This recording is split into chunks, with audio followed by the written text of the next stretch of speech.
how y'all doing? What's going on? When I tell you it is more stuff that is coming out about Diddy and Jay-Z. And when I tell you, did y'all know that Diddy and Jay-Z, they go way back? Now I see you see that picture. And today we have to talk about Beyonce, Aaliyah, because that is where it all started with Aaliyah. From Aaliyah being passed around to R.Kelly, to Jay-Z, to Dame Dash. Girl, the list goes on. It is a lot to pull from this story. And it is so interesting. How is R. Kelly and Jay-Z being friends and messing around with the same girl? And then Damian Dash and Jay-Z, they friends and business partners and messing around with the same girl. Y'all have no loyalty. It is no loyalty amongst thieves. All of y'all are thieves. All of y'all are the pedos, okay? And y'all too grown. They too old. Okay, and Miss Beyonce, they just looped her butt up in here. And we have, yes. They said Beyonce, she was definitely Jay-Z's enabler. She knew a lot about this stuff. And have she spoken out? Beyonce know Jay-Z has something to do behind Aaliyah leaving this earth. And he told her it was to benefit her career because she needs to be on top. And Jay-Z said whoever he decided to be with, he was going to make that girl on top. He was going to make her the queen bee. Okay? And he really wanted to be with Aaliyah. You should have seen the photos. I put it up in here. Honey, Aaliyah didn't want to be with Jay-Z, but Jay-Z wanted to be with Aaliyah because he had plans, and he's a cool snake. And he did not like that his friend, business partner, was messing around and wanted to be with Aaliyah. So he took her out of here. But Jay-Z, he's a hypocrite because R. Kelly was his friend, and he took her or messing around with her after she was messing around with R. Kelly, and it was cool when he did it. It's cool when he do it, but it's a problem when anybody else do it. Okay? It reminds me of a song. It's cool when they do it, but it's a problem when I do it. Okay? But with him, it's kind of flip. It's a problem when they do it, but it's cool when he do it. Okay? Girl, I tell you, this stuff is a mess. And talking about that and Jay-Z just messing up people situation when it comes to love affair and business being mixed up and being muddy. We definitely have to look at Little Kim. I don't know if you guys know, but Diddy, they are saying Diddy is coming out threatening Jaguar, Wright, and Little Kim. Now, Jaguar, Wright, you guys know she's been out here telling everything, exposing everything, and they saying Diddy didn't had enough. That is what's going on out here in these streets. I promise you, I'm not making it up. Did y'all hear about that in these streets? Press 1 if you heard that Diddy is threatening Jaguar Wright for opening up her mouth, for keep on talking. They blame Jag because if Jag would have never came around here exposing and talking all that stuff on social media, we would not be here where we are. Everything started with Jaguar Wright. Everybody was listening to her talking points, taking it, interviewing it, twisting it, pushing it on. And that's what we hear now, honey. And Diddy said, it's time. It's time. He was going to allow Jaguar because he didn't even realize the power of social media. He don't realize the power of somebody's mouth. And, you know, people can talk about, oh, it ain't nothing but rumors, girl. You know, people gonna talk. Hell nah. Nowadays, the world is different. Back in the 90s, yeah, people could talk and it don't mean nothing. Now we are living in the conspiracy theory, this conspiracy age, where if people put a lie out there, they're gonna believe it. They're gonna believe it. They're gonna run with it. Shit, you might even have the feds coming at your door. You just never know. You know, these lies, they don't care who tell it, do they? They don't care who tell it as long as they get told. Okay? And it pick up legs. It add a whole bunch of stuff. Okay? It started to get wheels in this thing. Then it get a motor and it's just going. And shit. Now he's really trying to end her. Because you know, Diddy, they said one thing about him. If you got a mouth and you snitching, he'll take your ass out of here. But I don't know how he's going to do that, because they said at one point Jay-Z was trying to take her ass out too. And some people don't believe it. They said, nah. If he wanted to get Jag, he would have been got Jag. Jag ain't no threat. Bullshit. Honey, Jag is a big threat. That mouth of hers and how she's talking, honey, he don't even got his business no more, because she's exposing him and exposing his dark secrets and truth. You know, these men don't want you to expose their dark secret of truth. Shit. Okay, they'll take you out of here, but his hands are tied. He got the feds. He got Homeland Security. He got a lot of people looking at him very closely. So he can't bust a grape. He cannot bust a grape. And they're talking about Little Kim. Did y'all hear about this? They said that Diddy is threatening Little Kim to seal her mouth. Little Kim knows a lot. And Little Kim is looking at a blind eye too, because Little Kim, she's been in the streets. Little Kim know what Diddy is capable of. And I believe this is not the first time that he has threatened Little Kim. I heard numerous times he have threatened Little Kim to shut her mouth. And what has he done for Little Kim? And a lot of people felt like the reason why Little Kim is mad at Diddy because he did a song with Nicki Minaj. Do y'all remember that? It's the Dirty Money. Hello, good morning. I just came up in it a little self-centered. Did I kill the queen? Wasn't that a diss to Little Kim? Wasn't that a diss to Little Kim? Okay. See, Diddy, he's a horrible betrayer. Okay. Was that a diss to Little Kim? Press 10 if that was a diss to Little Kim. Okay. She came on track. Did I kill the queen? Okay. Talking about Kim. Honey, Diddy is not a friend of nobody. Diddy is not loyal to anybody, but he wants everybody to be loyal to him. He's a dirty dog. And he let y'all know what type of money he got. Dirty money.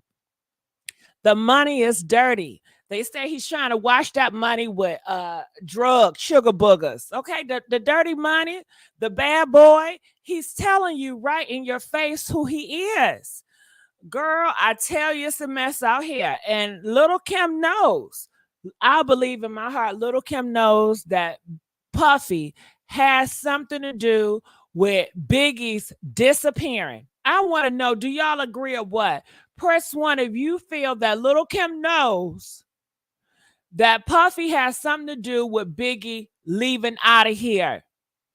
Biggie was going to start his own record label. He got offered millions of dollars, 10 times more than Puffy was giving him.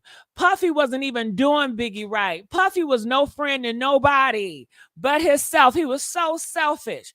He was going to take Little Kim, Little C's, Cameron, and a whole group of artists. And just like Jay-Z, Diddy is what type of snake he is? He ain't as cool as Jay-Z, but he a fake snake. He'll be like, okay, he cool with you, but then he's planning to take you down. So they said that Biggie was supposed to be going overseas, and that's what Biggie wanted to do. And did y'all know during the time they said Biggie's leg wasn't right either? That big ass leg he got, honey, it was not working. I don't know if the diabetes was cutting up a blood sugar or something like that.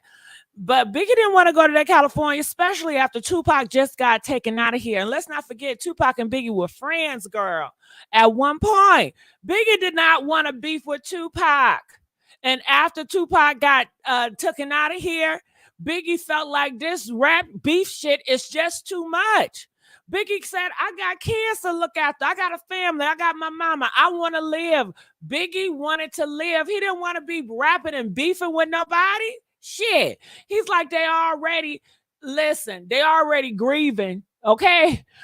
They already grieving. Why I'm going to take my big black ass over there, knowing they don't like me, knowing that they feel that I am the cause. And really, you is the cause that's setting up behind here.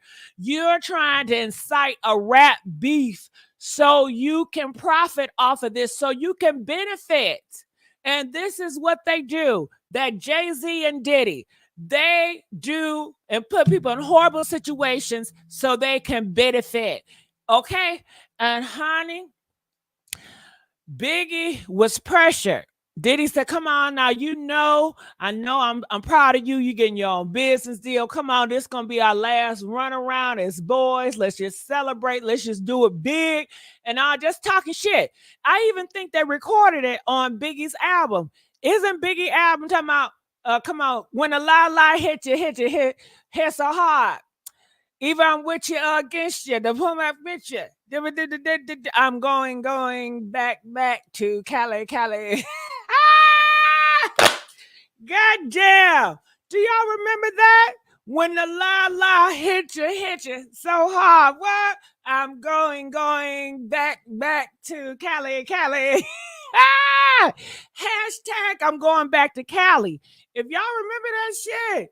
Oh my God. I remember when the la hit you, so hit you. What is the la? Is it that gas? Is that what it is? I don't know. Okay, so he went over to California. They said that Diddy done set his ass up. Did you know that Diddy done marked the car? He put a marking on Biggie's car. And usually I would think, why won't y'all just roll together? Hell no, because the whole thing was a damn setup. Okay? Diddy knew that he was setting that man up to get that money. And he knew he had a project on the line. Baby, when I tell you, he had it all lined up and it went all according. One thing about Diddy, he can't execute a plan. He can't execute a plan. And did he execute that plan flawlessly? Flawless victory, honey. Came out with a damn song. Every move we make, what? Every road we take. Every road we take, every round we break, I'll be missing you. Ooh, why that morning when the life, girl, do y'all remember that? With Faith Evans, Diddy, and who else was on there? They should have had Kim on there, but that's a whole different story. Honey, Kim was just breaking down, just broke my heart to see Kim breaking down because that was a man, girl. So it was a lot that was going on. But anyway, Diddy, he put the stickers on Biggie car, the car that was Biggie was rolling in California when it went over there for the awards. And Diddy was in front of them and it was a red light and Diddy ran the red light. Okay. And then next thing you know, the pow, and he was gone. It was a setup, goddammit. And who benefited? Diddy. Same thing with who benefited when Aaliyah passed away.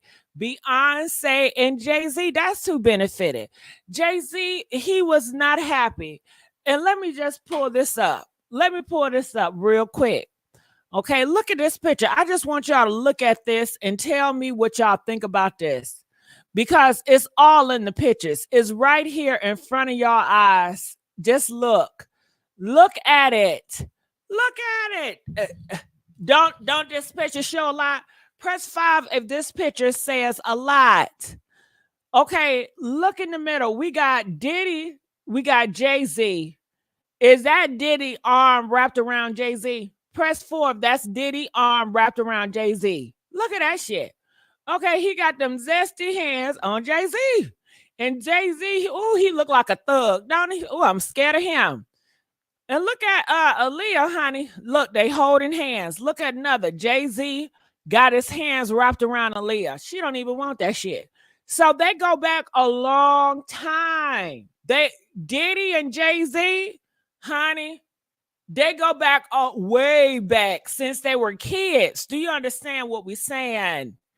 And it's just so messy. Jay-Z and Dame Dash, y'all buddies, but y'all messing around with the same girl and y'all didn't think, come on now. Y'all, what happened to the brother code? Okay, but maybe Dame Dash was trying to save Aaliyah from Jay-Z. But Dame Dash, why are you hanging around with a nigga like Jay-Z? Why are you in business with a shady, cool snake like Jay-Z? Girl, when I tell you this, they said this was Damon Dash downfall. He still messed up over this girl. He is still messed up. And did y'all see J-Lo? Do you see J-Lo ass over there in the corner? Look at J-Lo. Girl, can we go back to 1999? Okay. Look, bitch, they was on a double damn date. A double date. Jay-Z, Aaliyah on a date with Diddy and J-Lo. Bitch. Come on now. Tell me, come on. You what? That don't look strange to y'all. Now when y'all sit back and y'all look back and see everything. Huh? Come on now. That don't look strange. Now you see everything going on. They was on a double date. Jay-Z and Aaliyah and Diddy and J-Lo. Ain't they some crooks? Ain't they some crooks? Girl, I tell you, they up to no good, living that thug life. And Aaliyah didn't even want to be with Jay-Z. But Jay-Z, he was so aggressive. And he was like, no, you going to be mine. You going to be mine. And you got to remember, back in the 90s, men dominated those spaces. Black men dominated hip-hop. They dominated rap. They dominated the R&B. You know, back in those days, Lil' Kim and Foxy Brown even told us they didn't even have a say-so. They had to argue and really complain about having a voice about their projects, having a voice about how they wanted to be represented, because they saw them as properties.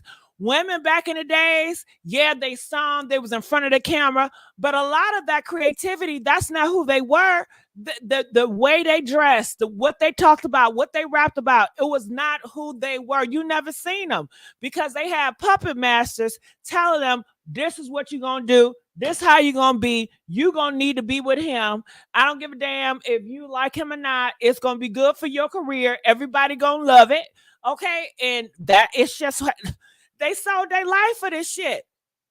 And when Aaliyah she rejected Jay-Z, and she didn't even have the guts, because she was scared of Jay-Z. She was intimidated by Jay-Z. She didn't tell Jay-Z to his face. She got in bed with Dame Dash, Jay-Z business partner, and was telling him, I don't feel comfortable. I don't like this. And Dame Dash, you know, he got a soft heart. He was like, well, you shouldn't go through it then. If that's not who you are, that's not what you want to do. And then she started seeing him as her hero, as her protector. And he told Dame Dash told Jay-Z, listen, man, she not feeling you. She want to be with me. The fuck? You think a thug gonna let that go? Huh? Yeah. Damon Dash, you so naive. You are so naive. Do y'all really think the likes of Jay-Z is just gonna allow that to slide? Hell no. But he played it off like a cool ass snake, like, oh, okay. He fixed their ass real. He broke Damon Dash heart, and he took Aaliyah out of here. I guess he said, if I can't have her ass, nobody can. And Diddy and Jay-Z, one thing they have in common, they can get these bodies lined up, and they can make it seem like they had nothing to do with it. They know how to take people out of here and not be accountable for their deaths. Jay-Z and Diddy got a lot of bodies. They are one and the same. They grew up together. They know each other's secrets. And they got a goddamn nerve to have $1 billion black man party after. That's a lot of blood that they celebrating over. Do you understand? Ooh, girl. Where y'all at? Y'all need to call in now, goddamn it, okay? Ooh. Are y'all seeing this? Are y'all seeing the pictures? Do y'all see the pictures? Girl, now you know that's some messy shit. And let me show you this. And Rashida, I see you in there. I'm glad you're here, boo. Hey, Magic. Hey, Messenger. And my StreamYard. I want to show you another picture, child. Another picture. Because these men, they have no loyalty amongst each other. They just passing each other around. And it's so messy. It's so, look at this. Why? Okay. R.Kelly and Jay-Z, they friends. Now, how in the hell? Jay-Z, how you dealing with Aaliyah when you know that's your homeboy business partner? Jay-Z, he's a hypocrite. He can do it, but nobody else can do it. And R.Kelly, you know he's a pedo. So Jay-Z, you was cool with R.Kelly being a pedo? Clearly he was. Shit, he wanted to be a part of the gang. And you know, they said R.Kelly been having freak off parties too. Was Jay-Z and Diddy there? Hell yeah. Shit, they all connected. Okay. I don't see a lot of pictures of R. Kelly and Diddy together, but hell, they all connected. They all grew up together. They all one the same. They all like the same type of girls. Okay. Girl. And they all talented, right? To some degree. Look at this shit. Can you believe it? Can you believe that? Do y'all see what I'm seeing? And they just passed Aaliyah. I don't think Aaliyah had a choice. Aaliyah just wanted to be in the business. She wanted to rap and sing. Got an early age. She was on Star Search and all that stuff. She was like a little Michael Jackson. You know, she started off singing and doing all that, and her parents was pushing her. And honey, she got with R. Kelly. And instead of R. Kelly just saying, you know what, I want to support you. I see you as my sister. Hell no, he has something wicked in mind. And that's what these niggas do. And it's always business. Do y'all notice that shit? It's always business. You don't supposed to be sleeping with your boss. You don't supposed to be sleeping with people you working with. Okay, but why they doing it? Why they so damn messy? Did anybody tell them, hey, no fraternizing? No fraternizing. Did anybody tell them to have respect for your sisters, uplift your sisters? Stop trying to be take advantage of the situation. This is a young girl, and he is thinking with his head downstairs between his legs. He think, oh, I'm gonna get up in this. Oh, hell yeah. And you know, R. Kelly is very dominant. Jay-Z is very dominant. Diddy is very dominant when it comes to their women. They all put paws on their women. They all treat their women like slaves. They all be putting sugar boogers in their women drinks. Okay. They see women. Girl. So, honey, did you know R. Kelly married Aaliyah? And a lot of y'all was cool with that shit. And if you wasn't cool with, your mama was, your daddy was, and y'all still paraded his ass around. Y'all didn't give a damn. Why y'all didn't have an outrage? Because if R. Kelly would have came out here with a wig on and some heels, y'all would have been outraged about that. Y'all would have canceled his ass then. Let it be back in the day. R. Kelly was with another man, honey. Y'all would not buy his music. Y'all would have threw it in the trash. But let his ass be a pedo. Oh, it's okay. He can get a pass for that. Now you want to blame Aaliyah and Aaliyah parents for him being a damn pedo. That's how it shows. It shows. History says a lot. Honey, it's just today's world. And we are in a new world where we holding these pedos accountable. Okay? And I'm sure R. Kelly, Jay-Z, and Diddy, they didn't see this shit coming. They didn't see it coming because they so stuck in their own self. They so selfish and they stuck in their own world that they have this idea that this world will forever be and nothing would change. Baby, I got news for you. The world stay spinning. Them tables stay turning. Ain't them tables turning? All that shit y'all did to these young girls, all that manipulation, all that mental abuse, all that. Diddy took, honey, Cassie don't even own her name. And Cassie is another victim too. All she wanted to do is sing to make waves in the music industry. Cassie didn't want to be with Diddy, but Diddy manipulated her, tricked her in a 10-year contract, convinced her to be with him. Okay, for his own whatever. He was going to put her in the industry. He was going to give her all what she wanted. Talking all that goddamn yin yang shit. You know what I mean? And hell, of course she gonna believe him. She's a child. She's young. She's impressionable. He is in power. He has the ability to really support you and motivate you and to get you where you want to be. Especially when you want to be a singer and you have most people in your society and your community tell, oh, that's a dream. You ain't gonna be shit. You know, you really need to get your heads out the clouds. A lot of people don't believe in you when you're in the hood and you're trying to make it out being a talented person. So when a man that have those positions, Jay-Z, Diddy, and the rest of them, and they come to you and they tell you, oh, I see your potential. I see this for you, and I'm going to help you do this, and I'm going to help you do that. Not realizing this come with a goddamn big ass price, okay? Okay. And then they want to sit on my lap real quick. Just sing that song for me. I ain't gonna bite. I ain't gonna bite. You grooming. Okay. Okay. Getting them in real good. Okay. Putting stuff in their drinks, doing stuff to them at night. Come on to the studio real late at night. Just me and you. Just me and you. Just the two. Getting them all geared up. Oh, yeah, you're gonna be bigger than her. Oh, you better than her. Oh, yeah, because these niggas, they love to pin these girls against each other. Okay. They really want you to fight over them. That's what they want. They want all these girls to fight over. They be in these relationships with these girls, and then they'll flirt with other artist girls and just trying to get a reaction out of you, honey. They sick. Girl, I am too through with them. But just look at the picture. I'm going to show y'all this one more picture, and we're going to open up the phone lines because I got to see what y'all got to say. So, honey, and it's so much more I haven't even began to talk about and to see.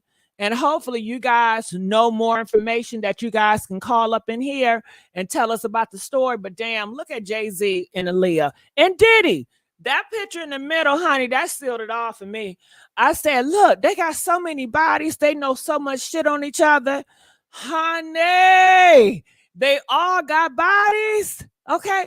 Don't forget, Jay-Z is the one that took out his mistress because she was about to announce her pregnancy right before Beyonce was going to announce her first child with Jay-Z, and he couldn't have it. She was going to go and do a tell-all with an interviewer, and next thing you know, a couple of days before that interview, she dead. What a coincidence.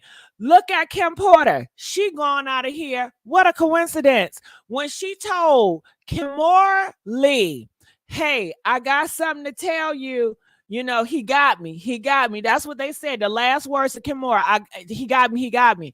And let's not forget, Diddy done burnt up Kimora house. Talking about it's a warning. And yeah, Kimora and Puffy, that was on and off. And Kimora, every time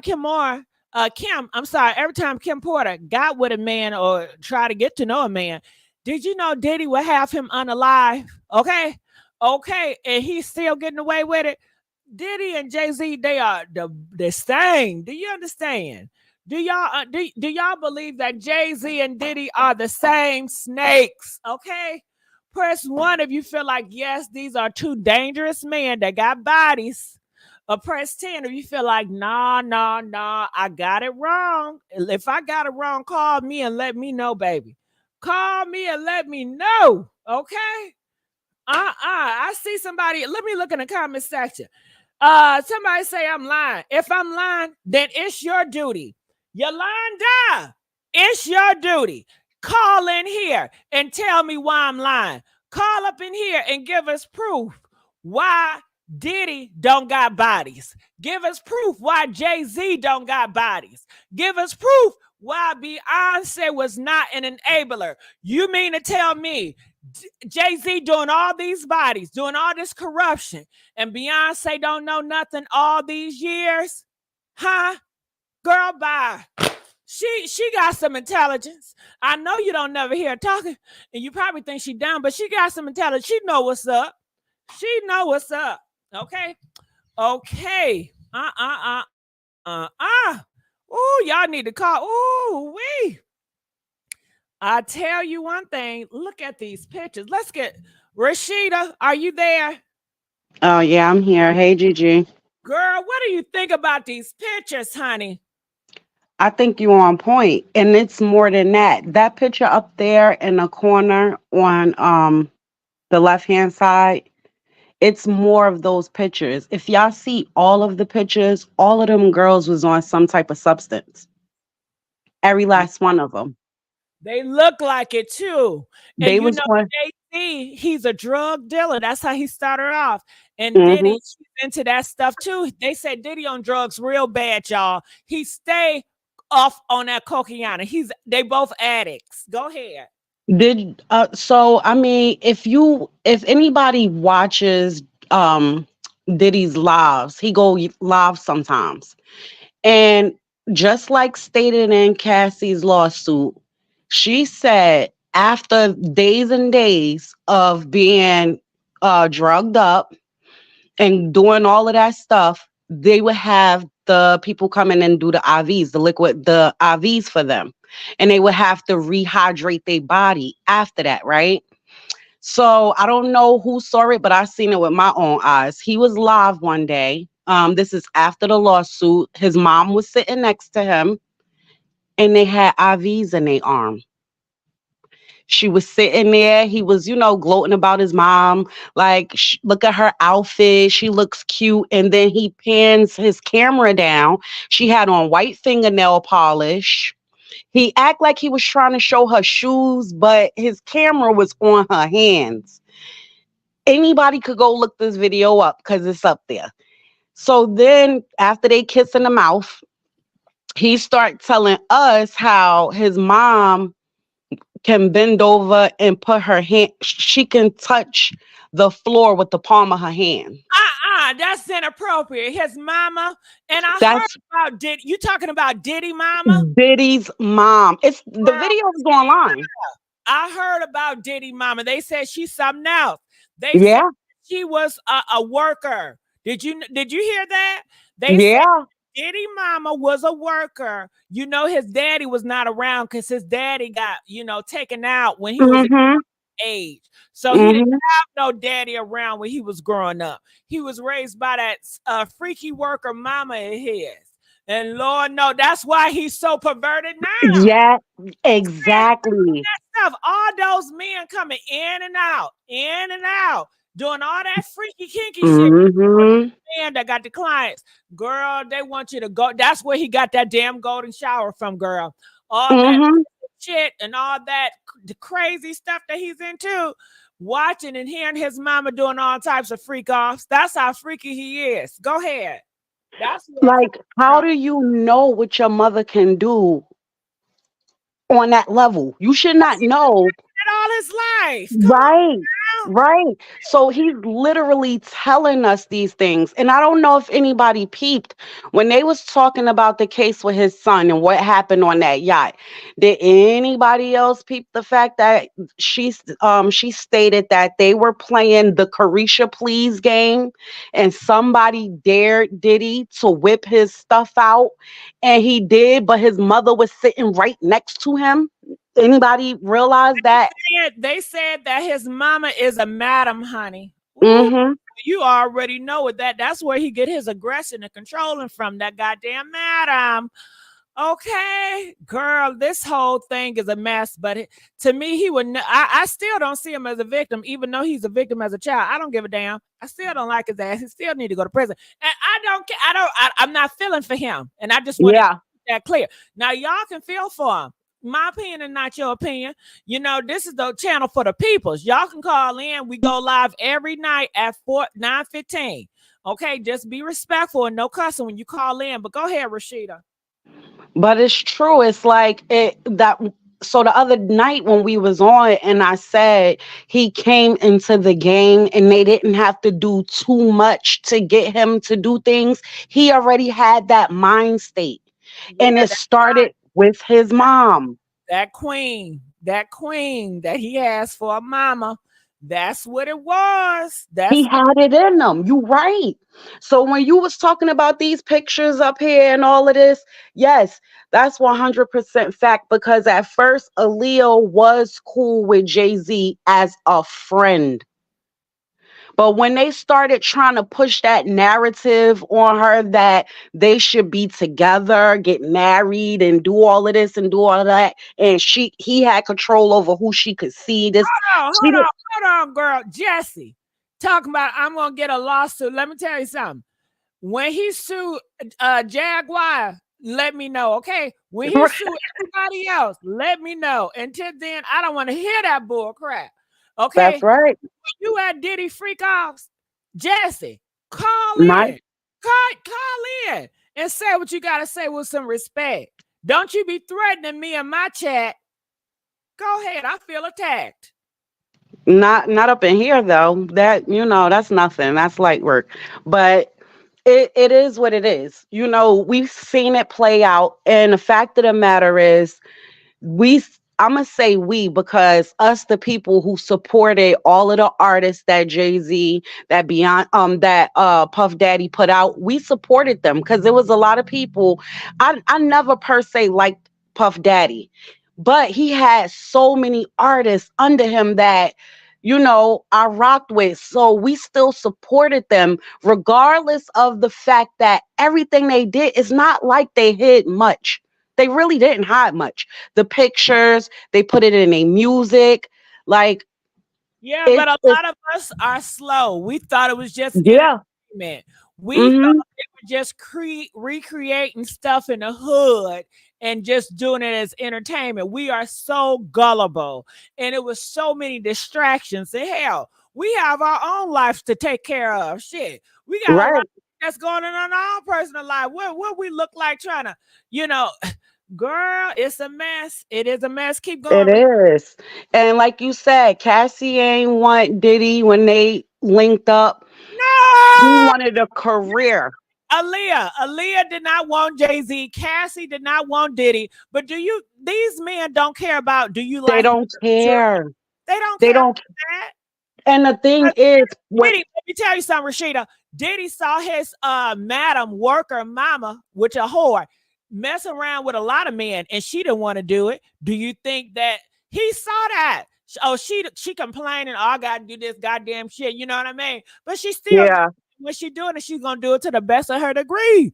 Okay, so Right. all that, oh, love and freaky shit gotta be mutual and all about men. Hmm.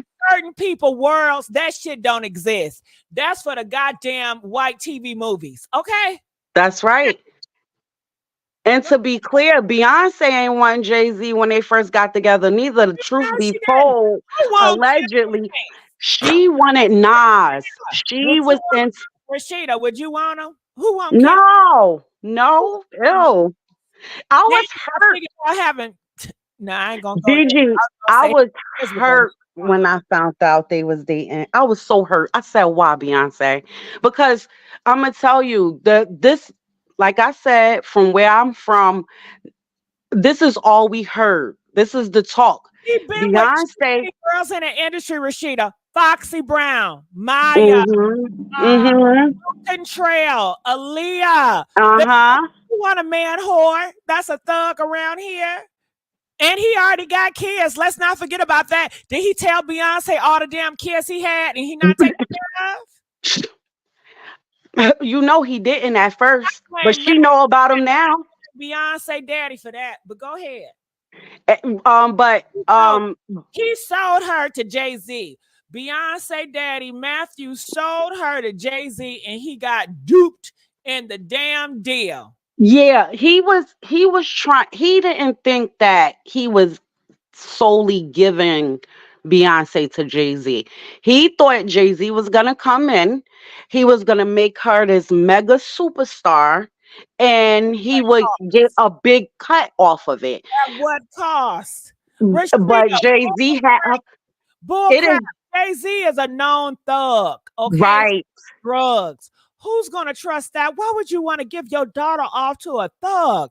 You should think your daughter is the most high. She deserve an educated, well, something to do. Not no goddamn thug. Matthew, he in his shows, he didn't give a damn because he was messing around with Beyonce, goddamn singer members at a young Yeah, age. Matthew don't give yeah.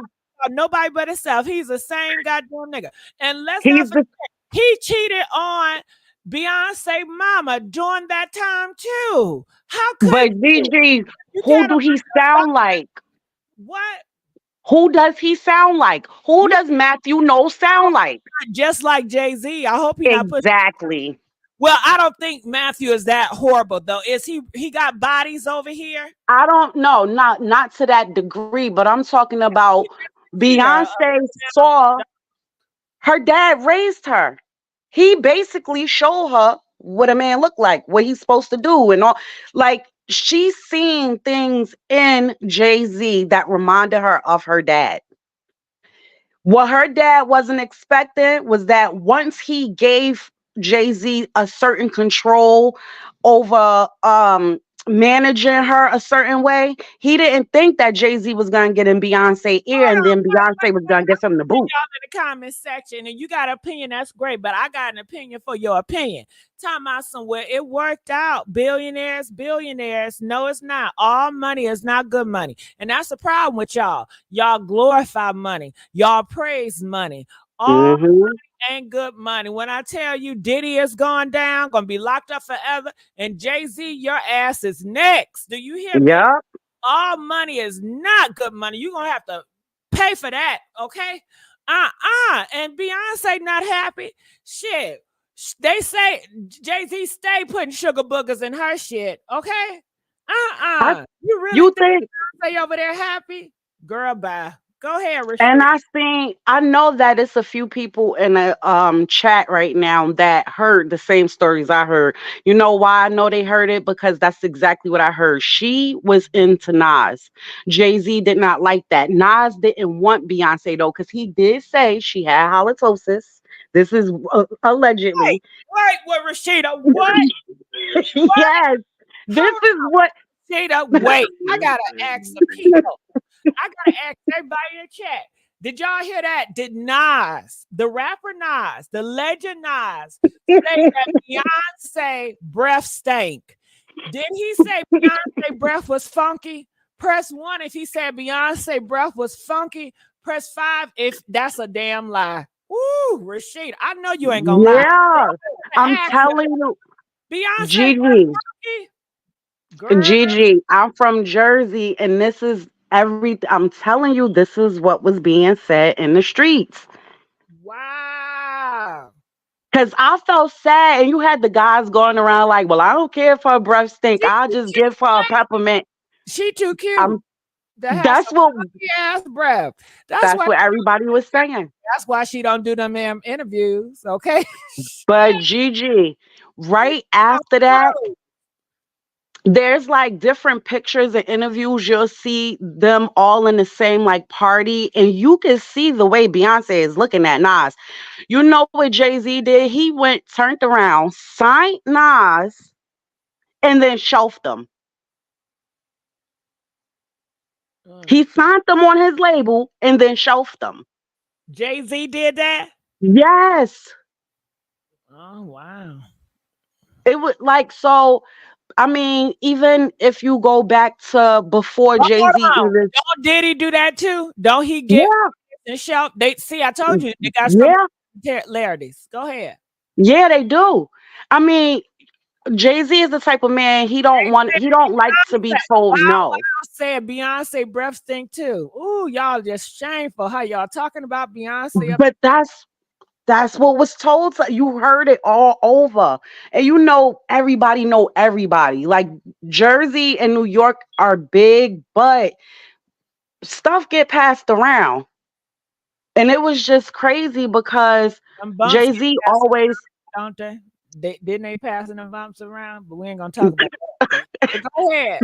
stuff passed around, but it's like Jay-Z never liked to be embarrassed. He was embarrassed of his own brother and he pow him.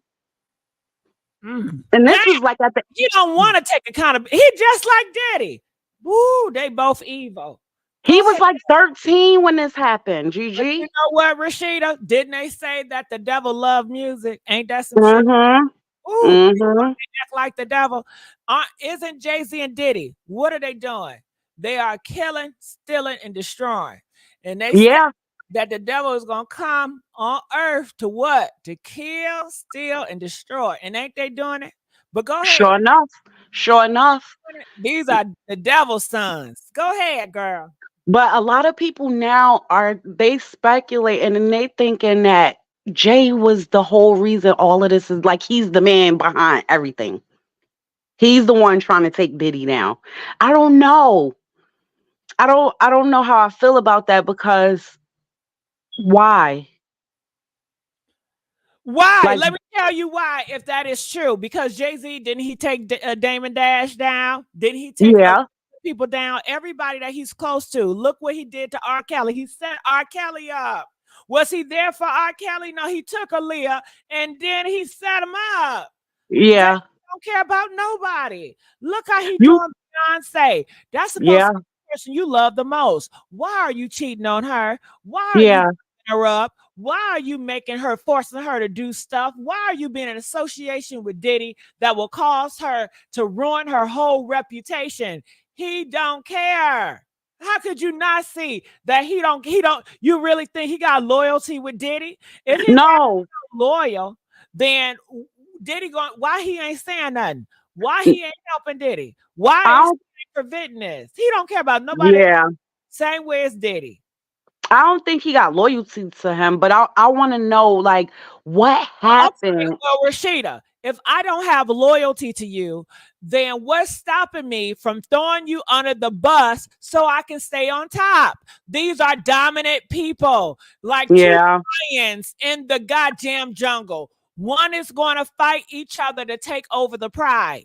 They not going yeah. to leave. Who's going to be the last man standing? You know they see shit like the Games of Thrones. Hell, And it seemed like everything started happening once it was like out there that um Puffy was a billionaire. Not saying he ever was, because I don't think he ever was. I think he was counting other people money. Because I mean, and Little Rod, in his lawsuit, he said that Diddy told him he don't fund his lifestyle. He has investors that fund his lifestyle. So I girl, don't know. clients. He got clients just like his damn mama.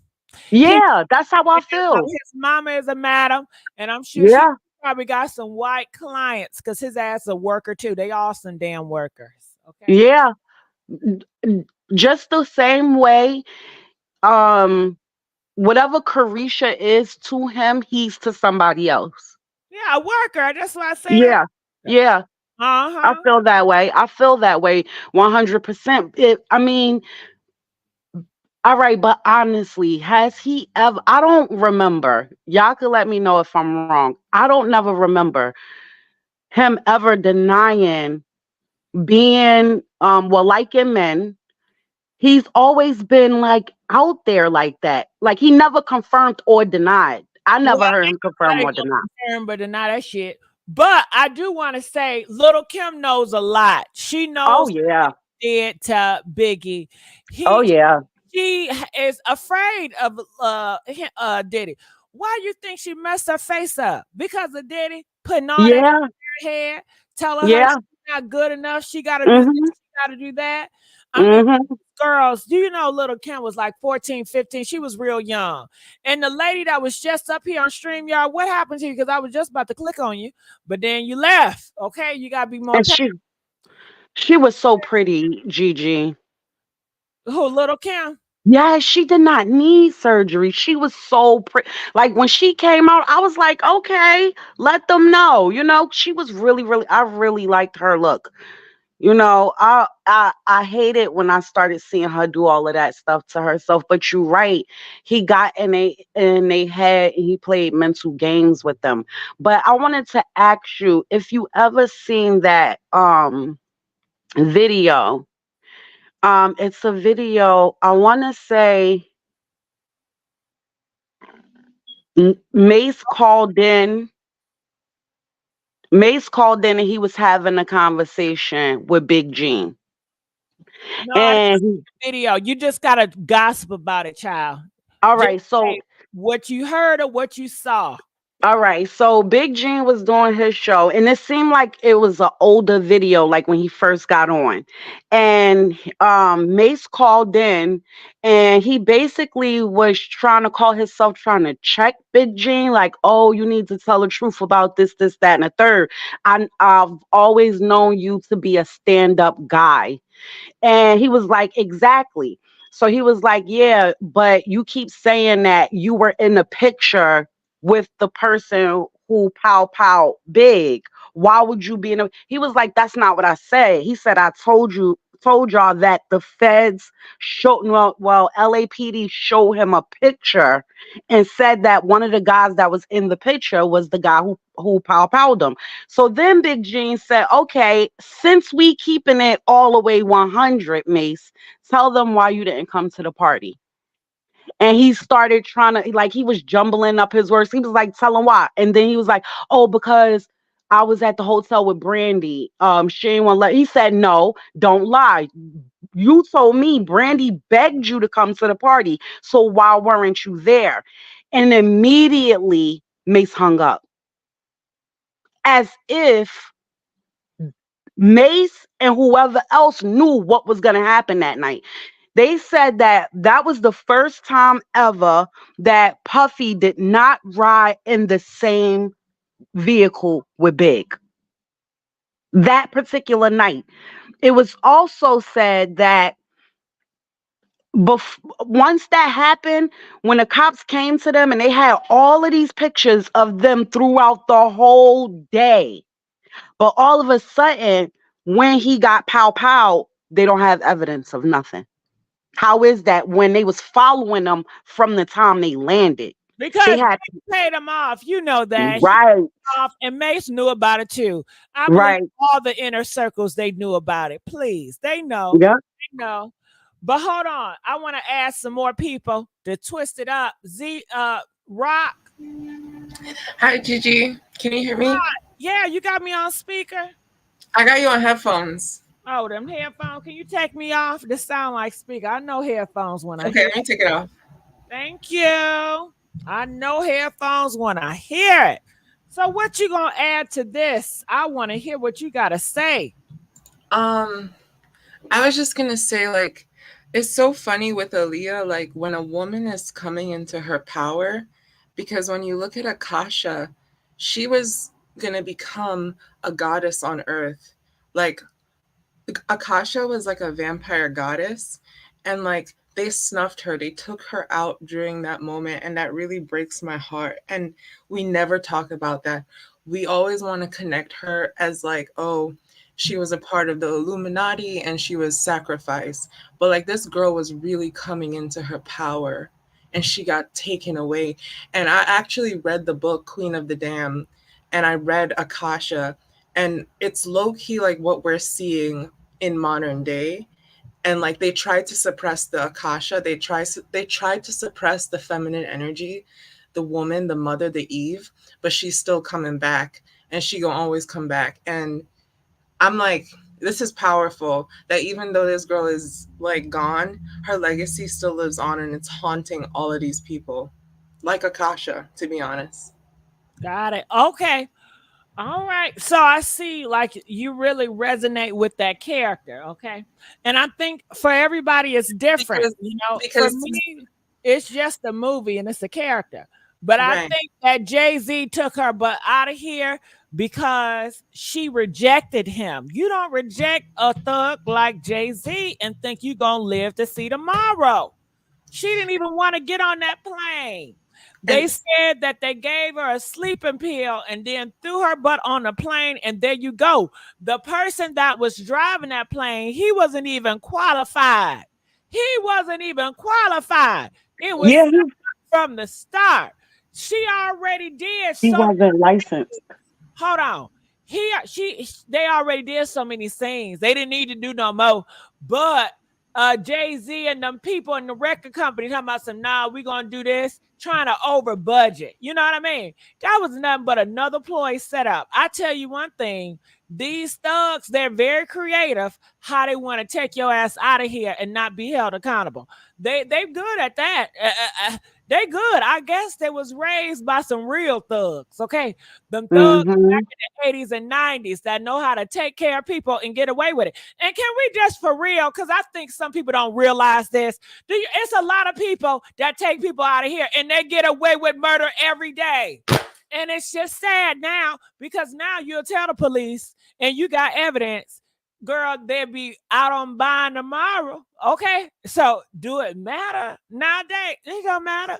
But people been taking people out of here and getting away with it. They know how to do it. Usually, I would see from the movies they'll burn the body up. Hell, burn the body up. Ain't that the big plane? Boom. Okay. Or throw your ass in the goddamn gators with the swamps and shit. You know what I'm saying? But honey, it is a lot of crime. And Jay-Z and Diddy, they in the heart of it. That's where they came from. That's what they know. Diddy, that's all. His mama was a madam. His mama was a goddamn freaky worker.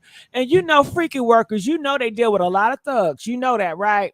They deal with a lot of government officials. They deal with the tops to the bottoms, girl. All different types of men, walks of life, requesting freaky ass, crazy shit that he has been exposed to. But go ahead, Rashida.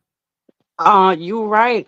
But I'm gonna tell you, if they open up the Aaliyah case and they bring any charges up for that, Hype Williams is gonna get brought up then because he Well, bring he his was the ass up. one. Bring his Yep. ass. He was the one who, see, because it was said that when they did the scenes in Florida, they had so many beaches that they could have made it look like, you know, where they went. They could have made it look like that. And she said, because she already had a fear of planes, that she did not want to get on that plane. This is going now. She didn't even want to get on the plane to go film it. And he was telling her that, well, Hype was telling her, oh, come on, let's just go out there, let's just do it. And Dane was like, nah, don't listen to Hype because he always gonna try to go an extra day because he's trying to get more money out the deal. So he gonna try to do a big budget. If you don't want to go, don't go. And she like, nah, I'm gonna just go. I'm gonna do it or whatever. But she already had a natural fear of planes. But Hype Williams, and he don't never speak about her ever. Like ever since it happened.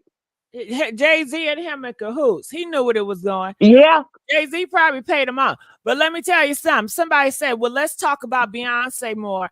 And they are saying that Aaliyah was a queen of R&B. So you already see how it's unfold. Jay-Z comes from a situation where if you have Biggie Smalls and Tupac at the top, then Jay-Z is not getting any shine. Jay-Z was not always the brightest star because you have other stars around you that is shining brighter. So if you're hungry and you want to get to the top and you want to maintain, you got to take these other stars out. Hell, from far as I know, Jay-Z and Diddy could have been in cahoots all this time, playing chess on their ass. Do you understand what I'm saying?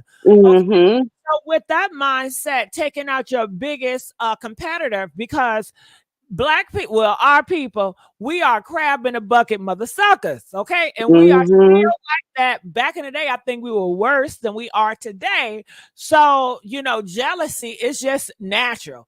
Okay. And honey, Jay-Z, it was a lot of jealousy with Jay-Z. Nas, Biggie, Tupac, you name it. Men, and especially black men, they are very competitive. Shit, basketball, football, that's all competitive sports.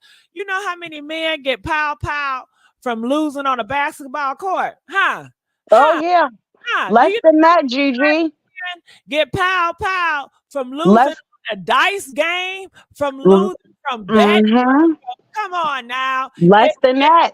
nature, it activates, okay? If they feel like Less than losing, that. take your ass out of here. If they feel like they Mm-hmm. take your ass out of here. Shit, we are. They say we are the bottoms, okay? We the bottom feeders. Everybody else is at the motherfucking top, motherfucker. Okay, we the hood. Okay, so shit, I don't know. That's what the world tell us, right? But anyway, Right. um, I feel that he got rejected Well, by Aaliyah. And Gigi. wait. He got rejected by Leah. Say, okay, I need another queen because he had plans for whoever was going to be his girl. Whoever was going to be Jay-Z girl was going to be the queen of hip hop, was going to be the queen of everything because he was going for the fucking throne. And one thing I got to tell y'all, when you going to be a king, you going to have a queen. Tell me this. What kingdom do you know that got a king with no queen? You gonna have Right. a queen. That's what we want to see. What president is going to get president without a wife? Uh-uh. We want to see it all. And you know, hip hop is new. I know a lot of y'all think hip hop is old. This shit is really new for real. And we've never had a king and a queen of hip hop. What? Honey, that's a whole damn storyline. Okay, that's everything. Can you imagine Beyonce and Jay-Z documentary if they're gonna tell the truth? They probably not gonna tell the truth in a documentary or movie, right? They probably gonna finesse it and lie about it. But honey, if they really told the real truth about it, girl, wouldn't that be something to see? Mm-hmm. Aaliyah rejected him, so he had to cross her out off the board. But you know, she still have influence and she still loves. So he had to set it up some way, one way or another, to make it seem like it was accidental. The mob do it all the time. When you look at mafia thugs, they'll crash into your car. They'll do something that make it seem like you took yourself out of here. All this stuff is planned, but it's supposed to make it seem like it was an accident or it was just something that happened. It's just a coincidence. That's how they work. And they really good because they know how to manipulate the system. I mean, after all, Jay-Z is an amazing entertainer. Okay. And you know, people are saying it would not be Beyonce would not be Beyonce without Jay-Z, girl. And I think that is true. I think Jay-Z, he is the muscle. He is the thug. He pulls stuff. No, you better do this. No, you better do that. He is a muscle. And honey, shit, I could have swore some of the barbs was telling me the other day that Campbell Face was coming for Nicki Minaj because he had power influence. Just like Diddy, he got power influence. He got Young Miami all them damn awards, and she don't deserve nothing. She ain't no talent. Okay, they can pull whatever they want. They got power influence, and they have done a lot of dirty money and all dirty stuff to get to where they at. So, honey, he said, "Okay, Beyonce." Now, was Beyonce rumored to be with other industry guys before Jay-Z? I don't know, but at the end of the day, do Jay-Z really give a damn? If Beyonce was with a whole roster of R&B rappers, I don't think Jay-Z would stop. Hell, he ain't stopped with Aaliyah. He knew she was with R.Kelly and was married and all that, honey, and he ain't give a damn. And that was his friend. They made a goddamn album together. Okay, girl. Mm-hmm. Live shit going, and they all connected. They are all connected. And I feel that Jay-Z got help and pull strings to get Beyonce where she wanted to be at. And I think Beyonce lost her voice within it. Have y'all seen that movie? Girl, we are dream girls. Ooh, we make it happy. Yeah, yeah, yeah. We are dream. Do y'all know that song, that album, that movie? Yep. If you seen that movie, you know Beyonce played in that, and you know what song that really resonated for her? What's that song where she talk about my voice? You know, Yeah. Him she's controlling her. sing Yeah. Rashida, sing this Um, about the voice. Sing that song, girl. Sing it. I can't, Gigi. Y'all don't want to hear me singing. What's that song called? Listen, Listen. that's in my Mm-hmm. It's and called Listen. Rashida, Go you ahead, Gigi. Go ahead. listen. That's all I know, girl. Sing the goddamn word. Yeah. I Well, listen, it's about her man don't listen to her. Okay. She wants somebody to listen because everything that she was doing, her man controlled, manipulated. right. And So what did she say, Gigi? She said in that song, I had a voice before you. You didn't give me my talent. You didn't give me my voice, but you steady taking credit for it. but that's how these men are. That's Mm-hmm. what Diddy is, and that's why Diddy wanted Cassie. They like to be a queen maker. Ooh, girl, ain't that a good title? A Yeah. a queen maker, honey. And you know, if a man feel like he made you, he feel like he can break you, and he's gonna put it in your face every time he get. If it wasn't for me, ho, you wouldn't have all this, and that makes a girl feel like you owe him something, you know, because Jay-Z And these men want you to feel like you need them. That's how they get their power. They don't need you. That's why they cheating. That's why Jay-Z cheating. That's why Diddy cheating. But don't let you cheat. Oh, hell no. It's off with your head. They Mm-hmm. that man and cuss you out, put pause on. They said that Diddy put pause on Kim Porter and broke her damn nose. Okay. Okay. And they And say, how dare you, you ungrateful hoe. How dare mm-hmm. you mine? You belong to me. Ain't And nobody getting to you. You mine. Do you understand what it means? But you mine? Bitch, you can't get yeah. you. I might can cheat, but you can't. You ain't no man. You mine. I made you. I Yep. gave you this. I gave you that. Yeah. You And beat ungrateful. You was you know how many hoes wish they could be in your position, hoe? Huh? Huh? Okay. and he beat Misa under the car. What? Okay, so Yeah. Nisa is and see, you see how I get money? You see how I get money? And that's Mm-hmm. Diddy and Jay-Z is the same. And y'all say, well, who the hell is Nisa? Let me tell you. I don't got a picture of her, but I want to show you this demonstration so you can see and you can connect the dots. Okay. So let's talk about Nisha. And why am I bringing up Jay-Z and R.Kelly? Because Jay-Z and R.Kelly were once friends, right? And then R.Kelly is with his girlfriend Aaliyah, and Jay-Z, next thing you know, why is he with his girlfriend Aaliyah and it's his girl? What the fuck? Where the loyalty at? Where is Yes, where Gigi. is integrity? Where is okay? Let's not cross this line. What? Who raised them? However, let's go with Diddy. Diddy had a best friend named Wolf. Okay, Wolf Oh, was gone, huh? oh, go ahead. Yeah, Nothing. Diddy had a best friend named Wolf, okay? Diddy and Wolf were friends. Wolf had a girlfriend slash baby mama named Nisa. That's what you call her. I can't pronounce Mm-hmm. Nisa. Nisa. Mm-hmm. Okay. Nisa had, and Wolf, they had a baby boy named Justin. Uh-huh. Y'all know Justin. Now, how in the hell you is sleeping with your best friend, baby mama? And How what happened? What happened to him though, Gigi? he died? Diddy set Mm. his ass up and got him taken out of here. Mm. Yes, yes, Justin. Jay-Z and Diddy, they are the same. Okay, and you know, birds of the feather flock together. They walk the same, they talk the same language. Shit, they have to talk the same shit.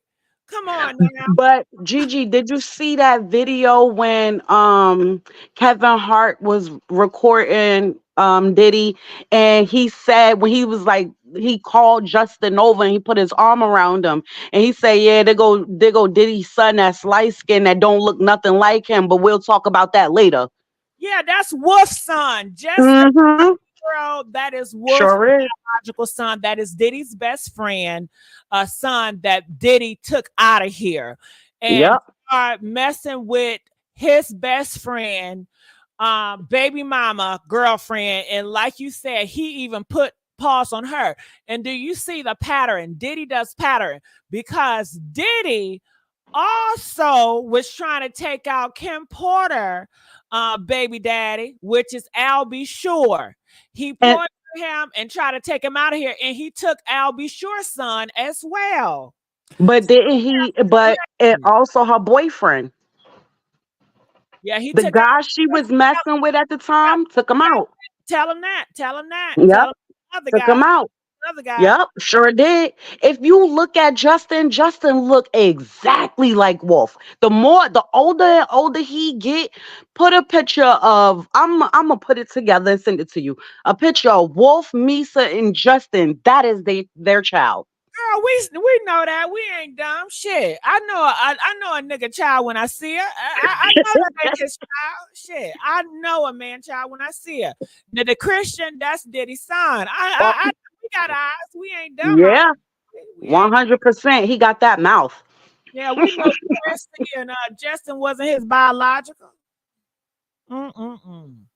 It's just crazy because you just called it. That's what I'm saying about the fact that it has never we was naive, and like you said, we was naive, dumb, all of this because it was right in front of our face. The pattern was there. The pattern didn't change. It didn't change. It's I been the think same exact way. for some of us too, you know, social media, it throws stuff in my face. Every time I get on a goddamn social media, I see just thrown in my news feed. Okay. Yeah, I can't get away with it. I mean, before all this technology, I was minding my business. I didn't give a damn about what they was doing for real. I had to go and buy a magazine. I have to go to listen to the radio to actually know what the hell was going on. Other than that shit, exactly. girl, we was outside. We was We outside. ain't care about nothing, Oh, right? We ain't care. now No. we inside on a computer. We stuck on our cell phones. But Yep, before shit, we was outside. Shit, at the for park, at the real. you girl, shit. We was Living life. on shit. Okay. They talking about living your best life. We used to be living our best life Uh-huh. because we Shit. wasn't Looking consumed with at all of this. to Hmm. lead us to find out what life is and what should we do. Shit. We did that Yep. all. All right, let's have another Rico report. Show, are you there? How you doing? Yes, how you doing? Good. You I'm got good. me on speaker or the ear? I'm on my tablet.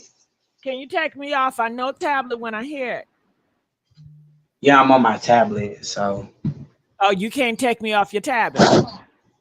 tablet, no, it's speakerphone. I was just calling because I wanted to just say rest in peace to Aaliyah. You know what I'm saying? Put respect on her name because I don't want like because you didn't clarify, but you said in the picture that everybody seemed like they was high on drugs, and I don't want people to be thinking like Aaliyah did drugs because to my knowledge, she never did drugs before or anything like that. So I just wanted to clarify that. I'm a huge Aaliyah fan from Detroit. So like Detroit, we rock with her. So and then also Jay Z, he was trying to get with Aaliyah, but you know she put him in the friend zone. But honestly, because I think that he had love for her, I don't think that like he would have planned to kill her or set her up or anything like that. So I disagree You with know what you were saying. Jay-Z well. You know him well. We don't know nobody very well. Everything we'll be That, speaking is that, accusations. So that what wasn't I feel, you don't know either. Nobody knows it's because we never okay. been around them. He shows So us that's who just like he a is. question.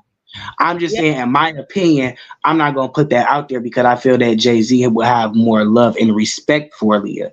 So you can't just throw accusations like out there, just like Tasha K, another YouTuber Well, why would you that even got bring her sued. up here? I think you're being messy. I'm gonna Can put I you. ask Shout out to Gigi? Tasha K.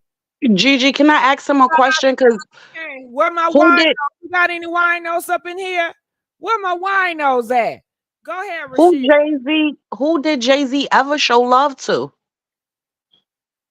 He said he had love for her and he went and do that. Now, it's okay for you to have your own opinion, but we looking at what we see. And the fact of the matter is he not even showing love to his wife the way he's supposed to be. He cheated on Beyonce. How many times, child? We know. Come on now. And He he made it clear that what did he say, Gigi? He did a whole interview. How she she was the one. She did this and she did that, but it was him. He wasn't even looking her way really because he had his own stuff going on.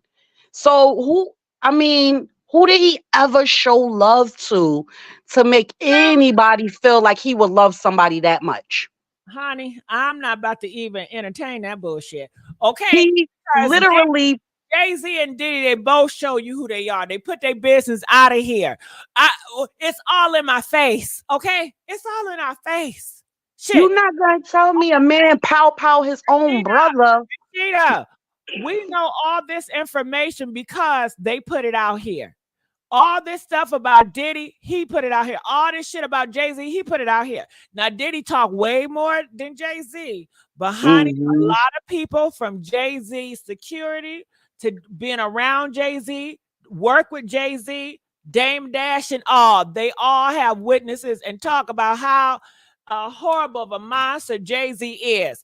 And you are guilty by association. His ass hanging out with Diddy since there was, come on now, coming up, you know some stuff. And you would think, Mm-hmm. if Diddy is into this type of stuff, I need to separate because that's not me and I don't want to get caught up. But he didn't do it because he's a part of it too. Right.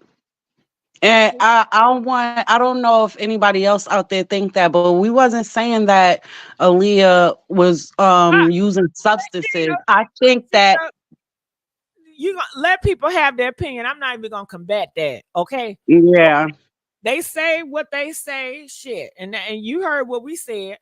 So it is what it is. that's Diddy right. and Jay-Z, they do drug individuals. It's all in the Yep. documents. Yep. We have reports that they did give Aaliyah some drugs before she got Mm-hmm. that That's made her right. drowsy and sleepy, and they carried her on the damn plane. That's what they did. Mm-hmm. That's what they did. She didn't have a choice. She didn't want to do that.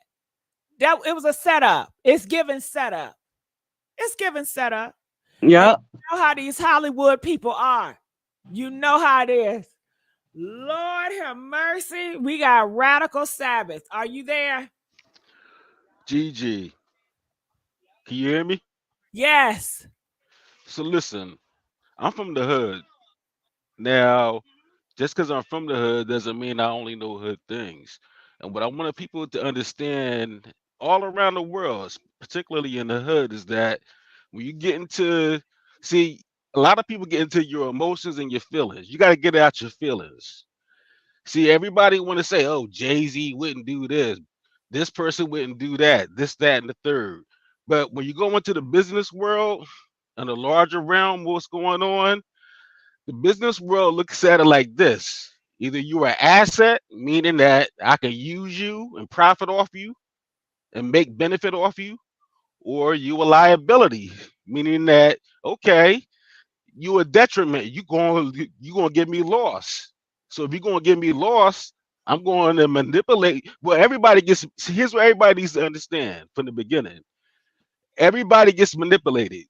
Now, us as being what they so-called minorities, they try to say that, oh, okay, he got some talent, he got some connections. You know why? Here's what let me tell y'all what's really going on so y'all can really understand what's happening. Yeah. Now, us in the hood, us who are people in the Radical. real world who working Okay. on, huh? Can we swerve it on to the topic? Because we do got some other That's calls. that's what I'm that's what Okay. I'm bringing it to. That's what I'm bringing it to, GG. Now, what we need to understand is this. The reason why Jay-Z, Puffy, or R.Kelly, whoever is a brand name, you know why they are brand name? It's because the upper people who control everything said, how can we manipulate this person? How can we benefit? How can we benefit and make money off of this? So they seen Jay-Z. They couldn't get to Beyonce without Jay-Z.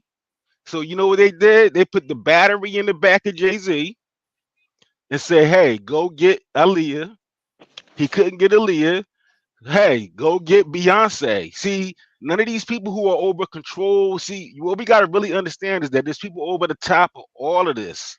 They're Got manipulating all of us. it. So Radical. they, I be feeling yes. like I'm in school session. All right. So let me bring it down to the hood level then. Hold on, That's why I said wait, I'm from the hood. hold on, Radicals. I do want to say something. Okay.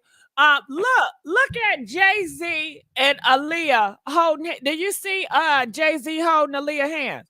Do you see the body language, Rashida? Do you Mm-hmm. they more than he wanted more than friendship. He Yeah. he gave the impression he was bumping her. And they did say that she was had an intimate, they did the do.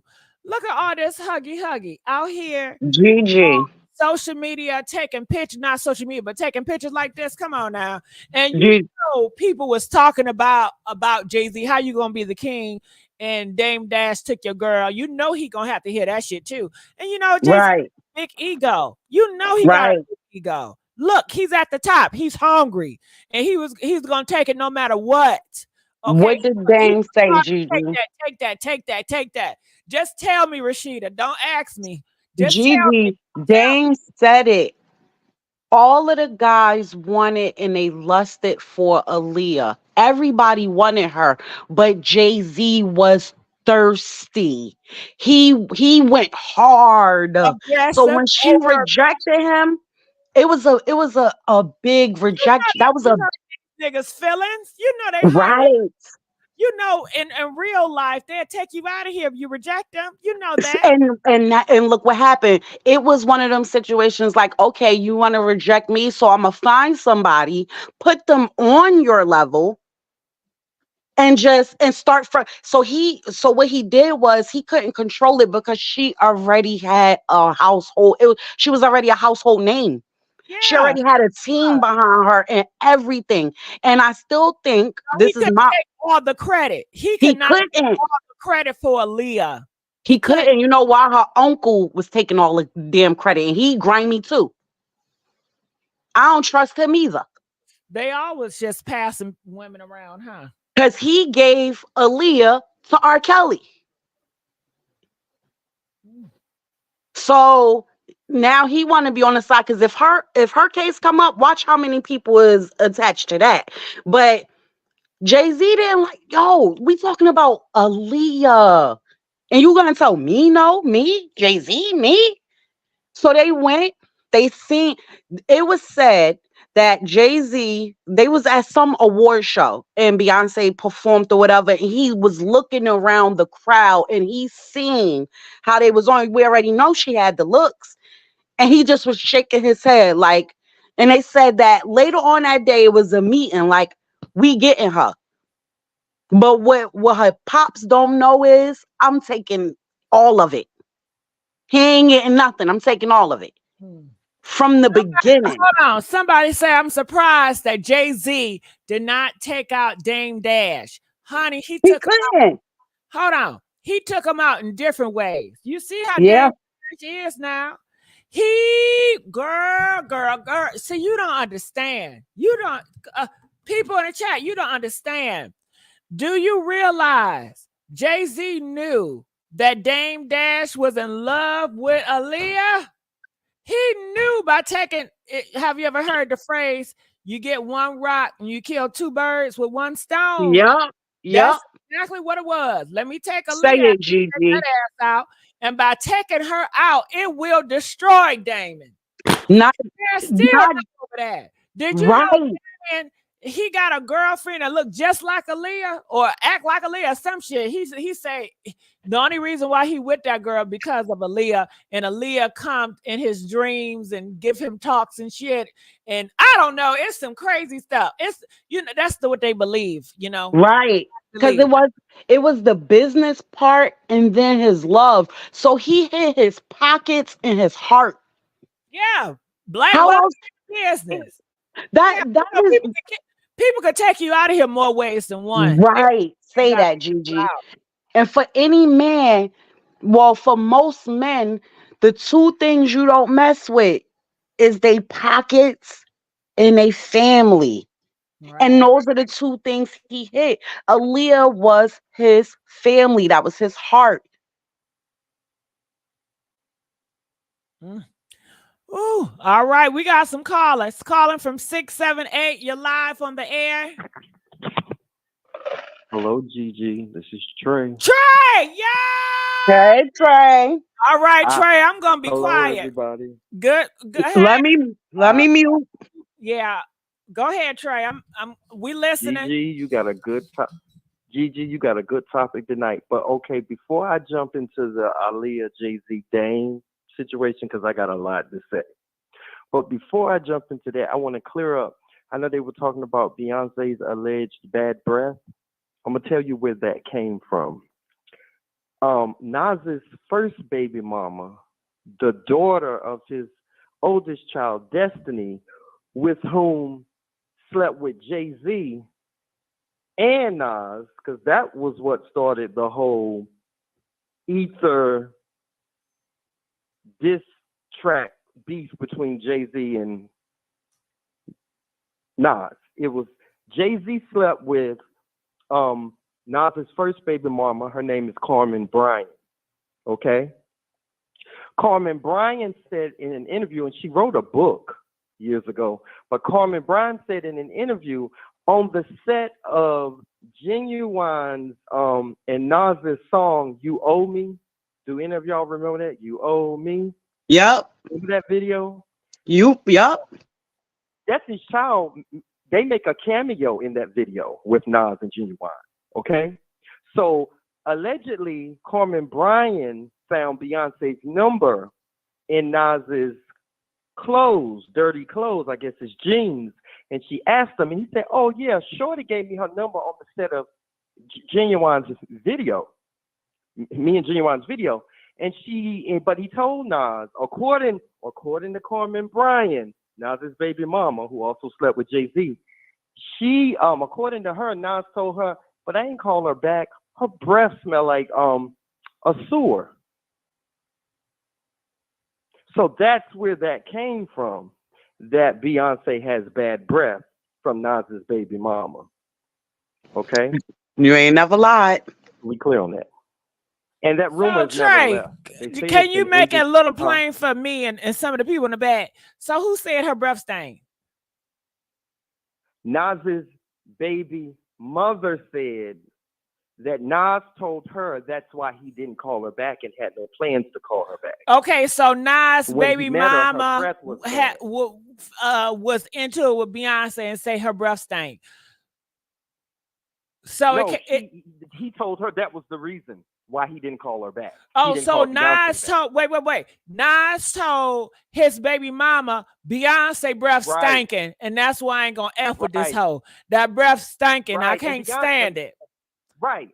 Okay. So Nas did say it, but he said it to his baby mama. Gigi, I can't with you. Gigi said, set it straight. Nas said that breath stink. That's why I don't want to. Cause you know, sometimes Trey, when he tell his story time, sometimes he take them pauses, and I'm like, I get stuck. You know, I'm slow a little bit. Come on. That's where that came from. Okay. You know, according to her, that's what Nas told her about Beyonce's breath. So now we get to Jay-Z, Damon, Aaliyah. Ooh, what a saga this is. Okay. What happened was Jay-Z wanted Aaliyah. Everyone knows that. That's no secret. He went hard in the paint for Aaliyah. He was enamored with Aaliyah. He wanted to impress Aaliyah. They were good friends. He wanted her bad. It was no secret. She knew it. He tried to shower her with lavish gifts. He always wanted her around. Every party that he threw, she was there. And so he went hard in the paint, was obsessed with this girl, and she kept him in the friend zone. And then she finally told him, I just see you as a friend. I don't want to hurt you, but I enjoy our friendship, and I think we're better off as friends. Well, hold on, Trey, because I want to talk to you. Usually I give you the floor. I want to talk to you. Now, if Aaliyah did that, rest in peace. But, honey, these pictures tell a different story. So... Well, hold on, but let me go to that. Okay. I'm going to go to that. All right. So here's the thing. Aaliyah didn't want Jay-Z. He was all over her. Like I said, a good friend. She never wanted Jay-Z, and she never slept with Jay-Z. So when she rejected Jay-Z and said, I think you and I would be better off as friends, his ego was bruised. His feelings were hurt. He had egg on his face because everybody and their mama knew how much you wanted this girl.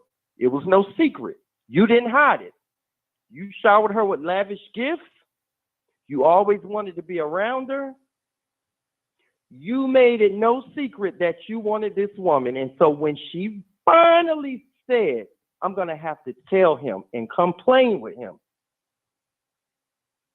I think we'd be better off as friends.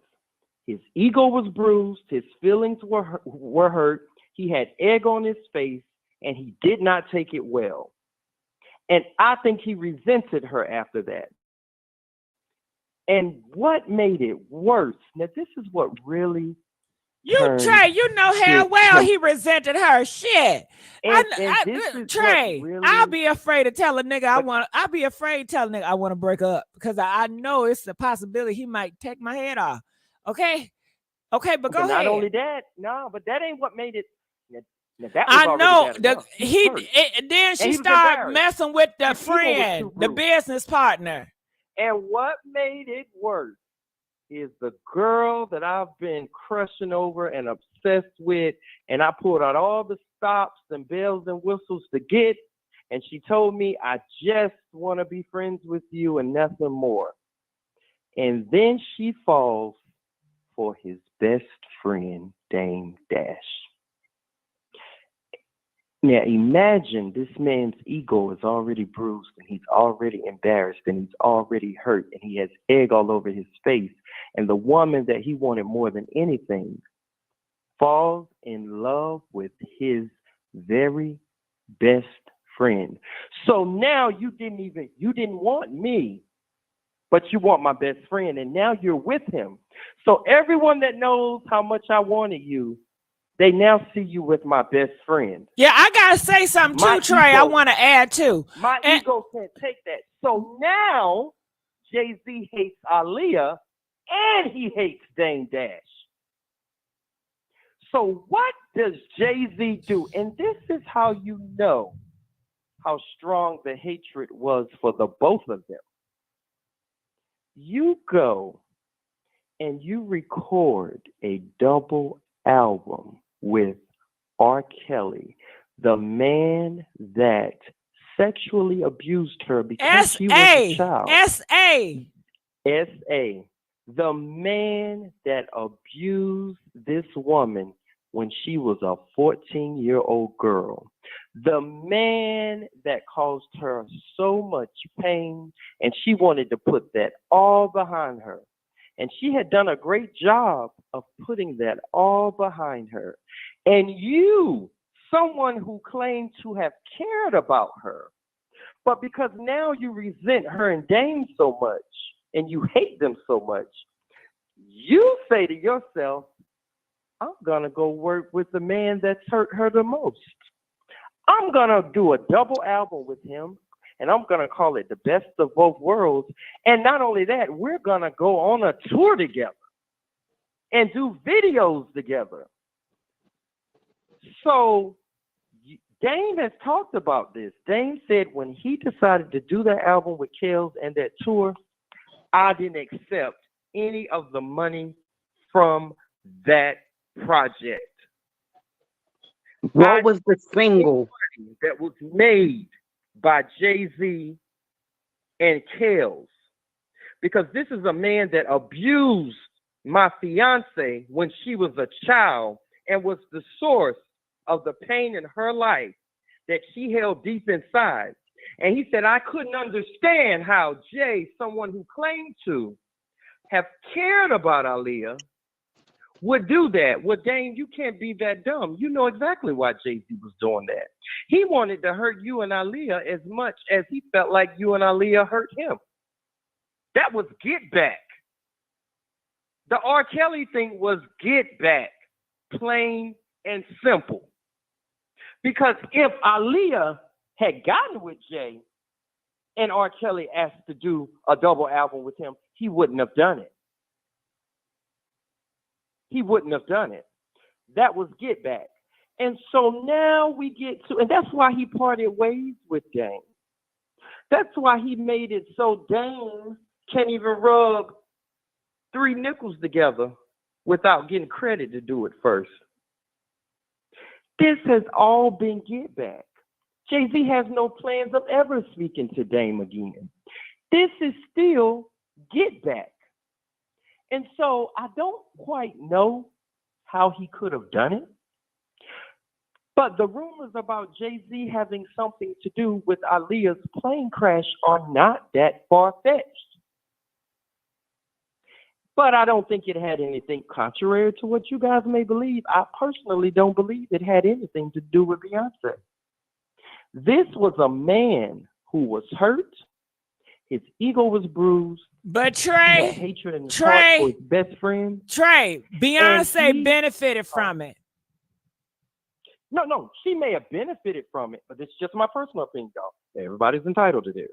I don't think it had anything to do with Beyonce and everything to do with this girl rejecting him. I agree with you. I agree, but it benefited her. I agree with you, but it benefited her. Oh, and let's just talk about the guy that called in and tried to get snippy with y'all. I hope he's still listening. The guy that said he was from Detroit. Okay, so he said, oh, I don't think Jay would do anything like that. Who has Jay shown love to? What has Jay done that would lead you to draw the conclusion that he was too good of a hearted man to have done that to her? He parted ways with his best friend. Okay? Look how he's done everybody. He's a snake. He's a snake. And I wish you had kept the call on the line, and I wish I had been on it when he said that, because I would have said, now, since you think that he couldn't have done that, and since you love Aaliyah so much, and you say you're from Detroit just like her, I'm about to say something that's really going to hurt your feelings. Jay-Z also slept with Aaliyah's mom, too. What? Catch that. What? Catch now you know that. that's a down low dirty dog. How could he? Diane, How could catch he? That. Well, tell the Detroit guy to call back. Tell him to call back. Detroit guy, if you listening, call back. Call back. Hit the line. Tell you something, and I'm gonna tell you something else. Barry Hankerson is her uncle, okay? He was good friends with R.Kelly before he threw Aaliyah in a recording studio with him. So if everybody knew for many years that R.Kelly always had a problem with young girls, don't you think his friend Barry Hankerson knew it too? So you know this man has a problem with young girls, and you decide to throw your 14-year-old niece in a recording studio with him and leave her and let them record together for weeks on end. Well, what do you think is going to happen? That's just like throwing a kitten into a lion's den. Would you expect the lion, even though it's hungry, not to bother the kitten you just threw in there? Her family was cool with R. Kelly having sex with Aaliyah. They were. S. They were. S. But I'm going to tell you what the problem came in. Something happened that wasn't part of the deal. And you know what that was, Gigi? What was it? When he decided to go behind the family's back, falsify a wedding certificate and put a fake age on it, and marry a then 15-year-old Aaliyah without the parents knowing. And when that marriage, and some people may remember on the chat that are listening, when that marriage certificate became public, can I say something, Trey? Broke loose. Can I say something? All H broke loose. Yeah. Okay. Now, what you just told me is so similar to what Beyonce and Jay-Z and Matthew knows, how Jay-Z and Matthew did a deal, and Matthew gave Beyonce, sold Beyonce to Jay-Z, and Jay-Z took her for herself. So these men are doing business deals with these parents, and these parents are being so naive and just dumb, and don't realize you can't do business with the devil. He gonna trick you every time. Yeah, you are. But the thing with Aaliyah is her parents were cool with it until he married her. And now when he married her and the marriage certificate slipped, then all H broke loose and everybody was in their business. And so then the parents were forced to do something, right, Gigi? Mm-hmm. Oh, so now we know he's married a 15-year-old Aaliyah and lied about her age on the wedding certificate. So that's when everybody looked at her mother, Diane, and her husband. So what's your next move? This man is now, we know, this man recorded with this young girl, had S with her, and played in our faces and named the album Age Ain't Nothing But a Number. And on the cover of the album, she's standing there, and there is an image of him behind her like a predator, and he's blurred. Y'all remember that album cover for that first album? This man played all in our faces. Of all the things you could name this album, you name it Age Ain't Nothing But a Number. That's crazy. So guess what Aaliyah had to do then? She had to cut all ties with R.Kelly. They parted ways with him. And then you go, and cut then his ties. friend stopped messing with you, Jay-Z, because Jay-Z and R. Kelly, they were cool. Yeah, but Aaliyah, if y'all notice this, when Aaliyah cut ties with R. Kelly and worked on her second album, she hooked up with Missy and Tim then, right? They were producing all her stuff from then on. Did you ever see Aaliyah perform any songs from that first album after she released the second one? You never saw her get on the stage. She acted almost as if the first album, Age Ain't Nothing But a Number, never existed. Did she not? She never performed it in her concerts. She never performed that stuff live. Once she released the One in a Million album and hooked up with Missy and Tim, she acted as if that was the first album. She never talked about R. Kelly. She never performed any of those songs. If you wanted to listen to those songs, you had to play the record or hear it on the radio because she wasn't going to perform them live. She totally put that behind her. And so when she rejected Jay-Z, that was his get back. I'm going to work with R. Kelly. The man that did all that to you, so what? I don't care about you no more. Look how you hurt me. And now you with my best friend, so I wasn't good enough for you. I did all of that, and you ain't want me. Dame didn't even have to do all of that, and you naturally wanted him. I'm hurt, so I got to make both y'all pay. And that's what he did. When he worked with R. Kelly, and he did Fiesta, and all that stuff, yeah, that was his get back. And Dame, the stuff he's still doing to Dame behind the scenes and has been for years, that's still his get back. That is still his get back. Now, as far as her plane going down, I don't know if we'll ever know for sure with that. I don't know if there'll ever be a way to prove it. We may never know. God knows. But stranger things have happened. I wouldn't be surprised if somebody lets it slip. You know, because a lot of things have happened in 2024 that we were never supposed to ever know, right? Trey, that's just like saying, well, you know, Biggie just got popped. You know, Tupac just got popped. You know, stuff just happened. Stuff just happened. No. But Biggie, time out, Trey. Biggie ain't just get popped. Beyond Aaliyah just did not go down because the person I was flying the plane, he wasn't even qualified. It was a setup. That's how I feel. Ain't no way. You got Aaliyah with a pilot that's not qualified. And then you know the plane, what was it? It was just too much going on. It wasn't done right. And it was done right on purpose. And then Trey, she didn't want to get on a damn plane, Trey. No means no. But you gave her some pills and knocked her out and threw her butt on the plane. Sound like a setup to me. But you know what? I haven't seen Hype Williams anywhere in years. It's been many, many years since I've seen Hype Williams. Because you know, in the 90s, he was the director to go to if you were a hip-hop or R&B artist. He was the director. Remember that? And so we haven't seen him in many, many years. And I remember when Aaliyah was on 106 in Park and they did the giveaway to the Escalade. I don't know if y'all remember that.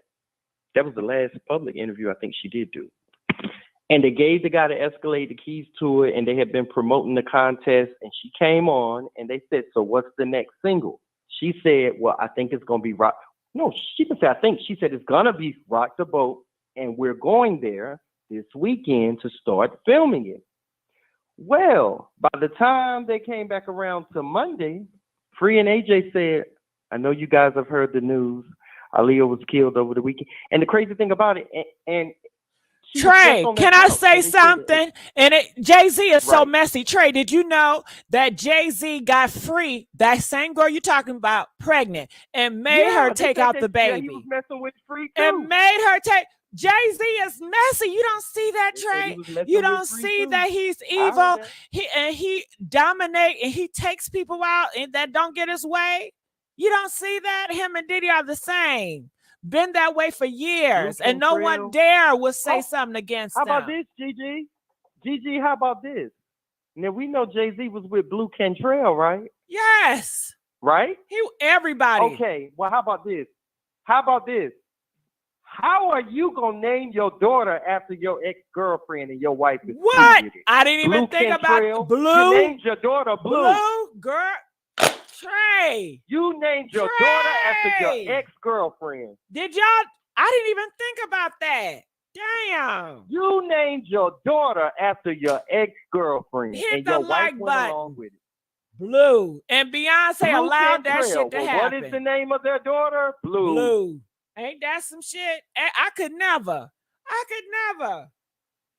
That was the reason he did that. Now, I don't know what the reason was, but that's just, Blue is already not just the name you name a girl every day. Right. That's so the fact that your ex-girlfriend's name was Blue and you named your daughter Blue, you did that for a reason. You did. You did that. And I'm surprised your wife went along with it. She knew you had dated Blue Cantrell. She knew. And you gonna name your daughter Blue. You allowed your husband to name y'all's daughter after his ex-girlfriend? Yeah, because they said Jay-Z be having her on drugs. She don't know if she's coming or going, child. I didn't believe that until hold on. But Gigi, I believe that now, but I didn't believe it until who saw the Grammys? And it was when not this past Grammys, the Grammys before last, and it was when Trevor Noah hosted, and Beyonce had won a Grammy, and he came in the audience. Who remembers this? And they were at a table. He went to Jay-Z and Beyonce's table live on air, and while he's talking to Beyonce, the Grammys are on live. Jay-Z kept trying to make her drink out of the glass. And remember, she was trying to hear what Trevor was talking about, and she kept trying to say, no, I don't want it. And he kept trying to put the glass on. I'm like, what the fuck is Jay-Z on? Don't he know that this is live on TV? For some reason, he was trying. I was like, is he trying to get her drunk? Now, I did notice that, and I thought that was odd. I thought that was very, very odd. Well, but the reason why Jay-Z they do worse. been... They do worse when the camera's not around. When nobody around, they say right. Jay-Z. Ooh, child, you. But the reason why Jay-Z and Diddy are so close, two birds of a feather. Can I say something, Trey? See, a lot of y'all look at Beyonce. Oh, she's beautiful. Y'all see us. Oh, you're the queen. You this, you that. Girl, behind closed doors, Jay-Z treat her ass like a damn peasant. He treat her like garbage. He treat her like trash. He talks to her like trash. You know, that could be why her sister went on. That probably is why her sister went on. We see it in the movies all the time, Trey. Do you remember that goddamn movie by Tyler Perry? It's a Beautiful Girl, and she was getting dogged out by that man and hit by that man. Right. And then the mom was like, you need to just stay there and keep it, you know, because he got the money. Yeah, Lynn Whitfield played that part. Yeah. A lot of these men, they are all the same, Trey. Ain't no damn difference. Especially when it comes to Jay-Z and Diddy. They typical. Can I make a not a confession? Can I make a prediction? Go ahead. As the Diddy situation starts to heat up, Beyonce and Jay-Z, I don't know how soon, but within the next year or year and a half, they're going to separate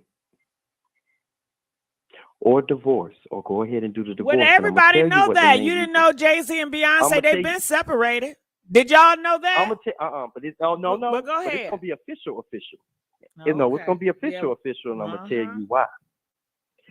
Once they see how Diddy is about to get handled, Beyonce going to realize I can't have my brand attached to you now.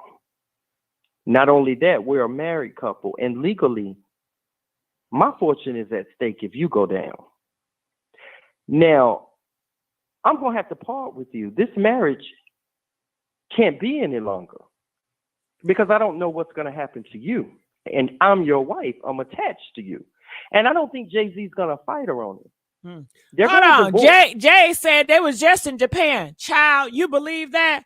If they is just in Japan, they doing shows. Just like, do y'all really believe that Diddy really like Young Miami? You think they was really a relationship? I know that's what they put out here. Girl, that ain't nothing but show. I don't think they were ever. All that shit they doing, there's nothing but show. Diddy don't want to be with her. It's for show. But y'all believe it. Y'all believe everything that y'all see. But go ahead, Trey. You'll believe everything you see. I don't think Miami and Diddy were. Yeah, I don't think Miami and Diddy were ever serious. Because if you watch when he came on her show, Carisha Please, they were never serious. I think that Miami needed the money. Miami was attracted to the money he was giving her. This is the same girl that says, you know, she don't care. Trey, that's a job. That's a contract job. Miami is a job. You're right. Okay, it's a contract. That's business. Right. I don't think Miami loves Diddy, and I don't think Diddy loves Miami. It's a business. It's a business. But the only thing about that now, she might be on tape doing some illegal stuff with him. That's where she has put herself. Because, you know, I honestly believe that they're going to turn this into a RICO. Do Carisha, did they say her breath stink too? I imagine it does. No, I imagine I have not heard that, Carisha. I imagine it smell like piss. I ain't heard it. I imagine it smell like piss. But go ahead. I mean, she said she like that Mountain Dew thrown on her every now and then. So yeah, she like it in her throat. She probably. Yeah, she said she like a good old Mountain Dew sweet. You know, but she got that. But Trey, she got that. But can I say this too? She got that dookie dingaling all in her mouth and all that residue, and the piss. Okay, go ahead. Because she's an S worker. But I want to ask you this, Gigi, and it's kind of off topic, but it ain't because we're still talking about Diddy. Gigi, do you know that there are photos of Corey Gamble, Chris 90 seconds boyfriend, at Kim Porter's house as the coroner is arriving? Talk about it. Yeah, I seen it. You know about that? Yeah, he was a part of the thing. You know, Corey Gamble were good friends with Kim Porter. Okay, now you know Diddy, he's very territorial. He's not gonna have a straight man around Kim Porter. He gonna feel threatened. But everybody know Corey Gamble, he's a bottom. Seconds. Just like TD Jakes, they all bottom. But why? Because it was a setup. Corey Gamble was putting the poison in the corner. Let me tell you, Trey. Let me tell you, honey. Corey Gamble was a setup guy. He was setting Kim Porter up because she was going to do a tell-all, and she was warning Kimora about it, and she was warning Al B. Sure about it, and she was going to come out and tell the truth. And she told Shakir Stewart, her boo thing, who now let me bring Shakir He's out of here. Back up again. Diddy took him out, didn't he? Shakir Stewart was found dead in Atlanta. Ain't that something? So now Kim Porter is dead. But I bet y'all don't think Diddy. I bet y'all don't think Diddy ain't got nothing to do with that either, huh? It's just a coincidence. Yeah, just like that airplane, a coincidence. That's what they want you to believe. That's what they want you to believe. Because Diddy did that because he didn't know what type of evidence that Kim had given Shakir. He didn't know if Shakir had recorded Kim. He didn't want to take that gamble. So he got Shakir up out of here. So they find Shakir dead in Atlanta and tried to say it was a suicide. I think not. I don't believe it. And I hope they go back and investigate the death of Shakir Stewart. And I guarantee you all roads will lead back to Diddy. Well, I already know that. Gigi, by the time this is said and done, we gonna find out that this man was a child molester. Hey, Trey, come on now. You know you gotta be creative, child. Keep on telling you. We are gonna find out by the time this is over. We gonna find out. You know you gotta mess up your words on purpose. It was a pedo. Just like we do. We gonna find out. Look, Trey. What we do in the hood, we make up our own words and we have codes. You're gonna have to learn how to switch code when we come with a certain thing. Switch code. Well, I'm gonna say this. We gonna find out that Diddy was a CM who took advantage of Justin Bieber and Usher. He's a serial killer. Okay, Trey. How many times I got? Why would you go there again? He was an SK. You just want to be. He was an S. Let's just get to the story. Okay, we already know SK. what he is. You don't got to be so graphic with it. A CM. He's an SK. He's horrible.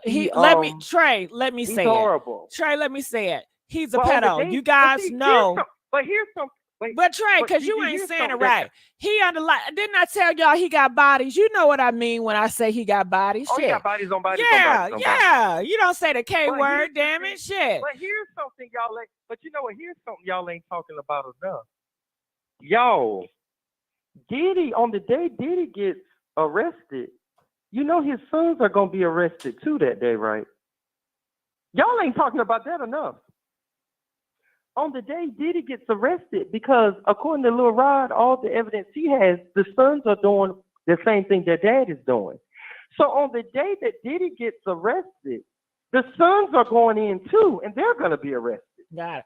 Well, we'll talk about that tomorrow. We'll talk about that tomorrow. We don't talk about that enough. But anyway, that's a little off topic. It is. But that is what Jay-Z has done. All of this is because Aaliyah hurt him that bad. And all of this has been payback. Well, I don't like how you said that. Can I say something?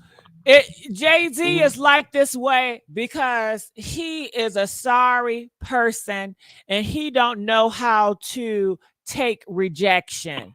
Aaliyah ain't do nothing to you, man. You don't know how to take rejection, and you have this sense of entitlement. And when you don't get your way, you lash out and you want to take people out of here and you want to end people's careers, and that's where you get your power from. Okay. And I just want to say also, man, oh man, hold on. Rashida, what you got to say? Because I know I had you on mute.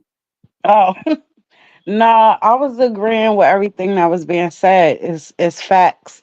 Jay-Z, he is who he is. His ego was bruised. I mean, he was always being rejected growing up, but that was a public rejection. It was seen, like Trey said, you see him in these pictures with her as solely as her friend, but then you see her come out in the public. I gotta interrupt you. And when a man got hurt like that, and he hurt himself because of rejection, now the next woman he get, you know it's gonna be 50 times harder. Cause he gonna make a promise to himself, bitch, I ain't gonna never let a bitch do me like that. Right. I ain't gonna never. Girl, I had a nigga tell me, listen, he said my ex broke my heart, and the next beat that do it, I'm taking her ass out of here. Yeah, you right. Jay-Z already took Aaliyah out. Go ahead. What? You right, Jay. I know I'm right. I know how these niggas operate. I deal with them. Go ahead. You right. And when Trey was talking about that, Jay-Z went and did those albums with R.Kelly. Right at that same exact time, Trey, do you remember what single came out from that album? Not Guilty. Not Guilty. That was blatant. That was blatant. Come on, just look at that. He wanted her bad. Everybody in the industry knew he was thirsty for her. She turned him down, get with Dame, do the R. Kelly album, and they come out with a song called Not Guilty. And they both been with her. What in the hell is going on? That This was him time hurting out, Aaliyah. Trey. Wait, this is one of the girl's worst nightmares. I would never want both of my exes getting along, doing raps and doing subliminals. The fuck? What? But you got to realize though, but here's the thing though. That's the whole point. Jay-Z was never an ex because she never took him out the friend zone. Child, please. Do you see the pictures? Jay-Z was never even an ex. Child, listen, ain't nobody gonna allow you to hold them by their waist and their stomach. They was fooling around. I do believe they was. He had a even if right officially, but honey, pictures talk. Pictures talk. But Gigi, and then, and hold on, Trey. Wait, Trey. Because at the end of the day, it don't matter what she felt. It's about how the nigga felt. If the nigga felt, this my bitch. I'm paying you. I'm doing this. In his head, you mine. You're mine. It don't care what she thinks. That's what he thought. But y'all both could be right. She could have fooled around with him, but still she didn't want him. You get what I'm saying? Like, but you know what, Rashida? A lot of times I would not advise, if you don't want no nigga, don't be taking no pictures with him. Don't be accepting no gifts. Don't be holding her hands. Now, today's days, you know, men are a little bit more nicer. But back when I was growing up, when you accepted a man gift, that was we're together. We together. Yeah. Facts. You don't gotta say nothing, bitch. Facts. You hold his hand in public, bitch. We together. Gigi, it's still like that now, Gigi. What you talking about? Together. We together. You take a picture when we cuddled up, bitch. We together. You ain't never lie. You ain't never lie. It's still like that. Let me tell you, when I met my husband, first time we went out on a date, oh, you mine now. That's not playing with y'all. For real, I said it. They want you. They're not playing. Yeah.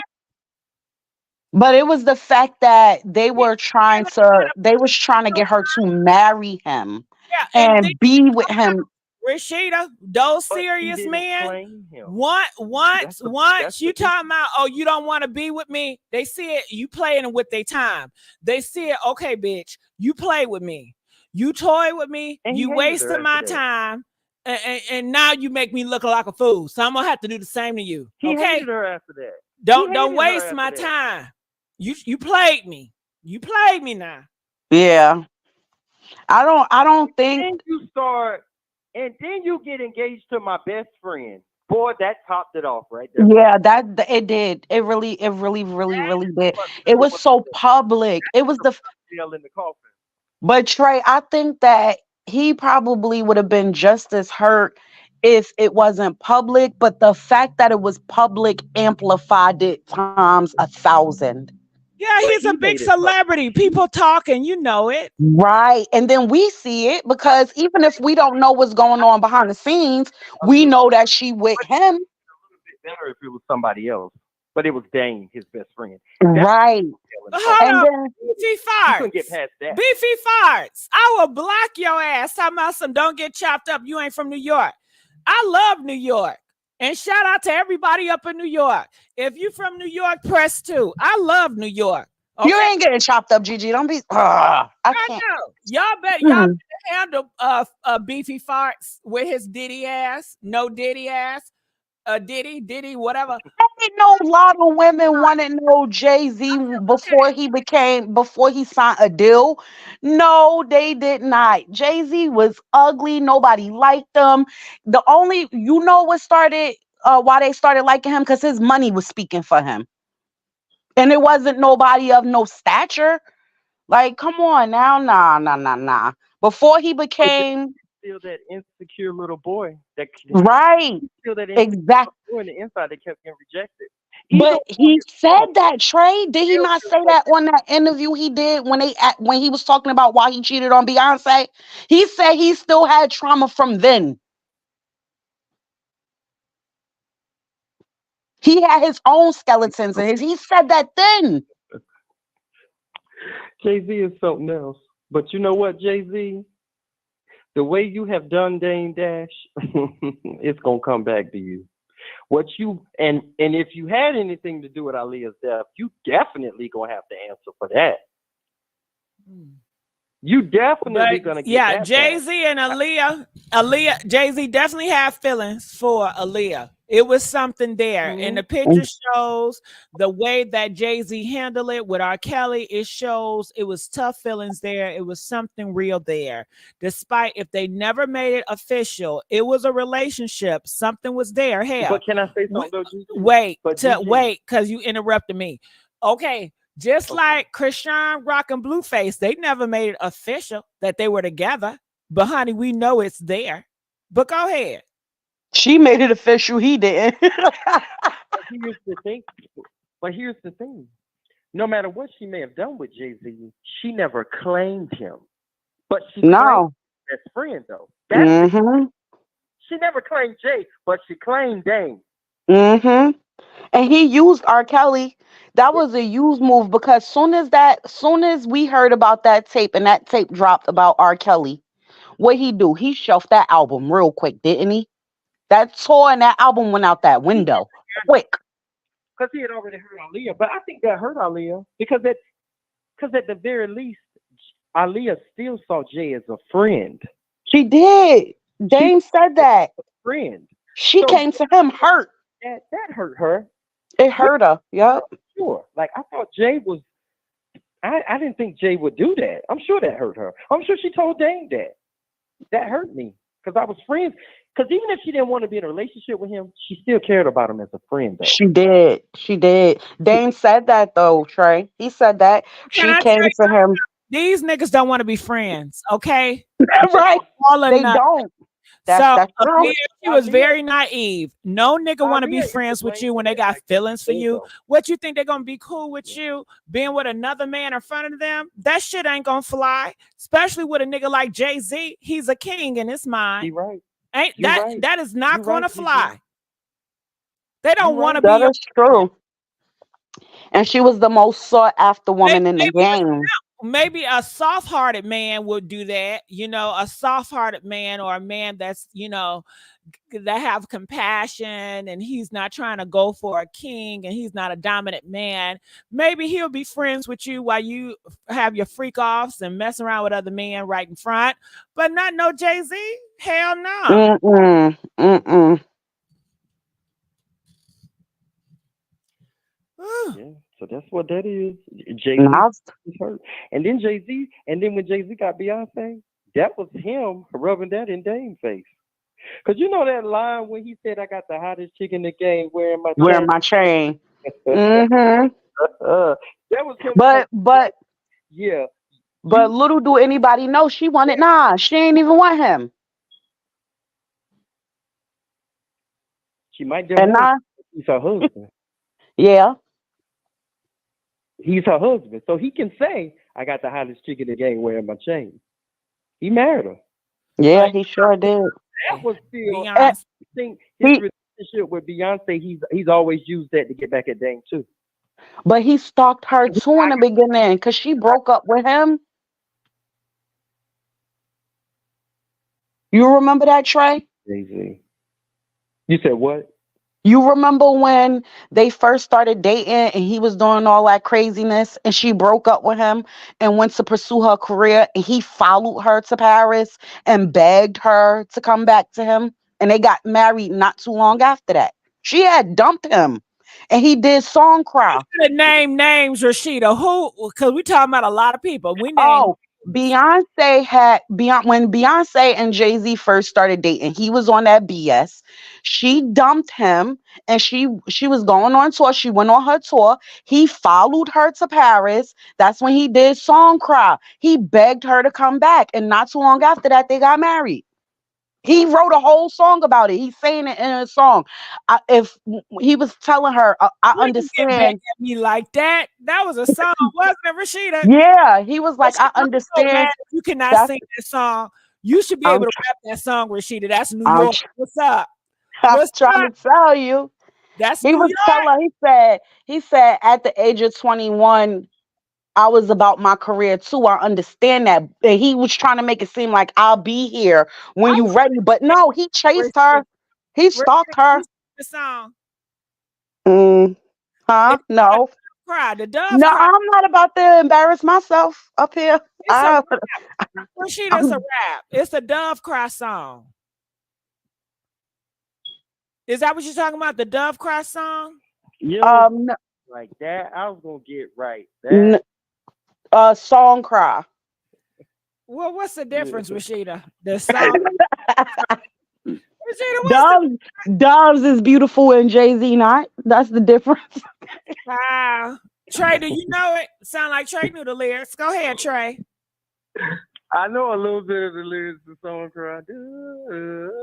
Dum dum dum dum dum dum dum dum dum. Okay, the lyrics. He trying to jump in it. So I gotta make this song cry. Yeah. Okay, we need I some. can't see him coming down my eyes, but I gotta make the song cry. That's what he was saying. Song Cry on MTV. When he performed Song Cry on MTV Unplugged, who did he get to sing the hook? I'm gonna see if y'all know this. I don't know. So I that's don't remember. that song was on stage. That song was Jaguar about. Wright. She sure did. She sure did. She sure. Right, who sang the hook with Jay-Z on MTV Unplugged? She sure did. Yep. Wow. She sure did. Yep. Shout out to Jack. Wow.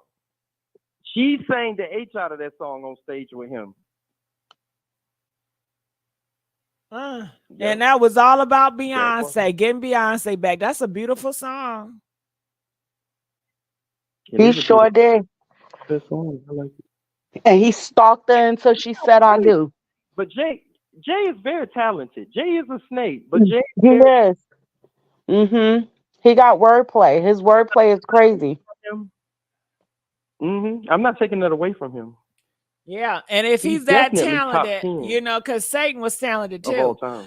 And I can imagine the words he would say to Beyonce to manipulate her mind. And he's been doing it for so long.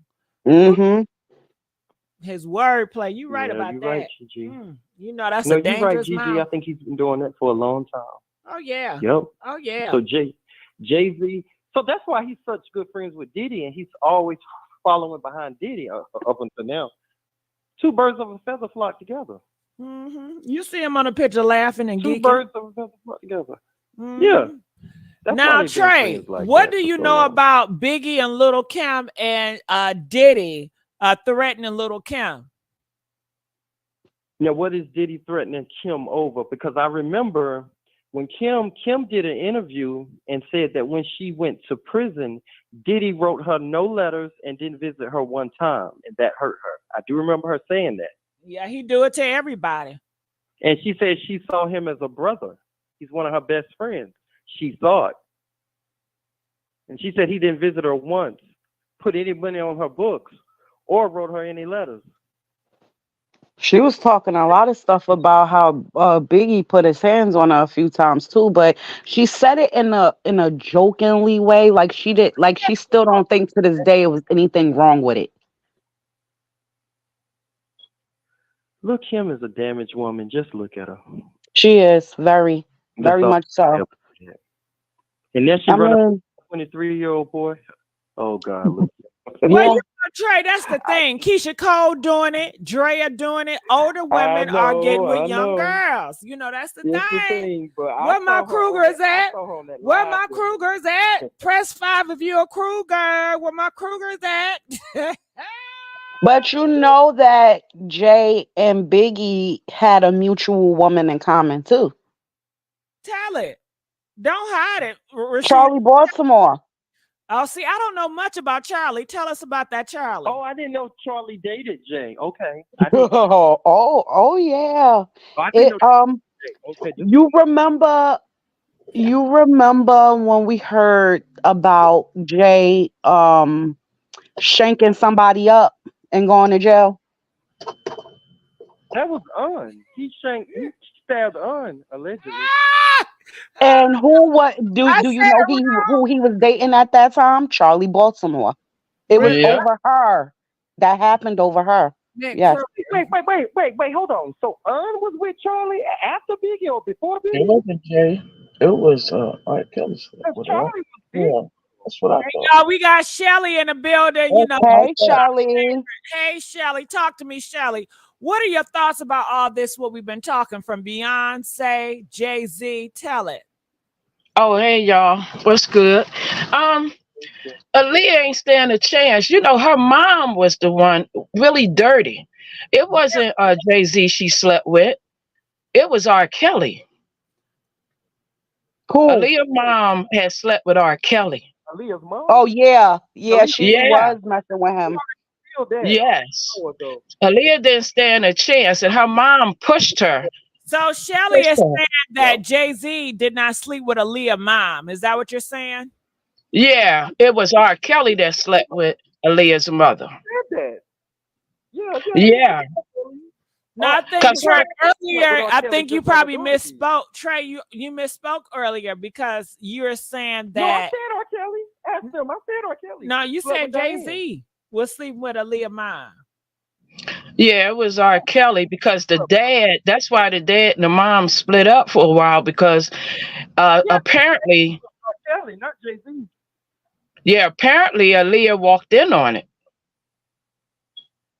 I don't know if that how true it is, but they said she walked in on it. And as far as Jay told everybody he named Blue Ivy Blue because they used to call her Little Blueberry. And he claimed they just dropped the berry off. That's what he claimed. That's what he said because they interviewed him. But you know what?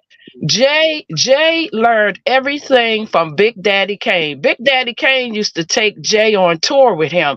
He showed them how to be smooth.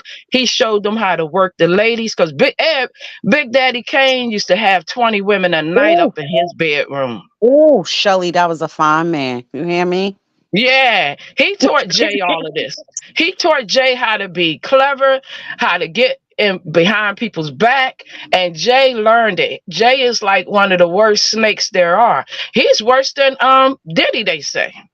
I don't know if he's worse than Diddy, but I do know he don't have friends because every friend he get, he throws them under the bus to climb higher or get what he want. He don't care who around him. If he want a woman, it could be his best friend like Dame. He gonna take that woman or he gonna get with her. So Jay is real dirty too. Yeah. He does a lot of dirt. He don't care. And just like the black movement, y'all don't remember when everybody got upset with him when he went and tried to buy into the team that he has now? When he did that deal, when he did that deal, he told that white man he'll take that deal and forget about Black Lives Matter and everything else. He said, we done marching. He said all kind of stuff about black people. That we would stay stupid because we don't look at what's really important.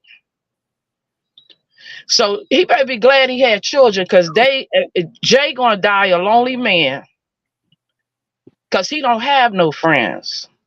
He look at everybody as a business proposition. That's why it's so easy the way he done Dame. And if it wasn't for Dame, he wouldn't even be in the game because Dame took his tapes and everything around so he could get into business. Nobody wanted Jay. But Dame made that deal. And then the only reason why Aaliyah ended up with Dame is because that's who Aaliyah could confide in. She would go to the parties and they would sit and talk while Jay was everywhere else. And they just, connected from all the talking. And she would tell him about her problems. She would tell him about what she didn't want to do. And Dave would tell her, if you don't want to do things, don't do it. And she was like, I'm trapped because my mom want all this. And her mom was something else. Even her uncle knew how R.Kelly was. Don't make no sense. And he wanted that deal and that money so bad because he was like, R.Kelly, the hottest thing around. We got to get her with him. He knew R.Kelly reputation. Everybody knew. And for him to put Aaliyah with, and then he gonna come on TV crying. That crying was guilt. And then that dirty ass Jay-Z set Aaliyah up with Hype Wills. Hype Wills wasn't even supposed to be in the video shoot. He the one changed it. You know that? He changed that video shoot from Florida to the Bahamas to set Aaliyah up so that plane could go down. I I told told you, y'all. Gigi. I Mm. told I y'all. knew it. Told you. Yep. Kelly, come with it. He a low Yep. down dirty. I think he worse. I think he like more snakier than Diddy. Diddy is more flamboyant, and you know what you're gonna get with him. You know he a dog. But Right. Jay is quiet, he's patient, and he moves. He slivers around the backside and he watch. And he Mm-hmm. waits. Strategic. Mm-hmm. The And devil in he the watch. background. He's very smart. He sits and observe and he watch. And he gets off on conquering everything. And when he lose, he's like Diddy. Because he gonna get you back. So what Trey said at that award show, I saw that. He was trying to juice Bay up so she couldn't open her mouth. And she refused to drink. I'm trying to hand her the thing, and I'm like, don't you know you live and everybody looking? That's why Trevor went over there, because he heard the rumors. He wanted to give her a chance then to say something. And Jay looked at her in a way, and then he was like, take this. He was shoving a drink in her face. And she said no. You know, she was waving.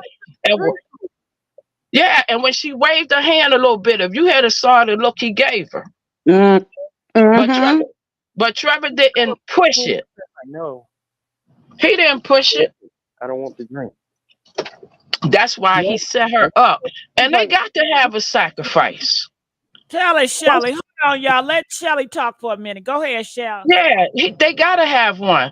Because if you notice in the music business, you can count on your hand who on top. They don't let it happen like that. They hold down the talent and they pick who they want up there. So Jay-Z and them was selling, but then they was selling other stuff. He never stopped selling that product. That's how he got to that billionaire status. It wasn't records. You could go see how many units they was pushing. He was shipping, DRUG. He was shipping that stuff. That's why him and Diddy was so tight. They one and alike. And when you don't want them or do what they say, oh yeah. Now, did you see what happened today? Diddy made a video to his fans. Did y'all see that video? Tell us about it so we'll talk about it tomorrow. Tell us.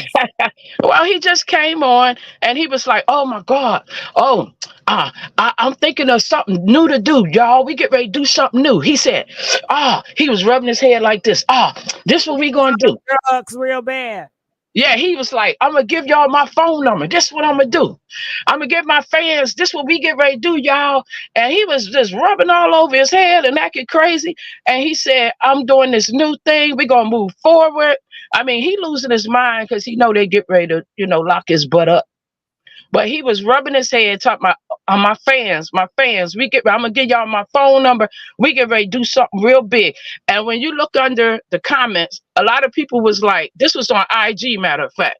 A lot of people was like, you get ready to go to jail, nigga. And they were saying all kind of derogatory stuff to him. And then, of course, somebody rooting for him comes in the comments. Y'all shouldn't be saying that. It sound like KFC. Was it KFC? Because they came in there and said, where is she on tonight? No, she not here. Oh, she ain't on. The person kept saying, well, how y'all gonna talk to him like that? I thought people innocent until proven guilty. I said, here come KFC. And the person kept arguing with the people in the comments. But this nigga gone crazy. Tell me he gonna give out his personal phone number to his fans and they get ready to plan something. He losing his mind. But Jay-Z and so he said, well, he didn't say this, but someone associated with him talking about they gonna shut down the people, the bloggers that been talking about them so that they could bring positivity back to the world and all this BS. I said, he know he about to go down. I don't know what new stuff he planning, but he's saying all this. And then they did threaten Kim. Because I told you that when you said, oh my God, Kim started talking, she usually quiet. I'm going to tell you something. Since everybody coming out is giving her the courage to come out. But he's threatening to shut her mouth because she do know more. She know all about. And I'm going to tell you something else. You know why the reason he didn't like Little Kim? He Tell was us. digging. He was digging in Biggie butt. Ooh, girl. That's why he didn't. He hated Little Kim from the beginning because him and Biggie was so called some ritual they had to do. Because if y'all notice, Biggie records wasn't selling until he jumped on Craig Mack record. And once he jumped on that, they had that what was the name of his first album? Not Ready to Die. I Ready to think it was. I think it was. They already had Juicy Fruit and all that out. Nobody was paying it no mind. He jumped on Flavor in the Air. And since he said, this my boy Biggie, they used Craig Mack to bring Biggie out. Oh, Shelly. Mhm. Biggie You said some remember? stuff in some of his music that I acted like I didn't hear. Yes, they used Craig Mack to bring Biggie stuff out. Now I don't know how true it is. I'm just telling you, word on that curb back then was that he hated Little Kim because her and Biggie was a couple. Well, they was messing around before Biggie even made it, and he wanted Biggie. Well, you know what I mean, physically. Uh-huh. I don't know if they ever did it, but I do know that was part of why he always hated Little Kim. Yeah, they said he loved big backs.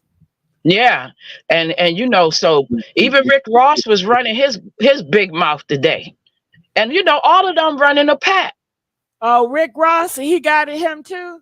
He was smacking. It's a video. I saw this about 3 years ago. It's a video with Puff Daddy licking. Someone asked him about Rick Ross, and he started licking his lips like, "Oh yeah, Ross, Ross," like that. And they was like, How he "What did it, the hell?" Shelly?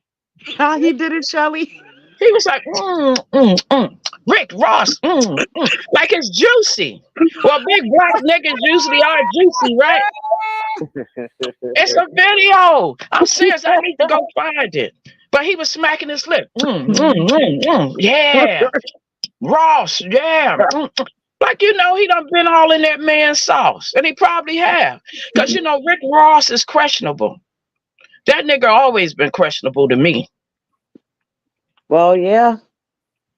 But it's a lot. It's a lot of dirt. And I'm telling you, Jay and Diddy, if they don't change, they definitely gonna burn in hell because they done a lot. They got bodies. They got bodies all over the place. And Jay is way evil than Diddy. He set people up and then sit back and watch what happened. And I wouldn't be surprised if he didn't call on Diddy. Because he wants to be over everybody. I believe that. But Aaliyah didn't stand a chance. Her mother Yeah. was pushing that because she wanted that lifestyle. And for her to let Kelly, mess around with her. That's what they said happened. I don't know if it was Aaliyah or the daddy that walked in on him. But somebody had walked in on him. And I don't know what that was about, but they say he had to marry he snuck and married Aaliyah because it got out he was messing with her. And then the mother lied. That's why I don't trust the mother. She lied and came on and told everybody that R.Kelly never slept with Aaliyah because she was on tour with Aaliyah every time she went out. That's a lie. They even have dancers that was on that bus when that door swung open and he was down on Aaliyah. It's dancers that could tell you that. So that mother is lying, and she's lying because she had crap to hide. Yeah, But I know it's late and y'all ready to go to bed. I'm gonna stop. No, well, I'm not going to bed, Shelly. But Oh, really? I do got some other callers. We Okay. up thing. Y'all. Y'all not go. This is too early. Dream, are you there? I'm here. Can you hear me, Gigi? Yeah, I can hear you. You got me on Okay. speaker on the ear pod. I got you on my earpiece, but I'm about to cut you off on my TV, so that may help. Is this better? That better? Uh-huh. Okay. So I was following everything Shelly was saying because it all lines up. Just like okay, I'm trying not to wake my husband up, so I'm trying to whisper a little bit, but I'm gonna get it all out, and I may start stuttering a little bit because I'm just So excited about everything that's finally coming out. So what happened was, um, our, Aaliyah did go on a couple of dates with Jay Z, but she just wasn't feeling him. And then they wanted Jay Z and Aaliyah to be like Beyonce and Aaliyah, but Aaliyah was like, nah, she wasn't feeling him. She was feeling more of Dame Dash. And Jay Z got mad as hell. He ain't want no parts of that. He was like, no, like everyone's saying, he got real jealous, and that's why he went on tour. He made that album with R. Kelly like 5 months later. And Dame like, how can you go with do this with R. Kelly, knowing how much he hurt my girl? And then to take it a step further, he lined R. Kelly up because on that tour when they was at Madison Square Garden, Jay Z people sprayed R. Kelly and his whole crew with like tear gas and everything. R. Kelly sued him for 70 million. Jay Z never got over that. He was so mad he had to pay him back 70 million for cutting the tour short. So then when you look at who did the Surviving R. Kelly documentary, Jay Z funded that. And that's all to Mhm. get back at R. Kelly. Look at Dream Hampton. All those people are Hold on, underneath Dream. of Say that again. Let's rewind. What? Dream Hampton is underneath of Jay Z, Rockefeller, all those people Okay, lined how did R. Kelly and Jay-Z fell out? because when they was on that Best of Both Worlds tour, um, Mm-hmm. so that was a payback. Jay Z really didn't want to really rock with R. Kelly like that. That was a get back at Dame Dash. So when Uh-huh. he was And ready for it, Aaliyah. He and wanted to get Aaliyah, back at Dame and Aaliyah. right, Bam. he wanted to Okay. make sure Dame Dash would make no more money.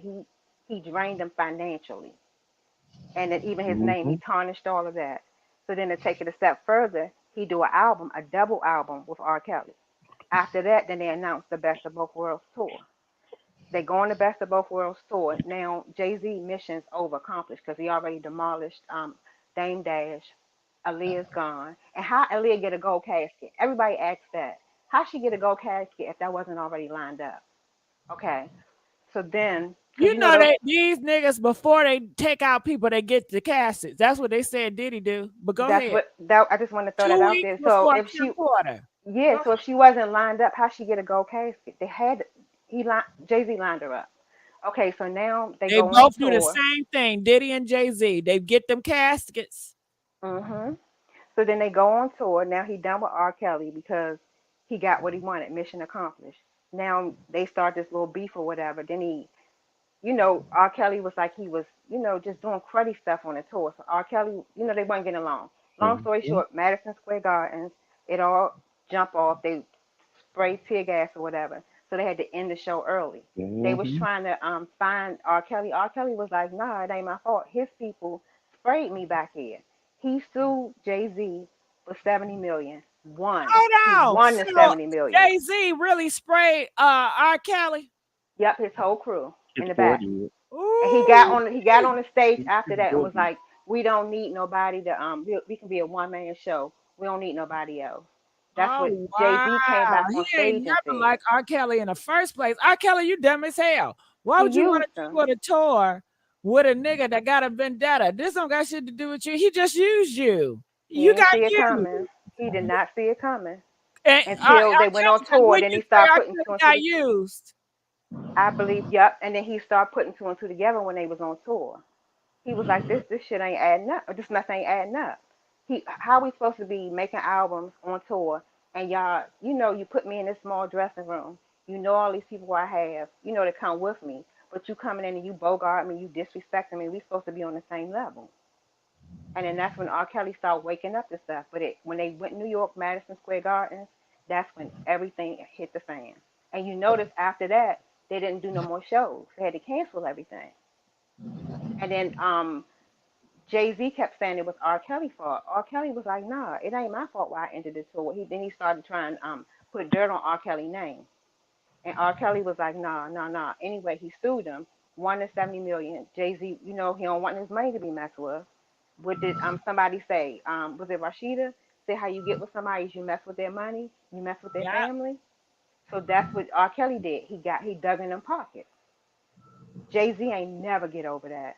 After I'm already using you, now I'm using you, but you gonna win over me. He outsmarted him. And then now to get back at R. Kelly, he funds the Mute R. Kelly thing, the What? documentary. He funds the Jay-Z was behind that mute R.Kelly, lined him up yes, to go to jail. yes, yes, yes, Y'all know that? Girl, this yes. shit runs deep. Yes. Yes. The Go snake. ahead, Dream. And if you look at like everything they charged R. Kelly with, only thing they really got him on is racketeering. So you like, what the heck? What's going on? And I mean, I do believe that what a lot of them, what some people in that documentary was saying, like about the bus and everything. But sad to say, Aaliyah wasn't really that innocent. You know, she did have her ways about her, but when she found Well, out what tell her that parents too, was Dream. doing, Don't hold back. Tell it all. when she found out what her mother did, that's what crushed her. And that when she finally broke it off with R. Kelly, because she was really kind of feeling him. But then when she found out, she opened her eyes to see like how her mother threw her out there, and her uncle that got 90 million from the plane crashing. He took out two life insurance policies on her before she passed away, and he was Damn. able to cash in a $90 million life insurance policy for a wrongful death. And that's why he would not allow her music to be played on Apple, Spotify, or none of that. He had full control of her music. They just released her music, maybe within the last maybe within the last year. Well, you can really listen to like her songs. He would not. He had full control over that. And her mother got her masters. That was the payoff. Her mother got her masters. He, Barry Hankerson got 90 million, and R. Kelly just took the blame for a lot of that as well. They did a Wow. showdown. But they wanted her to be with Jay Z, but and allow him to cheat and do whatever. He just had to cheat in peace, and she just had to be silent like Beyonce. Don't say Right. nothing. There you go, girl. Mhm. There you go. Mhm. Yep. Mm. It's a Woo. dirty So world. It's a dirty world. That is the grind. And then what happens is with Young Miami. Young Miami was brought in to bring in a different audience because nobody wasn't really feeling Diddy like that. So he needed, he Mm-hmm. needed her popularity. And then, so to get her, the younger crew, the ones that want to, what do they call it, 304 girls or whatever that age group is. He wants, because they puppets, right? So you got to, everybody that's not listening to you no more. You got to ring in a new audience. We need you to bring in a new audience. So that's why everybody went. That's why he went after Young Miami because everybody loves a come up story. They don't, the Florida girls. You holding it down while your friend in jail. You going out here doing this, that, and the other. So they come up a story. They come up an audience. So his job was to go in, grab her, reel her in, give her that little podcast or whatever, Carisha Please, and make it look like they are a thing. Because even on that show, she was like, "We go together real bad." He was like, "We do." She was like, "Yeah, they don't go together real bad." No, boo, he using you. You know it too. You just trying to play it off on the podcast and all them little fake shopping stuff. That's all a front because if you got that much money, why did you just pay off your last victim from 2001 from that when all those the college basketball thing or what have you? He just paid off the last victim last year in 2021. Why did it take you almost 20 years? Oh, that long to pay off 9 people. He only had to pay $3 million. If you're a And that was billionaire, in 91. yes, he just paid off the last one. Mm-hmm. Mm-hmm. So they make you look like you're a billionaire because it's nothing for them to call up the car company and say, give him this car, give him that car, because their name pull weights. The people over top of him, the name pull weight. That pulls weight. Then Mm-hmm. you put him in his house in Beverly Hills. He don't own that house. If you look at like the name that's in it, his name not even on it. It's his daughter and his business. Who's over top? Who's his business partner? That means his business partner still got assets in that house. He don't own nothing. The house in New York he was leasing. That's why we didn't really see the raid from New Mm. York because that's not his property. His name not on it. So they're not going to show the New York raid. They mhm. only showed Florida and California because his name is attached to that one. The one in New York, he doesn't own that. He's leasing it from someone. And you can't show somebody else's property. Girl, you Because know your stuff, Dream. Keep going. Mm-hmm. Keep going, Dream. We Mm-hmm. love callers that know their stuff. Keep going. um, I don't know what I'm all over the place. There's just so much I be knowing and be wanting to say. And I'm just so happy that everything is being exposed. And then even, people are like, well, let the evidence show you this and the other. But when you're in the justice system, all you have to do is tip the scale. You don't need a whole like a preponderance of evidence. If what I say and this person say, that person say, if it tips the scale of justice, you're guilty. So, truth is stranger than fiction. And then what they say, art imitates life. When you look at these movies, they tell you what they're doing. Just look at it with the open eye. He showed a girl on his video when he putting something in her mouth and all the guys standing around her. And then they all party and then she kind of loop off. They tell you what they do. It's in the music, it's in the movies. All that stuff is just right there in plain sight. In plain, and like they were saying how Aaliyah's movie that came out after she passed away showed her passing away in an airplane crash or what have you. And that came out after she passed away. They all work together to tell you exactly what they're doing to people. We just got to look at it from a different lens. And it all started to make sense after a while. It's right in our face. We get entangled with the music, the celebrity or what they have and how I can No, get this and how I child, can get Dream, that. we just need you to come up here and tell her. That's what it is. Everybody got time to play pocus hocus and connect the damn dots. Just tell it. Yeah, but I mean, I will say Right he's there, smart, Dream. huh? Stay right there. Stay right there. Call him from 513. You're live on the air. 513. Okay, maybe they fell asleep. Yes. Call 513. Hello. Hey. How you doing? Good. Gigi? Good. I'm glad you called. Can you speak I'm up so for glad me? to be able to even speak with you tonight. Thank Hello you. to everyone else. Hello. They call me Mama G, and I'm from the 513. And I know a little bit about a lot of these situations or the type of people that we're talking about. I've been in the film industry for over 30 years. I've always worked on big films. My experience goes back as far as Rain Man, okay? But when you're Congratulations. looking and talking with these people that have a lot of money like that, they just feel it's power. And then another, where we're talking about bodies, no one has mentioned Andre Harrell because he was going to do a tell-all as well.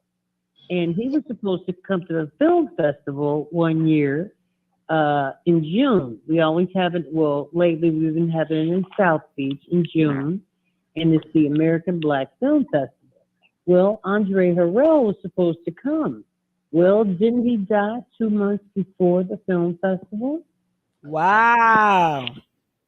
Diddy There's did so it. many things. There's so many bodies that people don't know about. But these people, Jay-Z, they say, will always say, the quietest person in the room is the most dangerous person in the room. Jay-Z. See how he always sits there and how he's always looks like he's so innocent, so quiet. But that's just so much sinisterism and manipulation. He's watching every move. He was just like the video cameras that Diddy Glover has had in every room in his house. Okay? But all these guys are the same. I go around these people, during film festival time, it's all celebrities. Because see, it's on the level, okay, that you can really get things done. And I hear $1 million deals being made all the time. Wow. I even have some casting director friends that told me some things about a particular billionaire that didn't show up for work, and he was supposed to be the director. You know what? A really 513. nice movie. I want to get back on topic, ma'am. but I'm gonna need you to call me back when we do an open live and we talk gossip about every celebrity. If you got some dirt on any celebrity, I want y'all to call in and tell y'all a story. I sure do. So I'm gonna let you go right now. Calling from 216. You're live on the air. I'm 216, and I'm so glad. Thank you. If you could just, I'll be on the air just to listen to everybody else because everybody's so on point. Yes. Oh my God, they're amazing. So true. Oh my God. Oh my God. Can I just stay on? Because I know for a fact. I saw the I don't know if anybody else saw it, where they have now where Ivy. I don't know how old Blue Ivy is now, but she's speaking out and talking about how she has been messed with. Wow, Blue Ivy. Yes, they have that, and I believe they're gonna come back with. If they had the guillotine, I believe they'll bring the guillotine back for Diddy and Jay-Z. And I've always known Jay-Z is the one that threw the rock and had his hand. He been a throw the rock, had the hair ever since he been around. Absolutely. Yes, Absolutely. I was listening and I was hollering. I know y'all couldn't hear me, but I was just so on point. You so on point. These people, when it all comes down, ma'am, these people gonna be so shocked. They're gonna be so shocked at the snakes, and Jay is the biggest. Yep. He move in silence. He move in silence. Yeah, he's that one, and he think he's smart. He think he's smart. He just he just think, well, he got himself fooled because he ain't fooling everybody. No. He's smart. He's stupid, and he's like I said, he's throwing them rocks. He's the one been fueling all this stuff. He been fueling a lot of stuff, and then if he had in his hand, nobody see Jay-Z. Nobody know. Ain't nobody gonna never find out it's me. That's what he thinks. All right. Well, he's going down. He's going down. I thank you so much. I gotta redo this phone call in a minute, but I'm glad you called in. And for a lot of people were saying they didn't understand what she said. She said that Blue Ivy is speaking out. Okay, somebody allegedly was S.A. Blue Ivy, and she's speaking out about it. I can't confirm that. But calling from 267, you're live on the air. 267. Hello? Yes. Yes. Talk to me. What are your thoughts how about is the everybody case? Doing? We doing good. Okay. I was calling because one, no disrespect, Trey, but most definitely one who said Beyonce's breath stunk. When she was in Destiny's Child and she first did that movie, what was that acapella movie? And they went to Jamaica, her and Mos Def, when she was messing with him. He said he couldn't mess with her because her breath stunk. Aaliyah was dead. So Aaliyah was dead. Aaliyah was dead when Jay-Z and R.Kelly did the tour. Aaliyah was already dead. She died 2001. They did the tour in 2004. But they did their album in 2001, 5 months after she passed away. That means it had to already be in the making. Do you remember Put myself back on mute. They had on? Hello. Yeah, so she wanted to tell you that it dropped. It dropped at a certain time, but they already partnered up. There was already in terms of working when she was alive. It's just like Biggie Small album dropped after he died, right? But he was already working on that album previously, even though the drop date released later. But Gigi, do you remember when Tasha K had that white man on her show? That's not true. Hold on. Wait, Trey got something to say. No, Fiesta came out in 2000. That was the first single that they did together. Fiesta came out in 2000. Okay, Dream, you gonna agree or deny? No, 5 months after after Aaliyah passed away is when they teamed up, and then they started doing more of the promotion of the album, and then they went on tour. They did the best of both worlds, and I'll never forget because I was big and pregnant, and I went. But she totally knew that they'd work together because Siesta came out at the end of 2000. Yeah, she knew, and she was hurt by that, and that's what made Dame Dash so upset. Yeah. Because he's like, you're supposed to be my friend, my man, my best friend. I started this record label because nobody wouldn't even play your music on the radio. I started this for you. That's only how people started knowing Jay-Z. They laughed at him. They wasn't taking him serious. Mm-hmm. So Dame Dash put his money up, and the money that Jay-Z came up with or what have you, and started the label to get him spins on the, how they say it, spins on the radio or what have you. We wouldn't have known who Jay-Z was if it wasn't for the backing of Dame Dash. Absolutely. Okay, Do you caller. remember when that white man? Do you remember when the white man went on Tasha K's show and said that he had the porn album, the porn tape, The adult of tapes. the The adult star- tapes. We got to be creative with the words. Yeah, I'm sorry, adult tape of the biggest R&B star and the one and the guy and the rapper from Texas.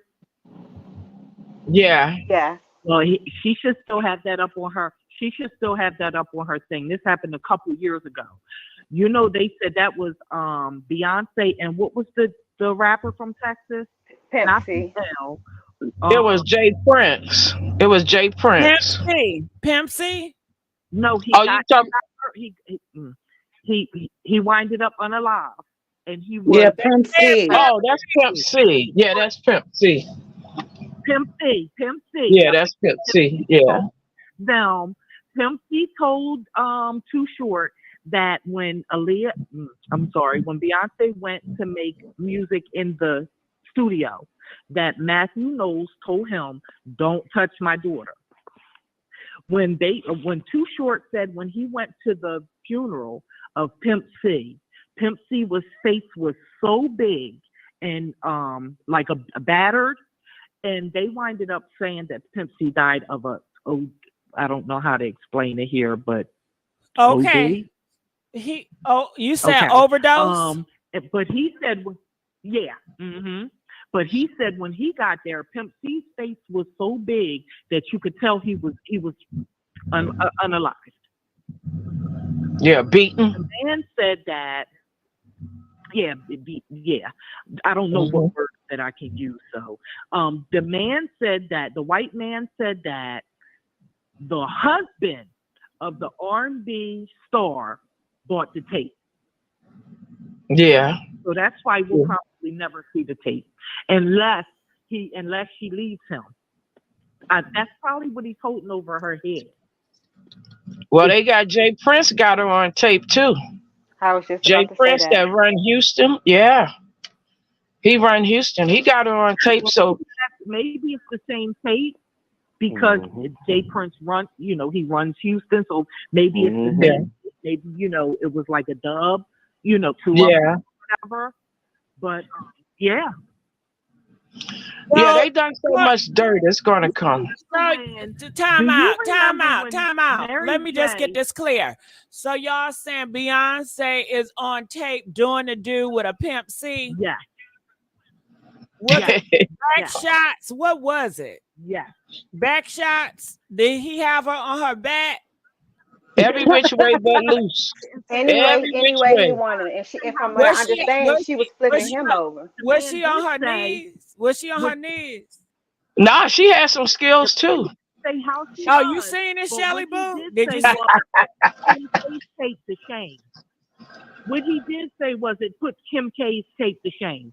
Yep. Yes, exactly. He sure did. They made that song Lollipop. Was she eating groceries? Yep. But was she a baby at this time? Was she underage? And to my understanding, that's not the only tape that she's on with someone else as well. Hold on. Go ahead, caller. Let the caller talk. I said, was she eating groceries in that video? See, I don't know. He didn't say all that. Is that where her breath starts stinking, eating ass? I don't know. No, they said she had like stomach because she was on diet so much, and she used to like put the cayenne pepper in the water to make her lose weight, and that messed like how it when your stomach's upset, it makes your breath stink. Yeah, but if she's eating that ass like that, that could do it too. You know what, Gigi? I don't know. But do y'all remember when Mary J said? Do y'all remember when Mary J said that P Diddy had her so high all the time? All he did was give her the C word all the time and keep her so high, never wanted to pay her. Yeah. Dealing with, they stopped speaking for a long time. Yeah, they did. They did. They some dirty guys. I mean, everything will be revealed this year. Everyone. That's why everything happening at once. All of those balls. Beyonce is. I don't think she's innocent. I No, think she learned. them so bad that she did anything to do it. I don't think she's innocent. I think they all have something to do. And now they're the same way Kim's pushing North out there. She's pushing Blue out there. Yeah. Well, they said Diddy was the one who touched Blue. I don't know how true it is, but they claim it was Diddy. I don't know. Maybe that's why Jay. Maybe that's why Jay set all this up. Well, let's leave that child alone. I don't want to talk about no kid now. Well, can I ask a question, guys and ladies? Is Kelly Rowland's son Jay-Z's son? He looks just like Blue. I don't think so. No, I never heard any mess. I never heard. People, I've never heard. I mean, I've heard of that, but I mean, I don't see why. And if so, Beyonce would have eliminated her because Beyonce Yes, does she not like would. competition. She would be out of here. You think so? Yeah, I don't think that. Yeah, I don't think that she would be walking around freely with her son like that if it was that obvious he was the father. No, Jay would have shipped her to the islands too. Yeah. Right, we're free. But why the youngest little boy don't look nothing like him? He don't, but is known the first one. So you never heard about her and her bodyguard? Uh-oh. Oh, her and her bodyguard was supposedly had been messing around, and I heard that Jay-Z didn't father them. That's as far as I know. What, Beyonce's kid? Yeah. And they were saying that even her ex-bodyguard was saying that Jay-Z friend, I can't think of, he said his name, but I don't remember. Jay's supposed to be some friend Jay-Z had from back in the day, said that was Blue's real dad, but he was saying that Blue knows that. She knows who her real dad is, and they got it set up a certain way, and everybody's okay with it. And that's what Uncle Ron was saying. Yeah. They're billionaires. That's what he said. Anything goes. Anything goes. The kids are supposed to take over for the next generation. Yeah, anything goes. It's supposed to stay in the family. It's just all generational. And whenever Jay-Z tap out, then the kids step in. And then they keep the cycle going until everybody gets fed up and stop what they're doing. So when are they going to allow Jay-Z's other children to come out? I don't think they are. They have to be given permission by the people. They're not of any use right now. Whenever it's time for them to be of use, they'll come out. Right now, they're in training. Oh yeah. You talking older kids? You talking about the older kids? Got it. So which hold older on. kid? The daughter, Charlie. The daughter that's from Maryland. The Hold daughter on. that's from Hold on. the daughter that's from Maryland. I got some more people up here. But Shelly, what are your thoughts right now? Let's circle off of the kids. I don't like to really too much dog and gossip about kids. Yeah. So, what's your thoughts about what's going on now between the Beyonce and the Jay-Z and the Aaliyah connection? Well, you know, I do believe that they did the ritual. So right now, if Bay leaves, you know, like they keep saying Bay leave Jay, then I believe that's when Bay is not going to be in position. Okay, I don't know who the new lady is, but Bay would not be in position. That's going to be gone. Beyonce will lose her powers. Yes, So would it be is it Yeah. another young girl on the rise? I believe so because Jay never missed a beat. What about If he, that Tyler girl, the girl that make me water? oh, you know what? That is a thought. That is a thought. But I know they being moved around because Because Diddy brought. hold on, she said she's gonna be bigger than Rihanna. I know they making room for a new. I know they making room for a new witch. I know that. Rihanna was passed around as well. Oh yeah, most Cause definitely. Diddy messed this all up. It was never supposed to get to this level. Yeah. Yeah. It was Yeah. never supposed to open up like this. Nobody was ever supposed to know their secrets. And because greedy Diddy can't keep his hand off of booty, it don't matter what booty, he done brought down the whole kingdom. Booty Bandit done brought down the whole daggone kingdom. Behind Shelly, say behind or something. Oh, well, behind. Well, this is what it's about. Greedy Diddy. He's so over, you know, what's that word we can use? Over horny, can we use that? Shelly, okay, let's put you on timeout. Trey, this is what I gotta ask you. And I got everybody in the chat. Will Beyonce would have been Beyonce if Aaliyah was still alive today? Trey, what do you say? Would Beyonce have been Beyonce if Aaliyah had was still alive? Yes. I personally think that, and I'm not even a huge Beyonce fan, but I think my personal opinion is that Beyonce is so talented that it wouldn't have mattered. Because when Aaliyah died, Destiny's Child was the top female group already.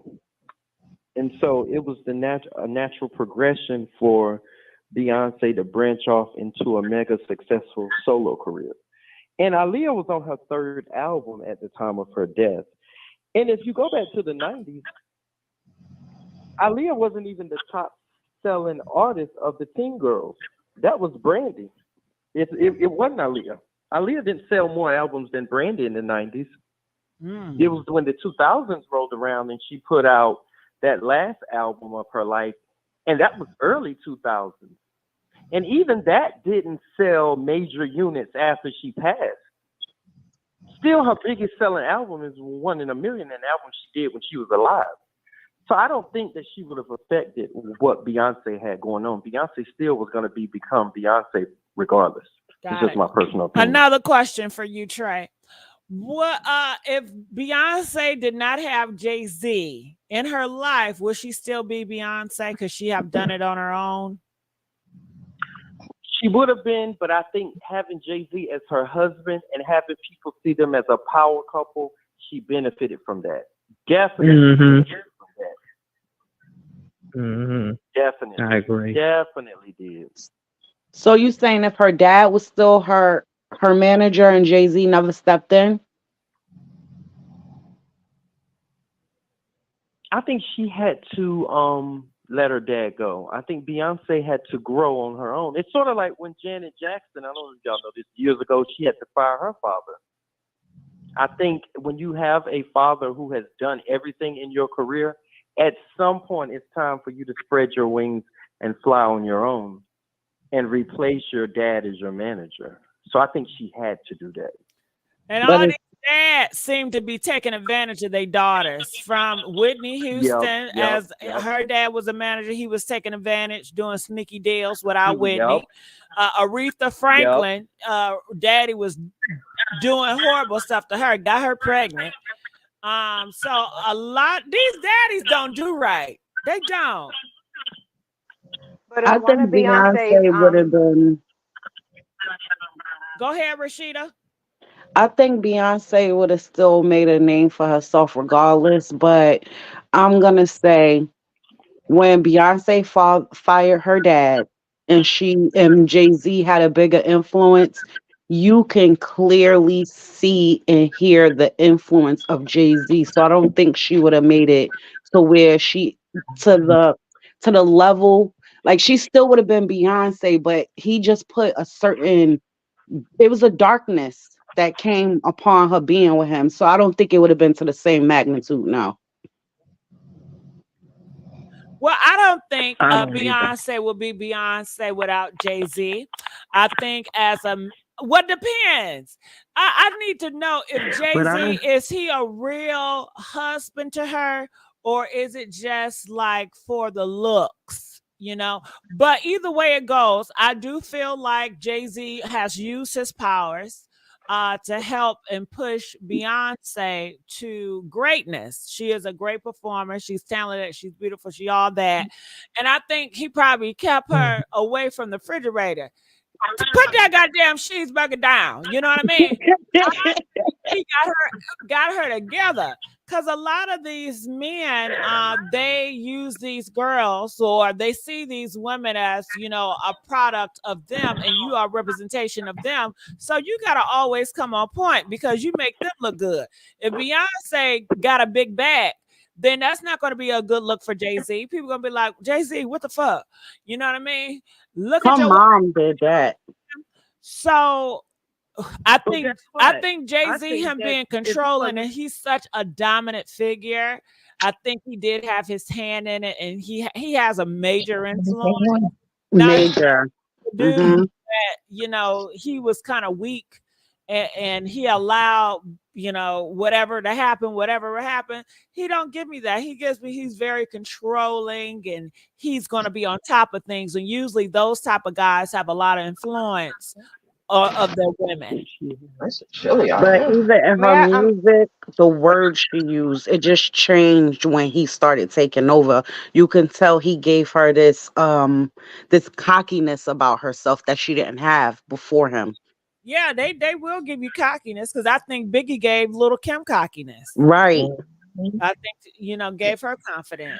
But I agree because I remember when a man say do it and turn this way and you looking good, and you know that man is critical and he'll tell you when you looking horrible. That honesty from certain men could be appreciated versus a nice guy that's always saying some nice shit when your ass know you look fucked up and he's still saying you look nice, bitch, please. Okay. Some people appreciate nigga tell me what's up. Okay, but go ahead. I was saying I remember one of Beyonce's last interviews that she did. She was saying how she appreciates everything that her father did while he was her manager, and how he really fought for her. And then it was almost saying like she kind of regretted firing him as her manager. But I will agree when she got with Jay-Z, her music did change.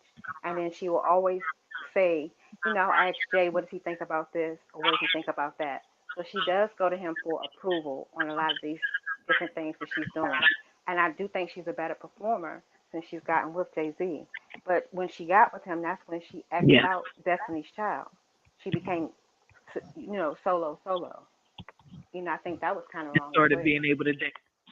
And then another thing I want to say is because before Beyonce came into play, they were focusing on Tierra Marie.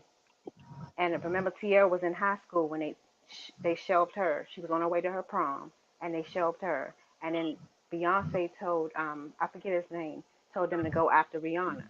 And then L.A. it's like Reid. yes, and it's like they can't have too many at the top because they can't control everyone else. So now you see how they shifted Rihanna into beauty. She's not in the music scene anymore. They shift you somewhere else. Well, all that shifting and shit is gonna stop because the algorithm is going to be the guide of who's gonna be pushed and who's gonna be put up at. The algorithm is gonna do it all. But they control the Okay. algorithm, Gigi. They control Well, that. well, well. If that's the case, I fear the algorithm gonna overwrite the humans, and the algorithm gonna control everything. How about that? Okay. So hold on. I got So y'all Angel. don't think Beyonce helped Jay-Z? Y'all don't think Beyonce helped Jay-Z career? I do. It was a business deal. Yes. It was business. Yes. Mm-hmm. Yeah. Most definitely. Yeah, he Yeah. benefited from that. I think so too. He didn't start winning Grammys until he got with her. I think the reason Mhm. why he's kept our attention for so long is the marriage to Beyonce. Had he Yep. not Because of her, Beyonce, because she's bad. I don't think we She's would have been talking bad. about Jay-Z as much. But she the And bomb. but he makes sure that you talk about her. That's why he drops her name in his songs because then he'll put it in your subconscious mind. Okay, yeah, they're an item. Mm-hmm. So you're always going to see them as an item because it's in your mind. Mm-hmm. Mm-hmm. Mm-hmm. The power couple, the black power couple of the industry. Mm-hmm. Mm-hmm. Yeah. Well, if they ever break up, But I I tell don't you, want to see her with no rapper.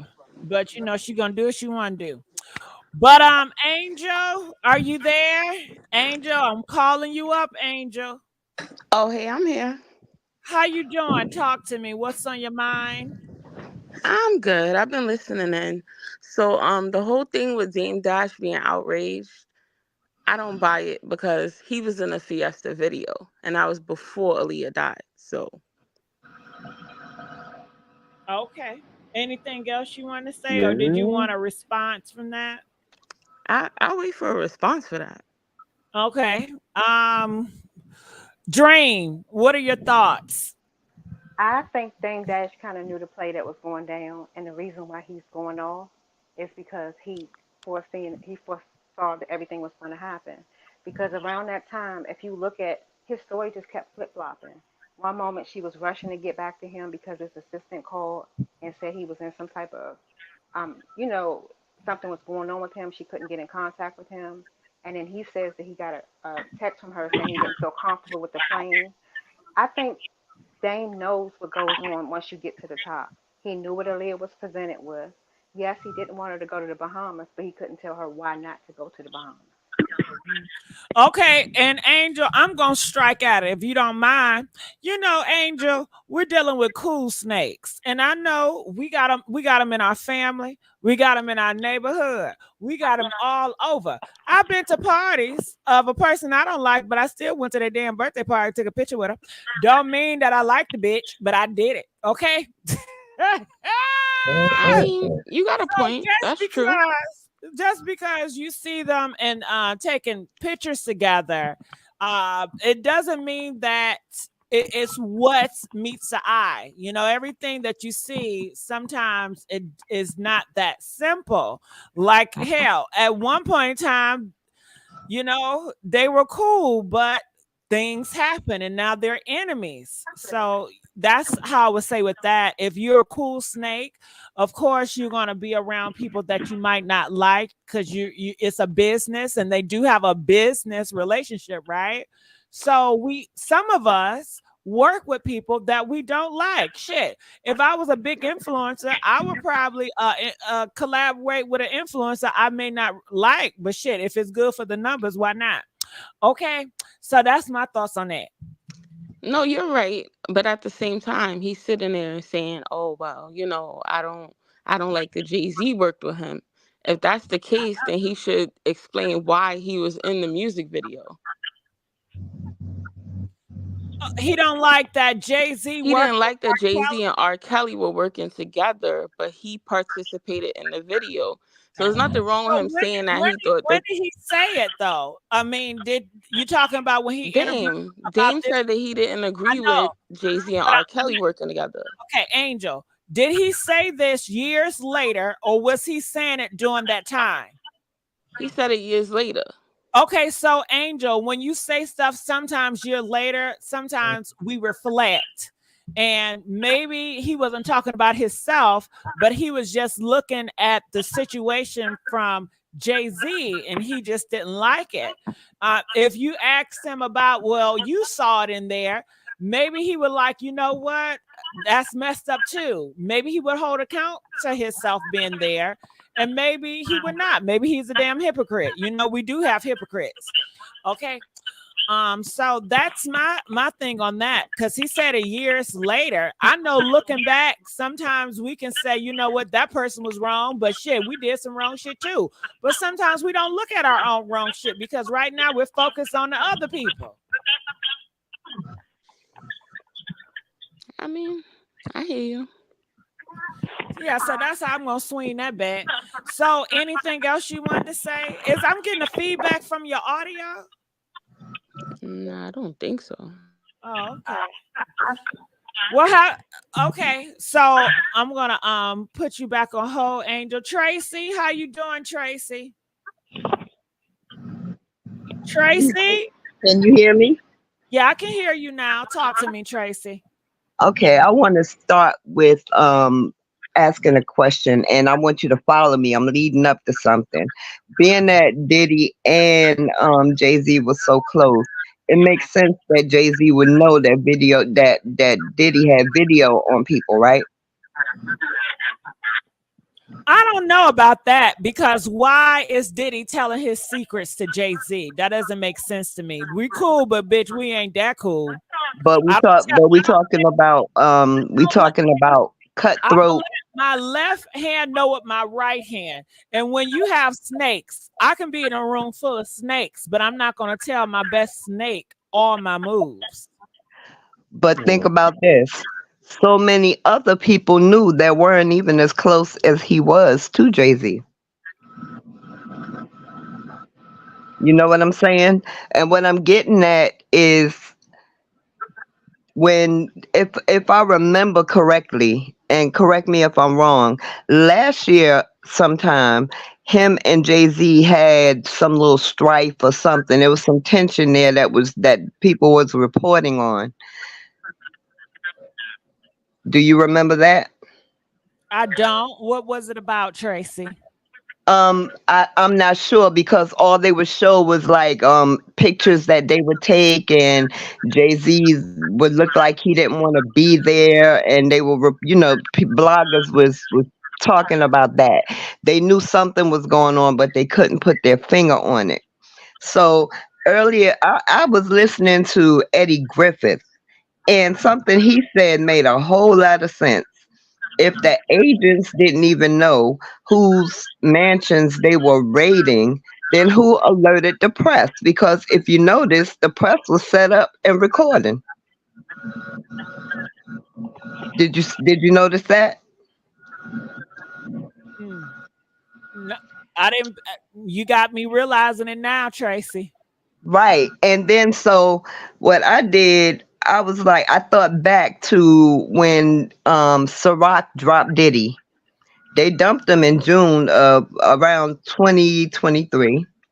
So I went and I looked up who their shareholders were, and three names stuck out to me: BlackRock Investment Management, the Vanguard Group, and BlackRock Fund Advisors. Now, the Vanguard Group really, really struck out to me because for some reason I remember them being connected to music.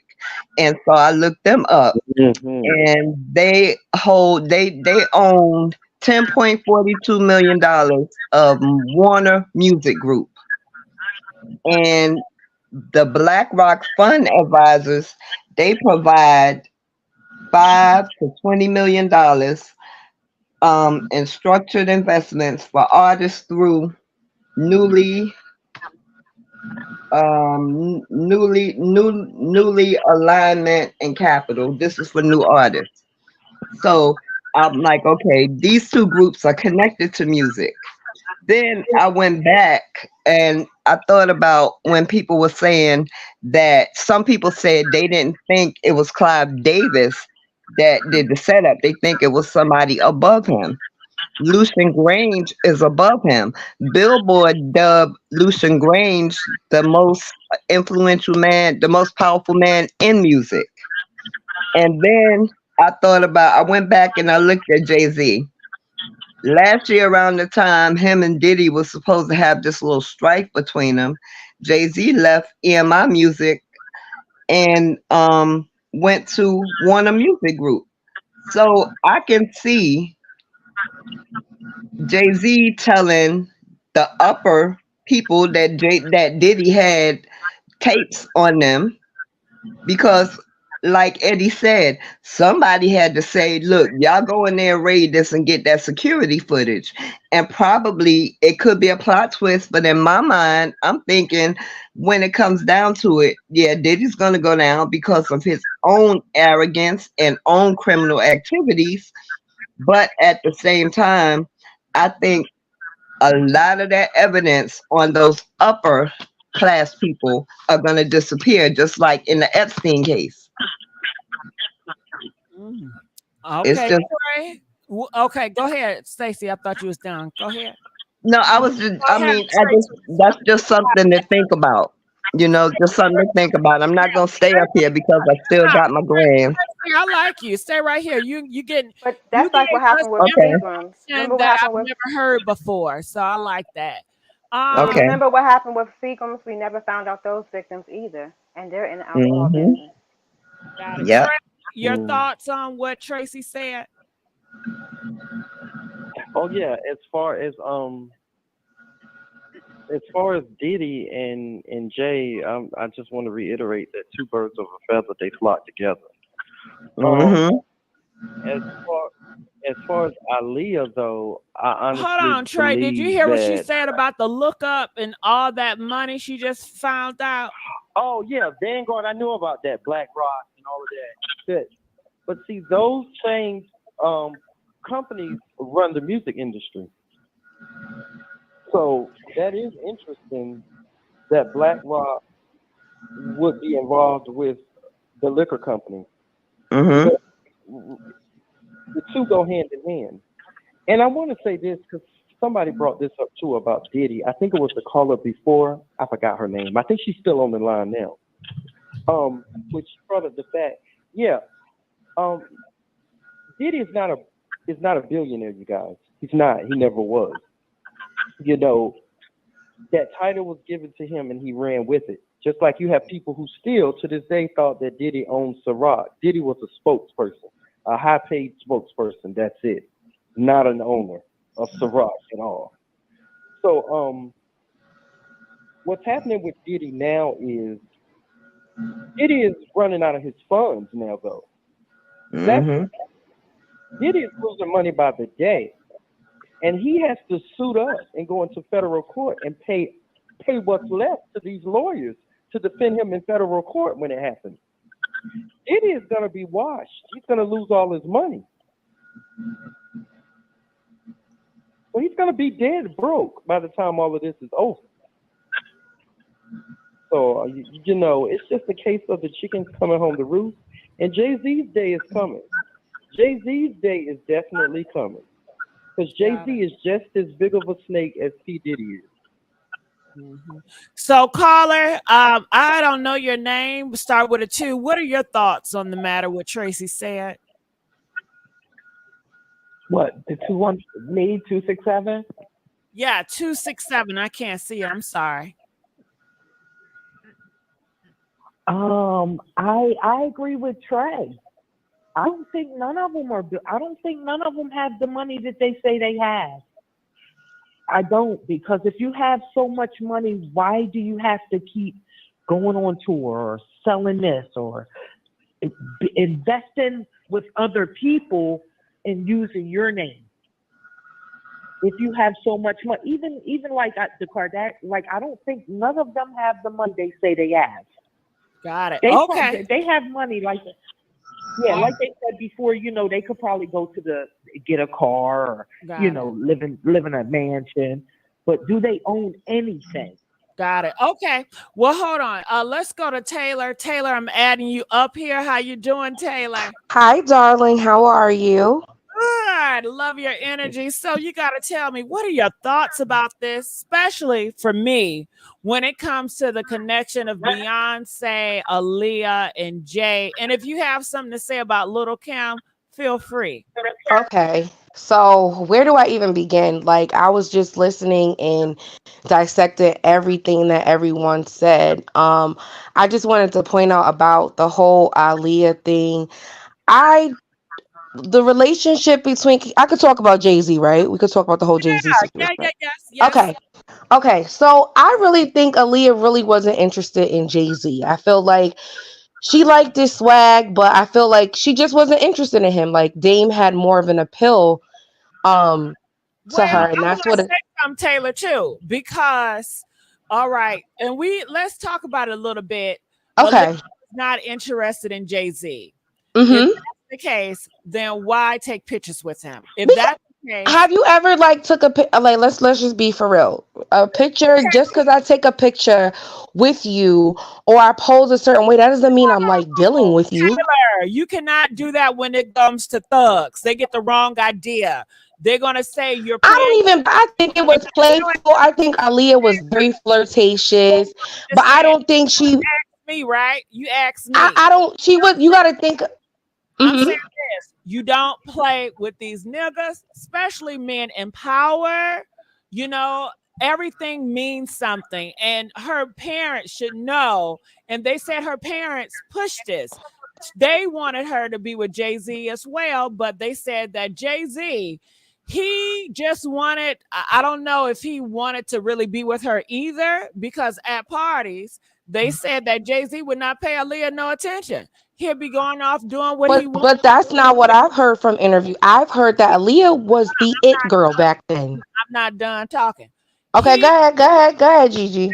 wanted her for the image. He wanted a business deal, a business relationship, a business romance, Mm-hmm. just like he had Beyonce. So that's what he was looking for. It's almost like he has a business and he have an opening, okay, to be his queen. Okay, don't mean that he love you because he don't love nobody. Okay, so this is business. Okay, so if he's having deals with Aaliyah mama, okay, about hey, this is what's going on. They telling Aaliyah, listen, this is what's going on, and then she goes with it, but then backs out. People he gonna feel like, bitch, you playing with me, you got duped, okay, because I'm buying you stuff and you accepting it. But I guess she did not follow her true heart, or she was just curious to see what was going on, or she just did it because she had a lot of pressure from her parents and everybody else. And it seemed like Damon was her strength, to give her strength to speak up against Jay-Z and her parents, to say, you know what, I don't want to go this route. May So I say something? Can I say something, please? Hello. yeah, go ahead. Okay, so this is what I wanted to say. I beg to differ on that situation. What you explained, I beg to differ on that. I feel like she just wasn't attracted to him. Mind you, Dame was more in power in a more powerful position than Jay-Z was. So Dame had more of the power back then. So I don't feel like it was that. I feel Yeah. like Aaliyah just was not interested in Jay-Z. She probably went on a couple of dates with him, was like, not feeling you. And then she found Dame more attractive and they formed their No, relationship. And it was unfortunately, about attraction for her. huh? It was about attraction for I her. think they had an attraction and I think they had a connection with each other. A And it was very shocking. But attraction, I think she had an attraction to these Dame Dash. these picture shows Yeah, different. because Dame was the Dame was the stuff back then. He was that dude back then. He was running things. Jay-Z was rapping, but Dame was doing more of the background and the business stuff. So he was more in power than Jay-Z was. Jay-Z got in power later down the And he line, was but Dame was in power. and he was a little sexy. Like And look at Jay. Jay-Z, I mean, not Aaliyah and Jay-Z, Aaliyah and Dame Dash had a connection with each other and they dated, they fell in love, and unfortunately she passed away, right? I did hear an interview that Dame Dash said he tried to get at Beyonce. But Cut Beyonce your wouldn't go for volume him. down. Please No, cut your volume down. I'm about to Yes. bust our ears out. no.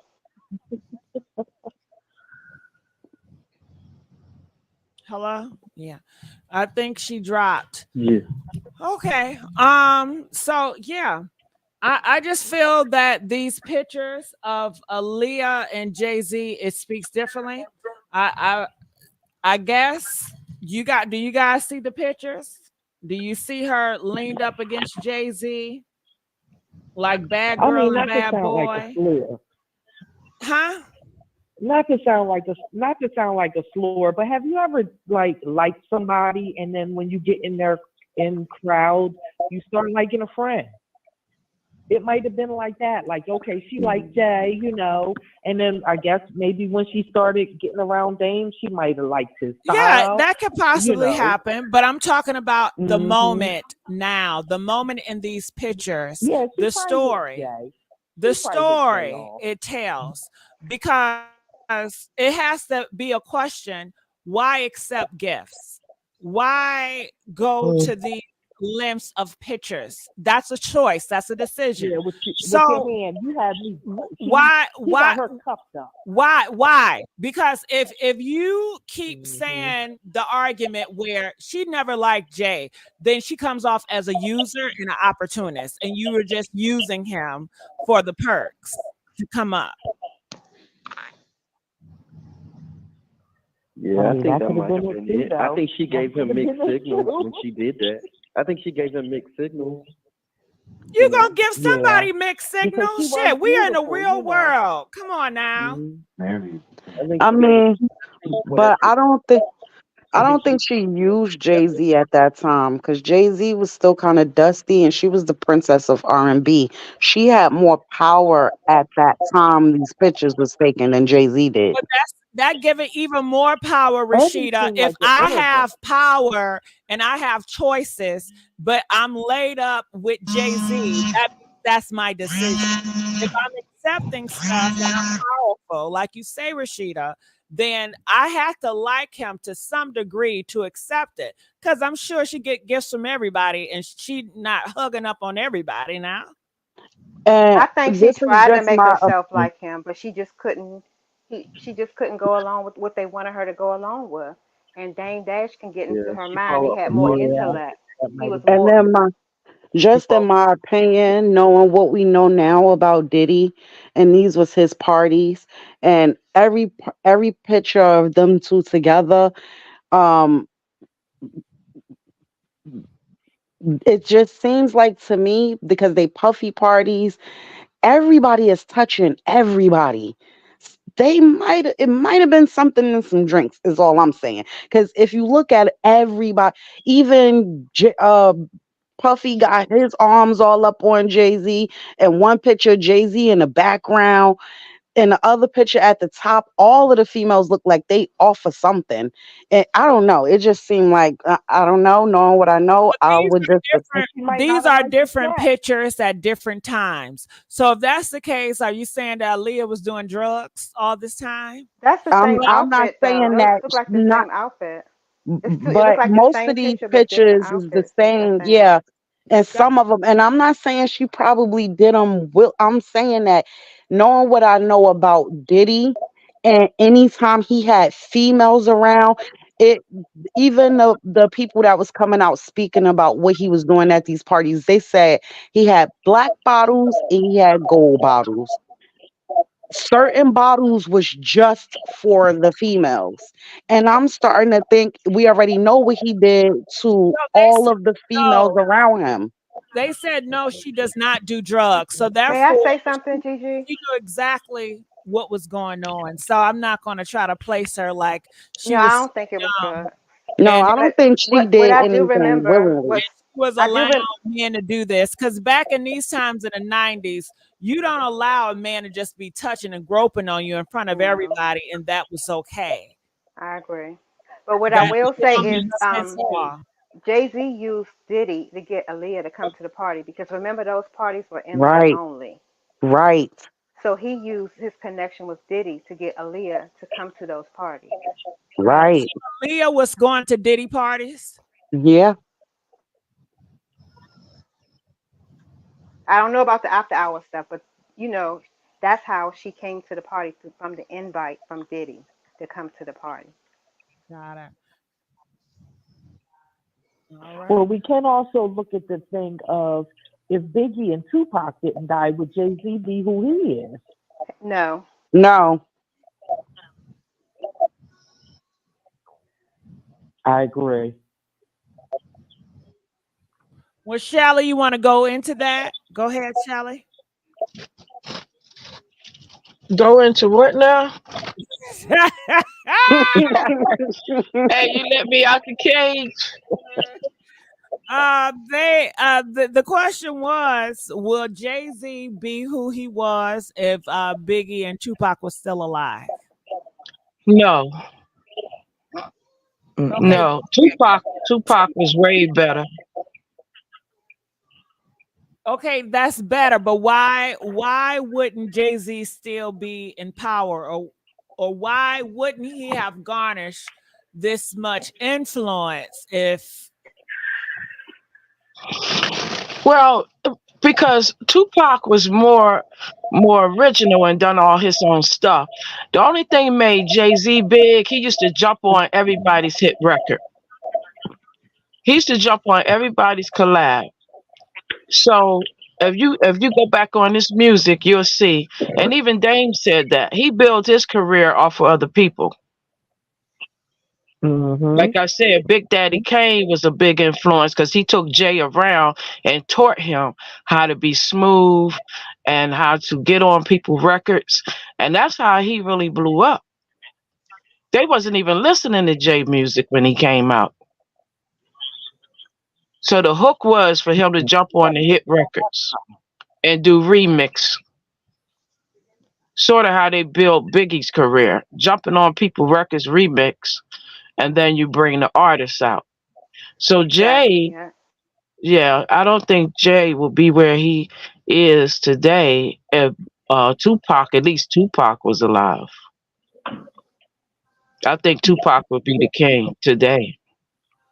Well, he benefited from Big being gone because Big was the king of New York in terms of rap.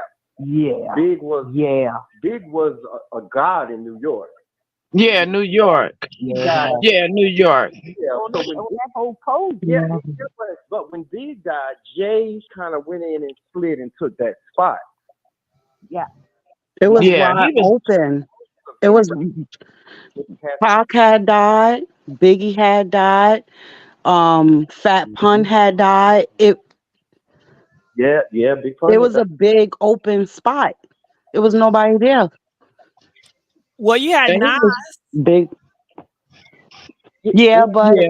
Nas wasn't Nas as didn't want commercial. no trouble. Yeah, he don't want no trouble. He don't want to live with the dead. He don't want no trouble. Nas just want to fall back and chill. the game was wide open when he came in, though. It was no. Who was the competition?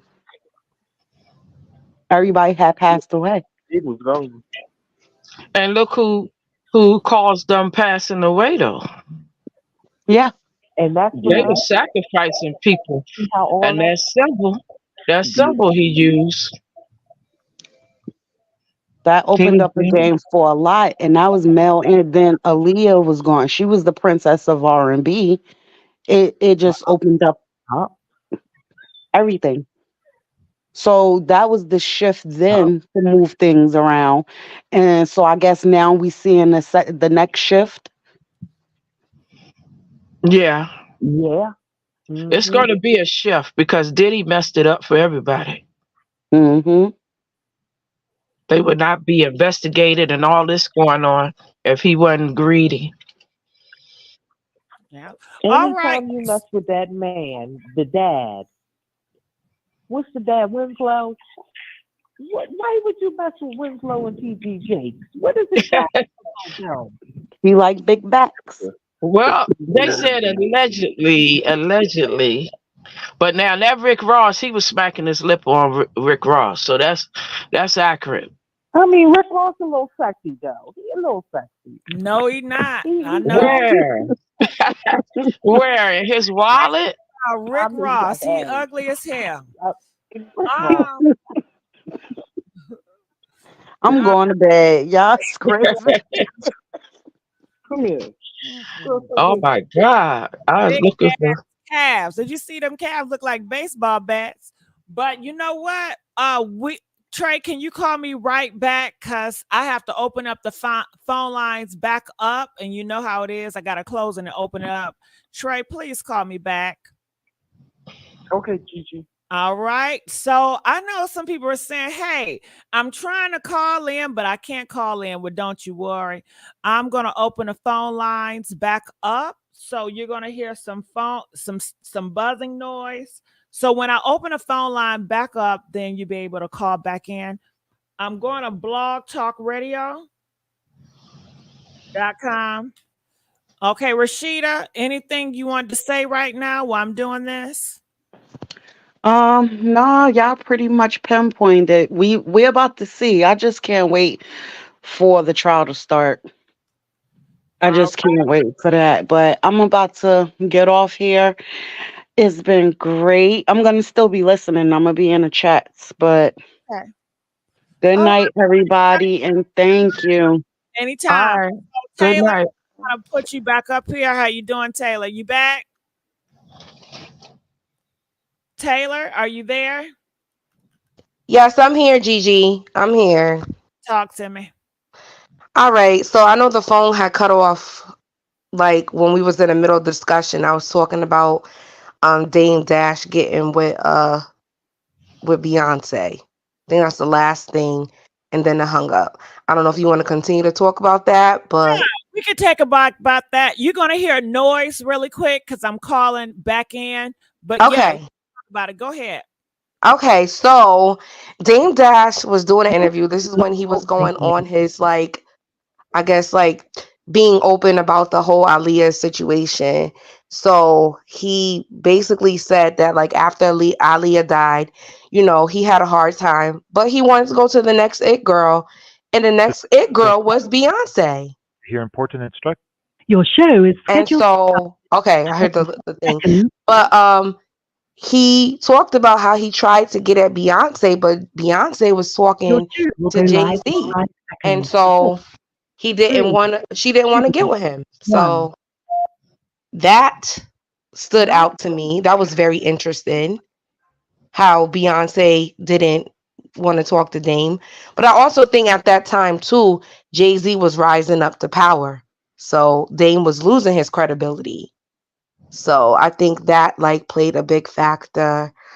Um and also just going back to you had said something, I don't know which one of you guys said something about the trial that P. Diddy was going to trial. Oh, Rashida, she got off the line. She said she can't Okay. wait. Yeah, she can't wait for it. So I don't know, have any of you watched the lady psychic medium Sloan? Yeah, I haven't watched her, but I know of her. Okay, so I watch her when she goes on live. She's very interesting. She mentioned, and she's been on point with everything she said. That's what So, we heard. yep, she Mhm. mentioned that she doesn't think that Diddy is going to go to trial. You're right. His She energy would mentioned, be gone. Yeah. she mentioned that she doesn't think that Diddy is going to go to trial, but she thinks that he's going to do something to himself. And I can't say that on Yeah, here, but thank she you. thinks Yeah, he's she's not going gonna to be do around. something. His heartbeat is not gonna be beaten, y'all. Okay, he gonna be gone. Yes. He's gonna do what Jeffrey did. That's what they're trying to say. She said that the karma is going to be so strong on him that it's going to be like one thing after another. Like he's not going to have any rest for the remainder of his life with all this stuff that's going on. Yeah. It's just going to be because it's all the karma that he's caused from past tense to present tense. So all this stuff is going to just catch up with him. And she said, yeah, it's going to end when he is no longer on this earth. And I was like, wow. But she said that she doesn't think that he's going to go to jail or go to trial. Yeah. And And yeah, I believe that too. yeah. I definitely believe that. I But know. she did say Jay-Z's day is coming. Mm. Mhm. Absolutely. He got too many bodies. Mm-hmm. You can't do all that and don't have a day. Yes. Yes. She said that she thinks that everything is strategic. Like Jay-Z is basically trying to plan things out. While Diddy is in the spotlight getting all the scrutiny, Jay-Z is in the background like, oh, how am I gonna get out of this mess? Like let the Did, light keep being on him. did you see the IG today where Diddy was begging to his fans saying that he get ready to do something big with them and give out his phone number? No, I did not see that. I have not been on Instagram all day today. So I'm not even gonna hold you. I have not been on Instagram. But Yeah, he losing his mind, girl. Diddy is losing his mind, but I will say I did work at the school that Diddy once upon a time was sponsoring. Yeah. So like I do know the back end of like Diddy supporting the so-called supporting the school Mhm. that I worked at. Was that crooked as well? Yes, it is. Wow, it's a front operation. That's why I got on the heck out of there. Wow, his whole record label was the front. It definitely is. And I would tell each and every one if you want to know some background about Diddy, read Faith Evans' book. Read her What's the book. name? What's Faith the Evans. name? It's Oh, called Keep the Facebook. Faith. Yes. I'm gonna check that out. I would say that because she breaks down everything from business. One thing I will say about her, and it's not to get off subject, is she never was screwed over by Diddy because she had a lawyer and her lawyer explained everything to her to the T. So she Yeah, I was could never believe it. played by Diddy. She was one of the few that was never played by Diddy. Yeah, business wise, I believe that She didn't because play when it came to her business. yeah, she was a writer. She wrote a lot of songs for them, so I could believe that. Yep, and she made sure she got her money too. So, Yeah, why is she paying Stevie J all this money now during the divorce? What happened with that? Because they didn't sign a prenup. Okay, I got some. I want to say one more thing. It always kind of bothered me. It may not be, y'all may not agree with me, but Hmm. I never understood how, um, like Dame Dash is so much older than Aaliyah is. Was it okay because now she was legal and dating someone very older versus when she was dating R. Kelly and very young? That That's never really interesting. made sense to me. It Well, I never know made we know sense. Aaliyah was 22 when she died, right? And she dated Dame for like a couple of years because they kept it under you like we didn't know about it until she died. Um, but I guess I don't know how old was Dame when he was dating Aaliyah. He had to be around the same age as R. Kelly, right? Him, I Jay was Z, all of them around the same age. so like maybe like early like 29, 30ish. Mm. Not sure, but maybe somebody that's going to call in will tell us. I gotta go. I'm going to get some more callers in. Okay. Trey, I don't know what number your number in, Trey. Please, I should have wrote that thing down. How y'all doing up there in the chat? Y'all doing all right? We enjoy you guys. Please make sure you guys like this video. Are you guys enjoying the conversation? Please press 4. And I just want to thank everybody for calling in to give commentary. It's been so juicy and entertaining. We just love it so much. Calling from 929. You're live on the air. 929. Hi, how are you? Good. How you doing? Talk to me. I'm doing well. Just listening to you ladies break down what's going on, and I find it a bit interesting, because I don't know what you want me to say.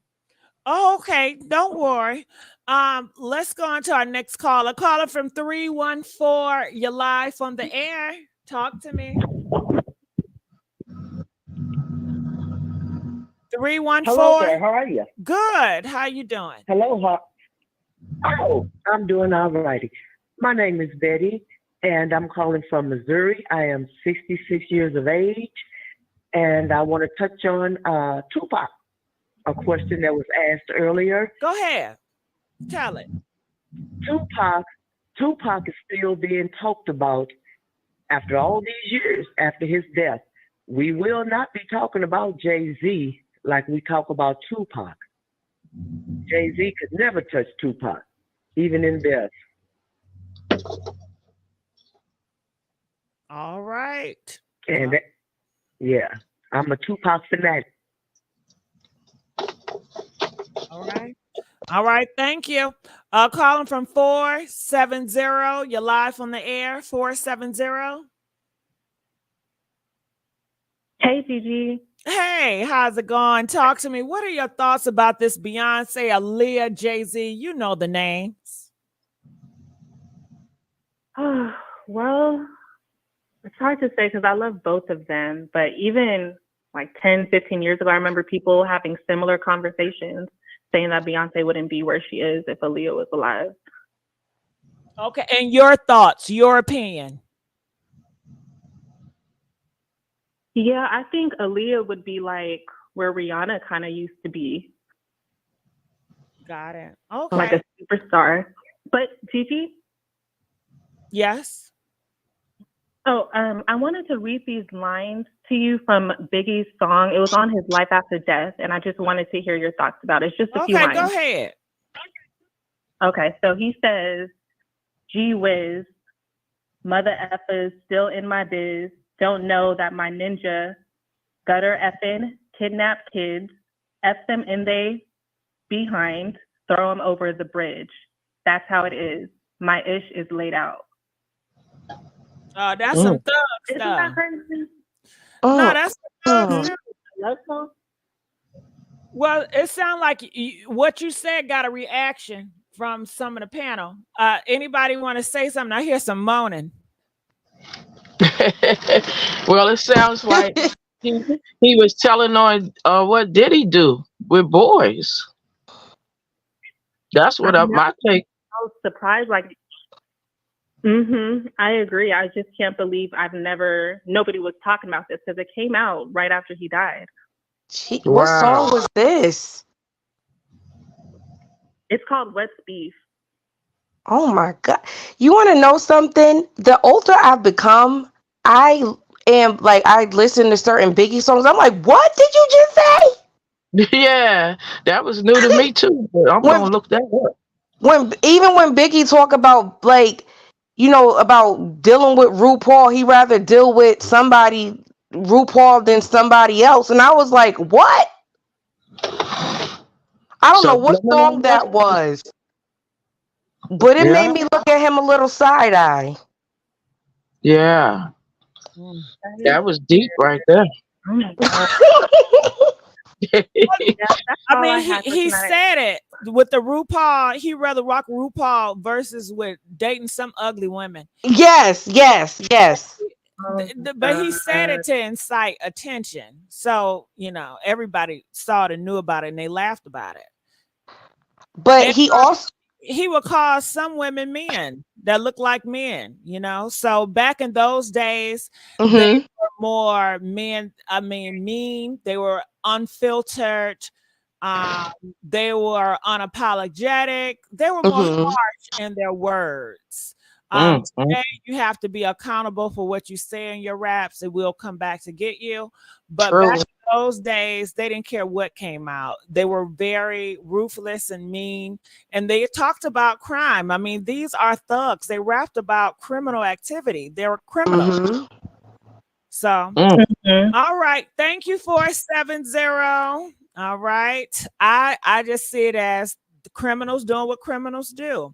Calling from 478. You're live on the air. 478. Hey, Gigi, how you doing? Is this Trey? How you doing? No, this is Devontae. Oh, from Georgia. Devontae. What's going on, Devontae? Talk to me. Hey, I'm just trying to chat in on this Beyonce, Aaliyah, and Jay-Z. Go ahead. Well, my take on it is,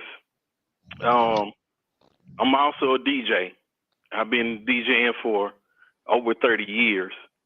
And without the proper production, Aaliyah didn't have the proper production from her uncle, Barry Hankerson.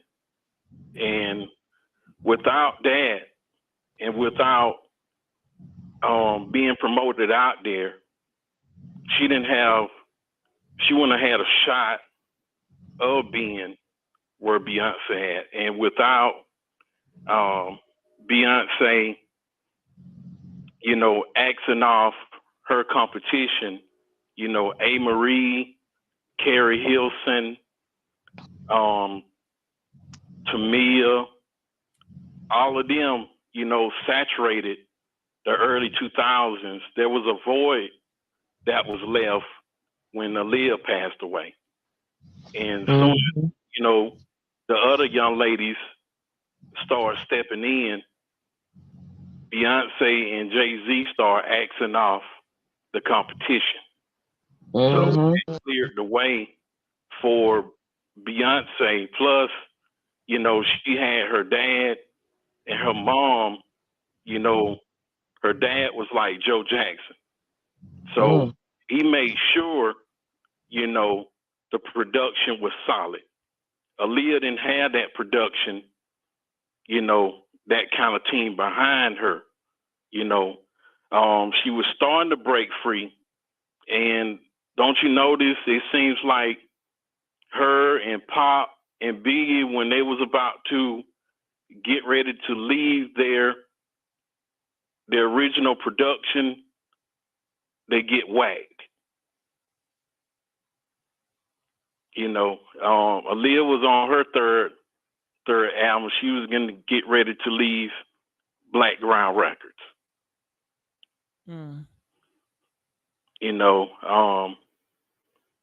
Also, her uncle took out that $90 million policy on her. And with the whole, plane situation, okay, the whole Rock the Boat video was supposed to be did completely in Miami, in the Keys. Hype Williams switched the last part to the Bahamas. The first plane that she was going to get ready to get on, it was small, and so that's when she BlackBerry text Dame, this plane is a little small, and he told her not to get on it, and she said, I gotta, do this for the fans. So she got over there and did the video, wrapped it up early, and that's when she got into the taxi. And there's I don't know if they don't scrub the video or not, but it came out 4 years ago. This young guy, he was 13 at the time. His auntie had a taxi company that was carrying Aaliyah and her entourage around. What made him come out was Kobe Bryant's helicopter crash. And it triggered a PTSD moment with him when he was 13 with the Aaliyah situation. And that's when he witnessed, the entourage giving Aaliyah something because she didn't want to get on that plane. She did not want to get on that plane because the second plane leaving the Bahamas was smaller than the first plane that took her over there.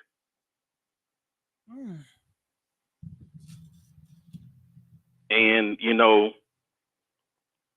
she passed out in the back seat, and they carried her on there, and then next thing the plane went down. Against her will. Yeah.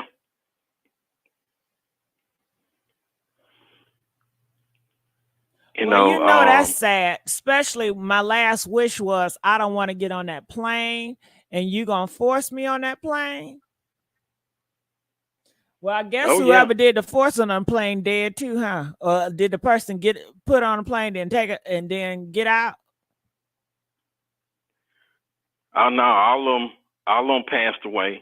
The bodyguard, there was the bodyguard, and it was somebody else that initially survived the crash. But they passed away hours later at the hospital. The bodyguard, he was trying to get up after the crash to check on Aaliyah. And Aaliyah was still strapped in her seat, slumped to the left.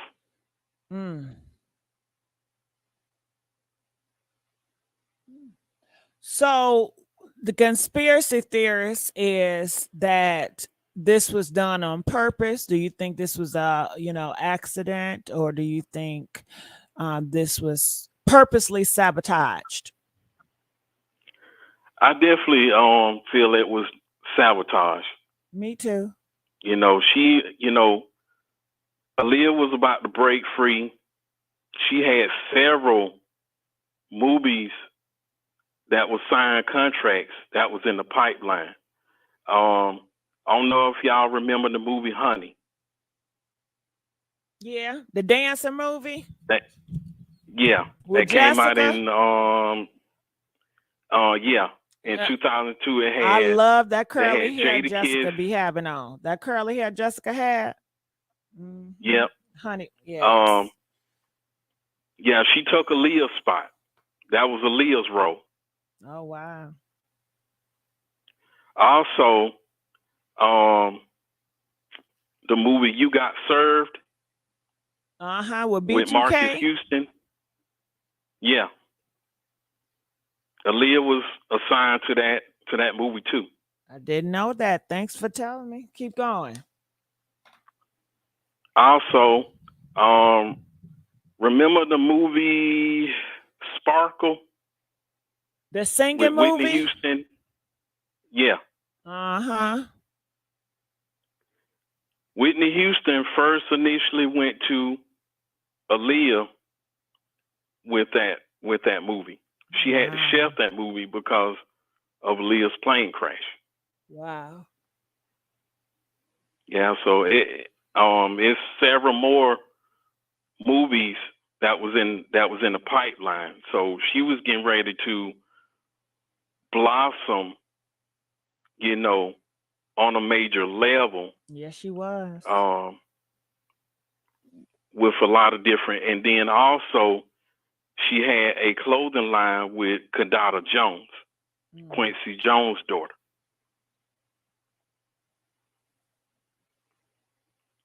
So it was a lot that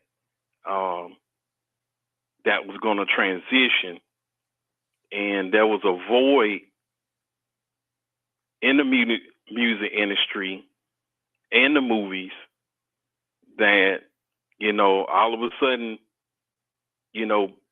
Beyonce took that spot, and with the right production, as far as her on stage and live music concerts and everything, that's how, you look now and you can say, well, Beyonce would have ran circles around Aaliyah, but Aaliyah, if you know about music, you do your history.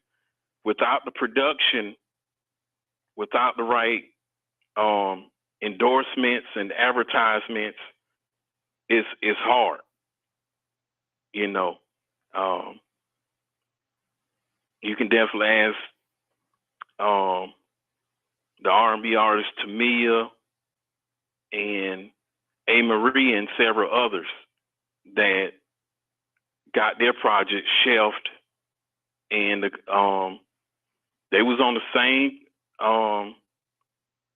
I may be mistaken, but they was on the same level as Beyonce, same record label as Beyonce. And once Beyonce became it, everybody else, you know, had to hit the back seat. You know, that's how Yeah, when we can only have one main singer. yeah, Can't have two that's how it divas was. now. That's how it was when Tupac, when Suge got Pac out of jail, and Pac was the it man. Everybody else stuff had to be shelved. You know, Snoop got jealous. It was several others that got jealous on death row. Mm-hmm. I get it. You I know, get it. That's just how it and works. with the whole Tupac, you know, hit situation, Puffy had sided with Keefe D, you know, in the Southside Crips. After the '96 Soul Train Awards, it was Suge and Pop and Puffy and Big. They was finna get ready to square off. You had the Nation of Islam was in between them. Puffy ran like a little girl and went to the limo.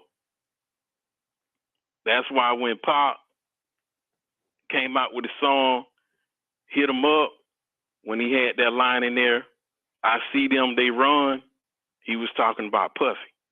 Mm. And this is, you know, Puffy's ex-bodyguard. He heard Diddy say this. He said, I'm getting tired of this. You know, something's got to change. Either Pop got to get phased out, Big got to get phased out, and Suge go to the pen. And you saying Diddy said that? Yeah. You know, Gene Deal swears to that statement. It's on YouTube. That's what came out of Diddy's mouth. He was so pissed. He was so pissed off. As he told Gene Deal, you know, I got a lot of people on my staff, and these, you know, white folks is not going to deal with me with this drama, with this soap opera drama going on. You know, something's got to change. And allegedly, he got with Keefe. He promised Keefe $1 million. When the supposed hit went down, allegedly, Puffy got the middleman, Von Zip, and Aaliyah's uncle cut the check and gave it to Von Zip to give to Keefe. Von Zip kept the money for himself. That's why it's hard to get a paper trail. Got it. All right. So it sounds like we need to talk about Tupac and Biggie more. All right. Well, I just want to say thank you. Yeah, it's definitely all wrapped up in it, and with Aaliyah and Beyonce and Jay-Z, Aaliyah was definitely knocked off. When she turned down, the upper ones, then she had to be eliminated. That's how the music industry rolls. Shit, not only the music industry, that's how real life roll. Oh yeah. That's just how life is in general. You know, when you are competing to get to the top, when it comes to anything, your competitor will do whatever they got to do to knock you off. Oh yeah, they will, they will either sideline you, they will blackball you, and even down with Aaliyah with her first album, age ain't nothing but a number. And once the old R.Kelly marriage situation, she got sidelined. R.Kelly, and these are facts here. R.Kelly purposely blackballed Aaliyah and told producers, not to work with her. Well, that's typical. And several others. That's typical. These, man gonna do that. Come on now. If a man see you as property and you want to break up, just like, do you know how many divorces get nasty? Do you know that? Oh yeah. Oh, it's the same way. We divorce him. I want all. I want you to pay for wasting my time. I want everything I gave you. Give it back. Have you ever heard of a thing called Indian giver? Huh? Yeah. Whatever they gave you, they want it back. If they feel like they made you to who they are, to who you are, guess what? They're gonna want to disassemble you. They want to break you. They want you to be the same person you were when you first met them. And probably worse than that, because you're not with them. People's feelings are real. Jealousy is real. We're dealing with human beings. And when you break off with these individuals and they feel heartbroken and they're powerful and they got money and they influence and they are men, it's gonna be hell to pay either way. And they can be in your face and they say, "Oh, everything is fine, everything is cool. That's a cool ass snake." It's only a few people that can really get over stuff like that, but most people, they can't get over that. And y'all know that shit. We can't even get along with people that we don't even know. To make it to get along with somebody that have hurt you, that every time you see them on a TV, it's a reaction that you get in your feelings where you can't stand that mother sucker. I hear you on the TV, I hear you in the movie. I'm sure it get on people's nerves. So shit, it caused enemy, and I think that's a scary thing. If you're dating anybody that's powerful, because what if it goes bad?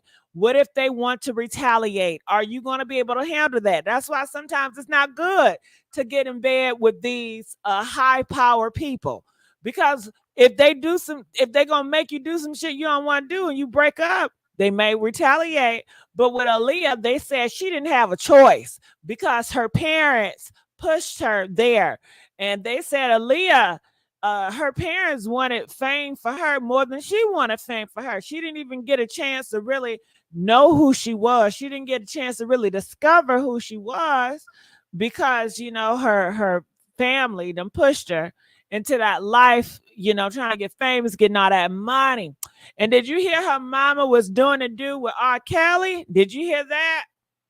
Honey, when Aaliyah found that out. R.Kelly was getting a 2 for the price of 1. Now, that's wrong. He's a wrong ass dog. Now, why would you do that? Especially to a young girl that's impressionable and that has feelings for you. R.Kelly is a dog, okay? But see, that's how it is. He can do you any type of wrong, but you can't do him any type of wrong. It's a lot of hypocrites. A lot of people, most of us are hypocrites. Okay, we want to do wrong. We want to talk shit about somebody else, but let them tables turn. Oh hell no. Oh hell no. And I guess that's just how life is. Hell, that is just how life is. But I appreciate you. I hope you come back more to give more information. I enjoyed that conversation. I enjoy you dropping them jewels because you know what you're talking about, DJ. All right, DJ, I'm going to let you go. We do have more callers, so I would love to get in. 202, you are live from the air. How you doing, 202? Fine, thank you. How are you? Good. What I wanted to say, the last caller that just came on, he was right on point because I Yes, he remember was. when Tupac passed away and I was on my way home driving down Riverdale Road in Maryland. And when he passed away and came over the radio, I was like, damn, you know, and automatically people knew something was up. But with all of that, when they say that Suge was in the car and he got grazed and all that, to me, it was just all a setup. And the industry, the entertainment industry has been like this for years, decades, for a very long time. It is nothing new. So when I feel like parents should be held accountable for when their children get into the industry and they sell their children for 1 penny above $1. I think that the government should hold them accountable. I recently learned that the entertainment industry doesn't have a HR team that people can go file complaints and file with the EEOC, and they're trying to get that some bill passed to allow that to happen, and it keeps getting shut down. There's so many things that's wrong all over the world, not just in America, when it comes to the entertainment industry, that we're scared to let our kids in. My daughter's studying music technology, and she wants to be a producer, but to be around them, I got to be scared, like what they're going to try and get you into. R.Kelly, like you stated, it's not only him was a dog. I feel like the parents, like you sell your child out. Did you not love that kid when that kid was born? Was that kid just did you say when that child was born, oh, this going to be my money maker? Like, I don't get it. I never understood that part of it. And with Dame, I'm just jumping to I wrote down all the notes, so I'm just jumping to everything. But with Dame, I do remember him stating that he was dating Aaliyah and when she was underage, and they had to keep it a secret until she became of age and then let it be known. I remember What age was he dating her one of the then? people, it was like, I think she was like 17 or 6. She was just about to be 18. She wasn't far away from 18. But I Still a remember, child. like, it wasn't like Still a R. Kelly child. at 14, 15 years old. Shit, Huh? it's still illegal. Yeah, it was illegal. But once she hit the age of 18, it's like, hey, it is what it is, So I do recall him stating something like that on the interviews that he did. And then with P. Diddy, he was a dog from the beginning, from when he was in New York and from when he was traveling. He was bigging up Biggie and all of that. He was already a dog. So the fact that people, if anybody is surprised now, oh my God, P. Diddy going down, like, dude, P. Diddy been like that from all his life. Like, I don't know if it's an upbringing thing or if it's like by him being out in the streets or what it was, but he always been a shady dude. He always been the guy that you got to watch with the left eye. You never can trust him. So with him, with the other caller stating all the things that he was involved in, it's not a surprise. I think everybody knew it, but just to get confirmation on it is what we was looking for. And this is the confirmation. All of the data is coming out. Anything hidden in the dark will come to light. And I don't see why he thought he was invincible. And then with Jay-Z right behind him, long run, short catch, he's gonna get caught up. And after they're done with P. Diddy, they're gonna move to Jay-Z. And if Jay-Z think that he's indisposable, I don't know what he's thinking. He must be doing whatever he's doing too much of. But, it's a matter of time before they all go down, basically. You know what I'm saying? Long run, short catch. That's what my grandmother used to always tell me.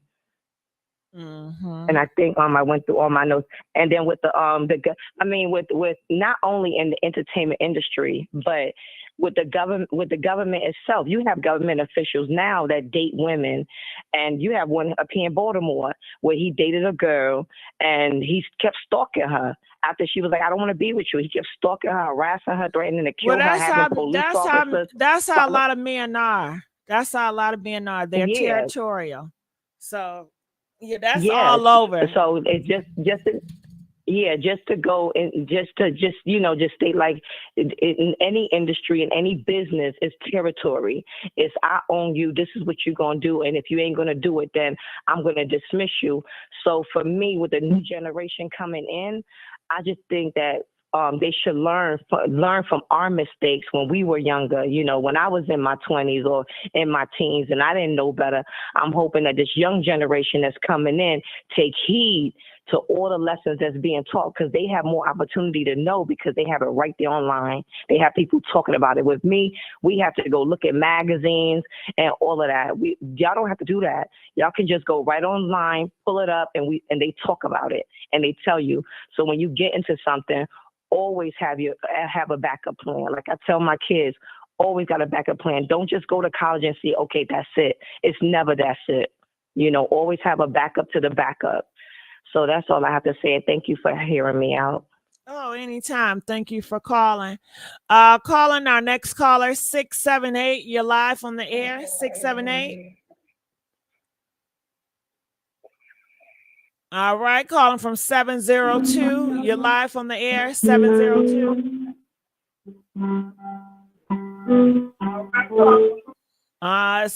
216. You're live on the air, 216. Are you there? I'm here.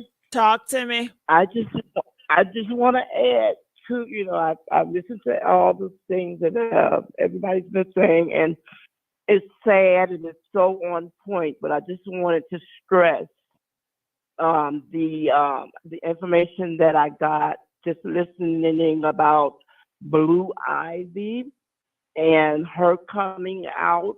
Got it. Well, hold on. 216. I don't want to talk about the kids. If you got something to talk about some kids, I'm not going to do that with kids. Okay. Yeah. Okay. All right. Well, thank you. It was just yeah, it got to have some borderline when it comes to gossip now. Calling from 510. You're live on the air. Yes, can you hear me? Yeah, I can hear you. All right, cool. Good to be back in the building once more. I called on the last live stream yesterday, but I did want to touch on a conversation earlier where people were just saying, would Beyonce still be Beyonce if Aaliyah was still around? And I have to just come back and just keep it 100 with you right now, though. Beyonce will not be near as successful. Like Aaliyah will kick Beyonce to the curb immediately. As a matter of fact, I was a child when she was going up in the industry. Aaliyah is when Aaliyah was doing her thing. But I will say this though, I did grow up listening to her music because of my brother. My brother's 10 years older than me, and he was a huge Aaliyah fan too though. And truth be told, my brother told me all the stories though, and I believe him though. Like dudes were never on no Beyonce. Aaliyah and Beyonce were around during the same time in the mid 90s and the early 2000s. So dudes were not on no Beyonce when she was in Destiny's Child. Dudes were on Aaliyah. And she could sing real good and things like that though. And it's just Beyonce hates competition. So it makes sense why her and Jay concocted a whole scheme to get her unalive, because she had to be the it girl. And I think the Beehive might even hate me for this though. The only reason why Beyonce is even famous now is because of Jay-Z, and also she has a marketing team.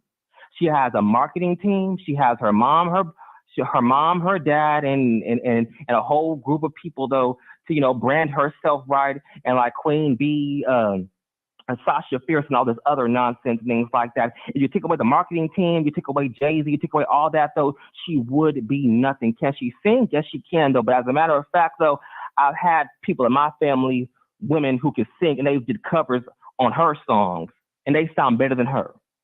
So that's how you know she has a marketing team. People just boosted her up. Aaliyah has pure pipes. She sings. She's very, I loved all her songs though. I would rather listen to an Aaliyah song than anything Destiny's Child have done, and anything Beyonce has done, especially now. Her career is in the trash. She has to go into country music. So that should let you know that she's not an it girl. Aaliyah is the it girl. All right. Thank you so much. Calling from 936. You're live on the air. Hey, Miss Gigi. Hey, how's it going? Good. How about yourself? Good. Can you speak up? Do you have me on speaker? I don't have. I'm sorry. I probably do. Hold on. I'm so sorry. It's okay. Okay, can you hear me? Much better. Okay, Miss GG. I just wanted to let you know that I agree with you 100%. I know. Everything you said, Come this on. is just life. Life. We have to realize that we are living life. And we got a Yeah, lot I of think people in this people world. get caught up in Hollywood, even though we're talking about Hollywood, but they don't realize you got them people in your family, at your church, in your neighborhood. But keep going. Yeah, I'm just saying that everything you said is 100. I agree with you 100%. I'm so glad your show is called The Messy Sweet Pot, honey, because if you don't be messy, sometimes you won't hear the truth. You know what I'm saying? The stuff that don't get messy, sometimes you just don't know the truth. You won't find out the truth. And like you said, that those thugs, you don't play with no thugs. You don't play with no thugs, and thugs and thoughts don't go together. Well, your You know what I'm parents, saying? parents taught us when we were young, you don't mess with no man and you don't play with no man feeling. Don't you go on that date if you're not That's into right. that nigga. If you're not into him, don't you go on that That's date. right. Now, if you going on that date and you're not That's into right. him, you using him, and when he catch on to You that using him. ass, he gonna retaliate. That's right. And you don't know how he's gonna take That's right. that.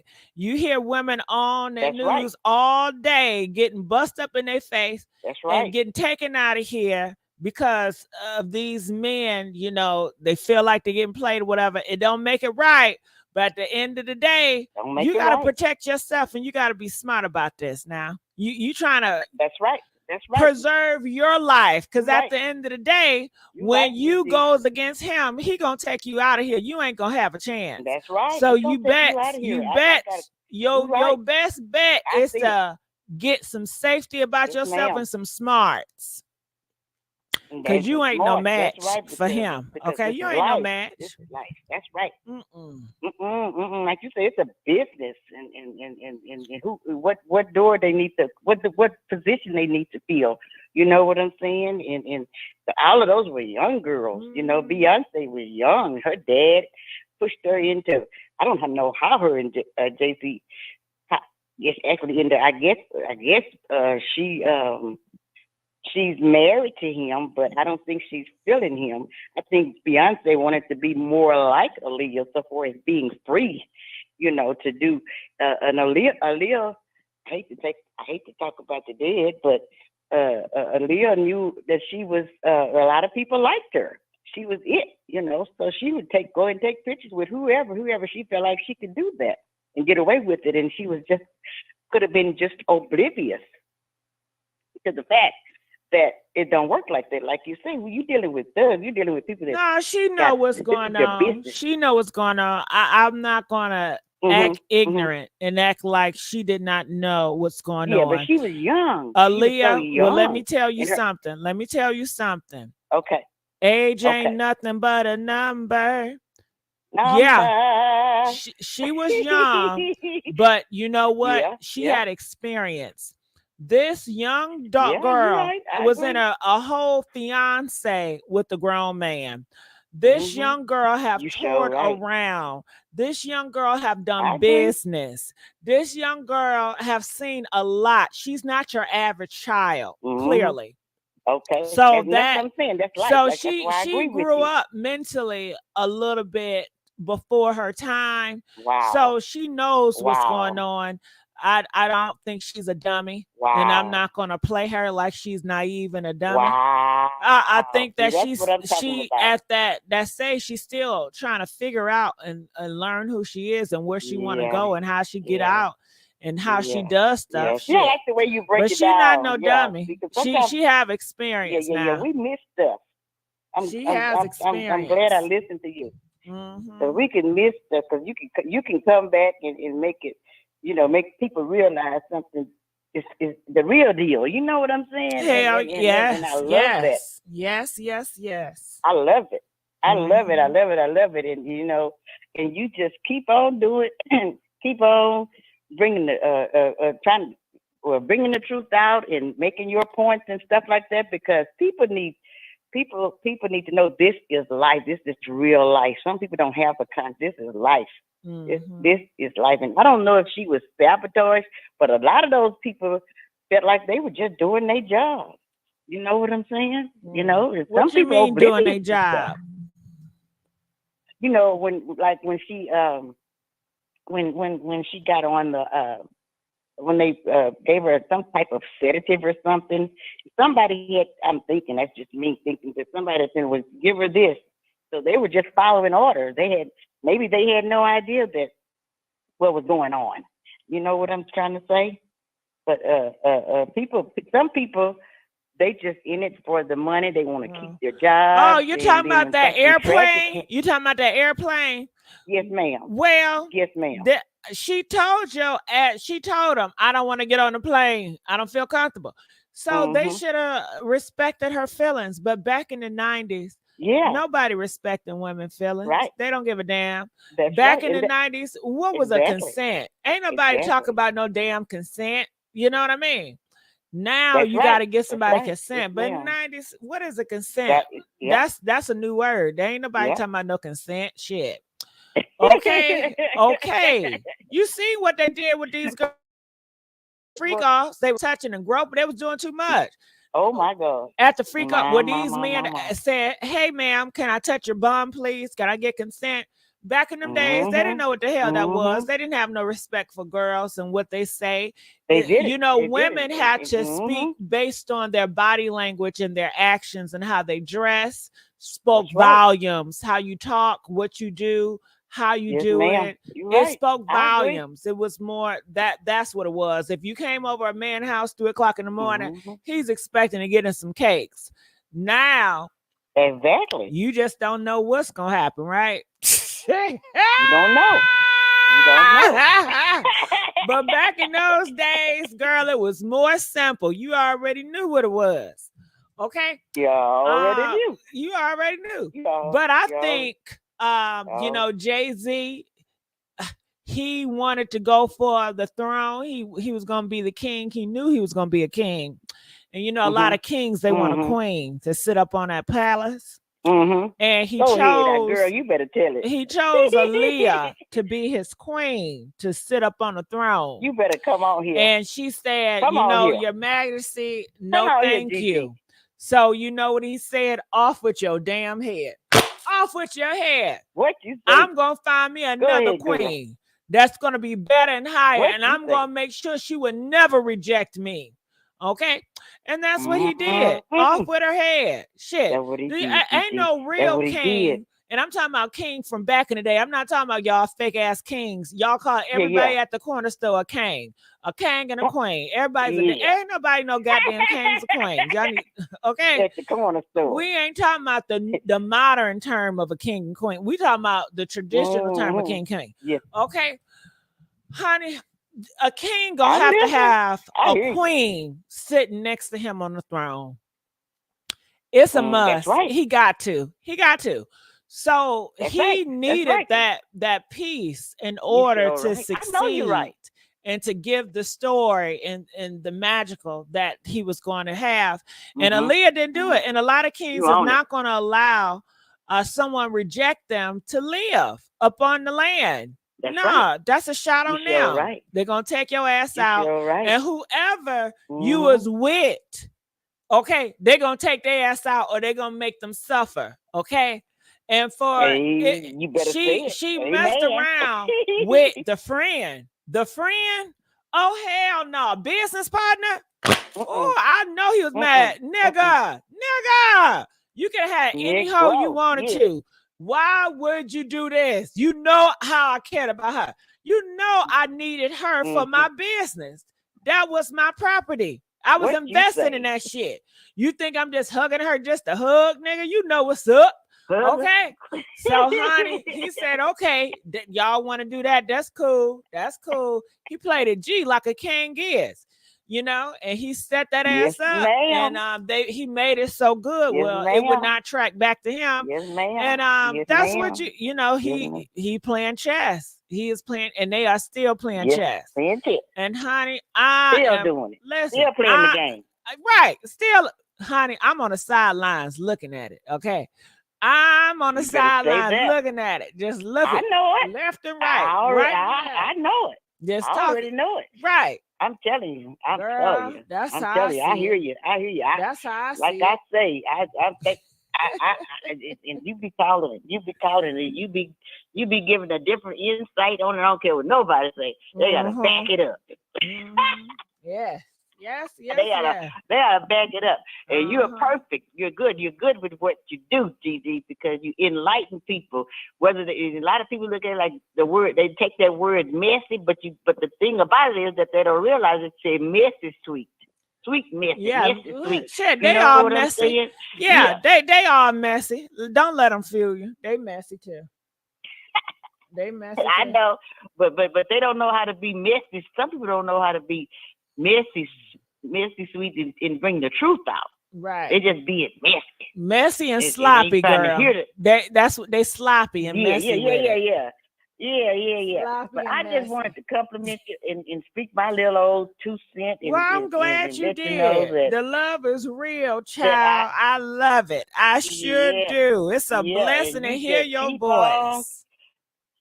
Keep on doing what you're doing, Miss GG, because you are really opening up people's eyes, honey. Yes. And to what the truth, and you have a lot of callers like that man that just called in. He knew what he was talking about. Yeah, the DJ. Shout out to the DJ. Yeah, open your eyes. Shout out for the DJ. Because he knew what he was talking about. Open your eyes. Open your eyes. Open your eyes, because this is life. Open your eyes. It's real. Yeah, you're going to Open see your this. eyes. You're going to see this. It's going down. Look It's at going it. down. Look at this. Look. Look. You see it? You gotta make them see it. They don't want to see it. They don't want to see it. I'm just glad I got a chance to call in and everything, and I'll be listening to you, and I'll be like, man, this lady here, she on it. I'm not just saying it just because I'm telling you this from my heart. I really appreciate am. You. I truly am.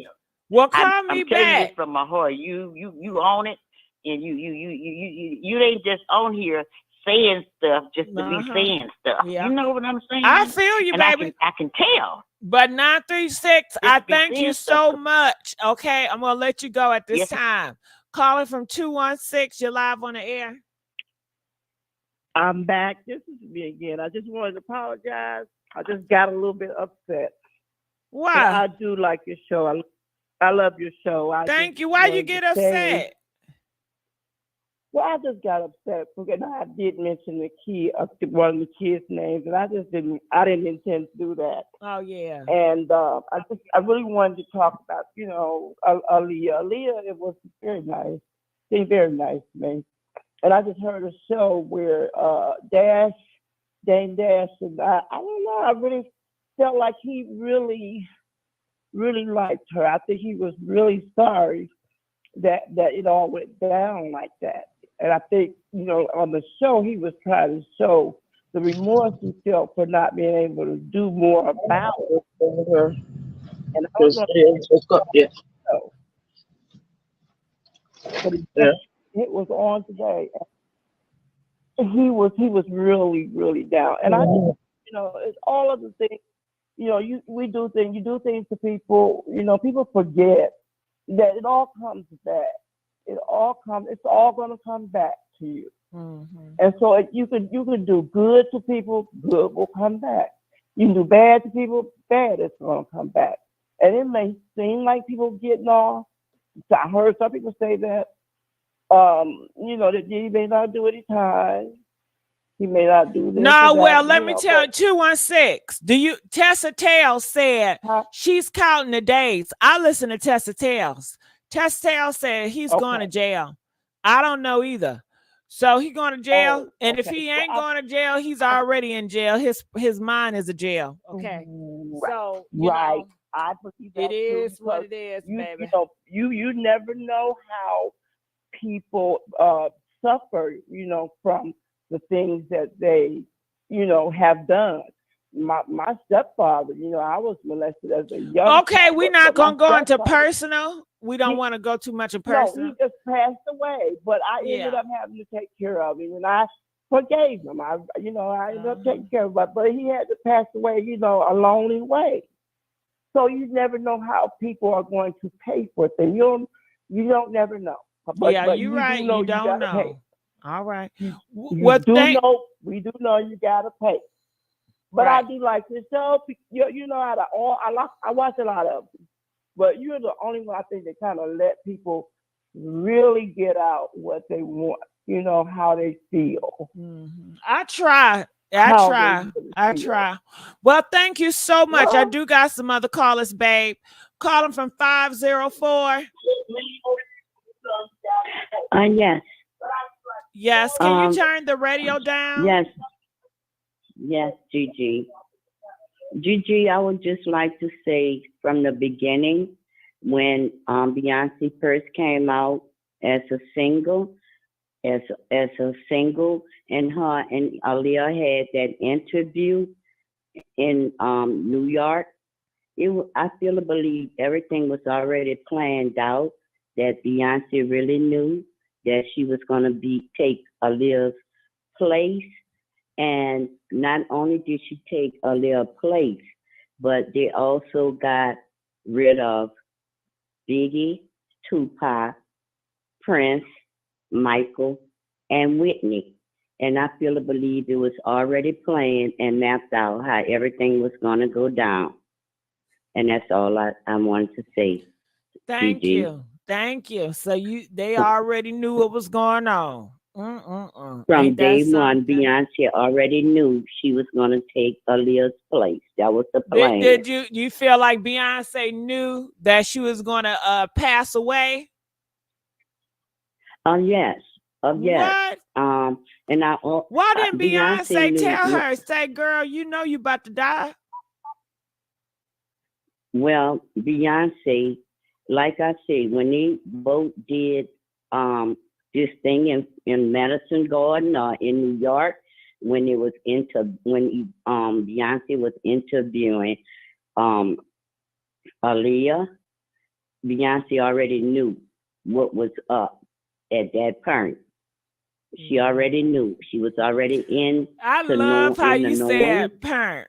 I love how you said that. Thank you, G. But yes, like I say, they had to get rid of Tupac and Biggie for Jay-Z to get where he's at today. Had to get rid of Aaliyah. Had to get rid of Whitney, Michael, and Prince, because Whitney, Michael, and Prince was coming back. And that's how it was set up. It was set up like that. Got it. So they And can that's all I be, have to so they say. can reign supreme. Okay. Yeah, the plan was already set in motion.